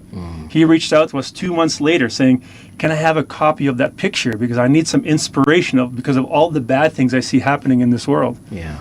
And we're just riding our bikes, creating opportunities, and people are just inspired by that. And it's not our intentions. Yeah. I get emotional thinking about it. Yeah. But to your point about local, like, that is the big challenge. It's not all dependent from Canada or the United States to that. Like, it is about, in Ethiopia specifically, business partnerships on the ground there to help sustain the work that's being done by lots of NGOs in the area.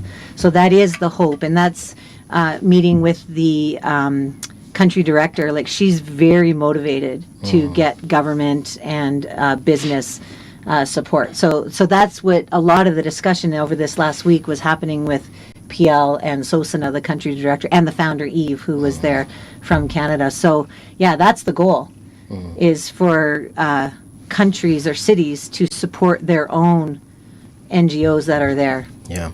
There is Mohammed Murunga who says, surely they should know Hakuna Matata. Yes. Oh, we do know Hakuna Matata. We do know Hakuna Matata.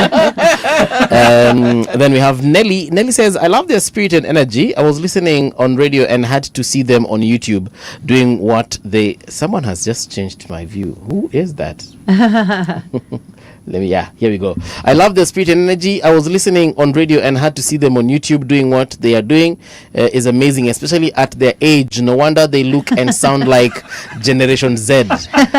God bless you. We love you. Thank you. Yeah? Sante sana. How can people who are watching this and probably will watch it later, listening in their cars, how can they get in touch with you for support and maybe have their questions answered, like the person who had that autoimmune disease or the soldier in Germany? Yeah, the easiest thing for us right now, we're really trying to grow our social presence. It seems that is the communication of our time. And so the easiest thing would be to find us on all our socials. So everything is at cycle, the number 5 to survive. So Instagram, TikTok, Facebook, YouTube. And then our website, if you really want to see what we're about, the website is the best place to go. Right. And everything, because we have all of our past trips. And so so like and follow and share is the easiest. Collaborate. Collaborate for sure. So then you could ask us any question. If you ask questions on our social feeds, we usually get back to you. Right. Now, it's a little trickier over the next couple months. Yes. But we do have a team back in Canada that takes all of our media footage, and a video will come out every couple of weeks. Okay. On our website, you can sign up for our newsletter, which we don't inundate you with newsletters. It's just, hey, this is where we're at, and here's the video if you want to watch it. There's a live tracker on our website, so you could actually see where we sleep every night. Yes. And then if you are motivated to donate, then there's a donate button, and you can just click on that. Yep. Awesome. Parting shots, and I'll start with you, PL. Oh. Parting thoughts. Well, I have to give a lot of recognition and credit to the two of you here and the radio station for allowing us an opportunity to share. And we know, I joke, like if a tree falls in the forest, does it still make a noise? People need to hear what we're doing. And the platforms that you guys have for radio and anybody else listening, it's a very powerful vehicle. We've been very blessed. We've been on podcasts in Japan and Australia and Norway and France, and we want to be on more podcasts. We love telling our story. We have no scripts, nothing's written. It's all from the heart. I can confirm that. Yeah. So my parting thoughts would be, if you're hearing our story and you want to learn more, invite us into your village, community, ask questions, get us out in the public. I'm not afraid to public speak. I'll stand on any stage and share our story. So if that moves you to reach out to us and allow us to do that, that would be our wish. And like Kristen said, I love the quote I created where action trumps perfection. Wow. You don't need to know what you're doing to do something good. Just do it. We all know what the right thing to do is. When we see someone in need, when you enter a store and there's a lady, you keep the door open. It's just the right thing to do. We know that. We bend a tree when we're young. I will remember that metaphor. Yeah. It needs to start young. So take action and invite us into your community. Allow us to share our story. All right. Karibu sana. Kristen. Yeah. Again, just echoing what PL said about action. I think for us, we ride bikes, so that's what we chose, but not everybody does that.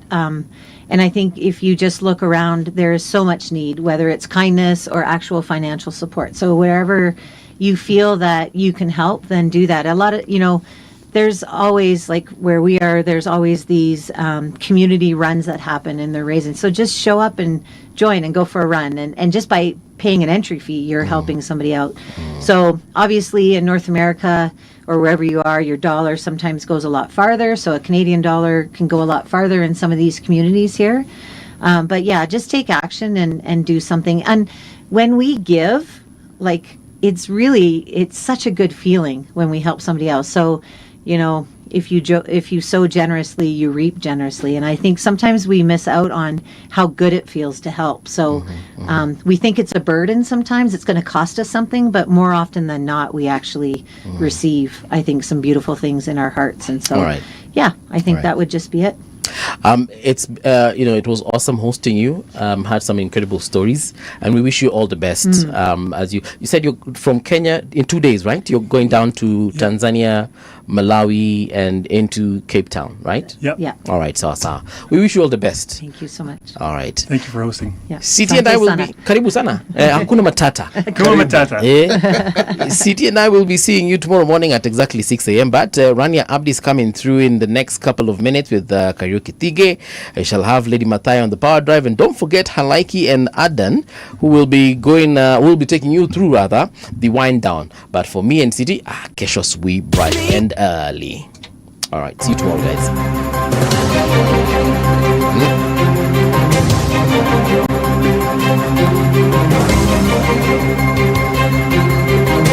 This is the Radio Generation News.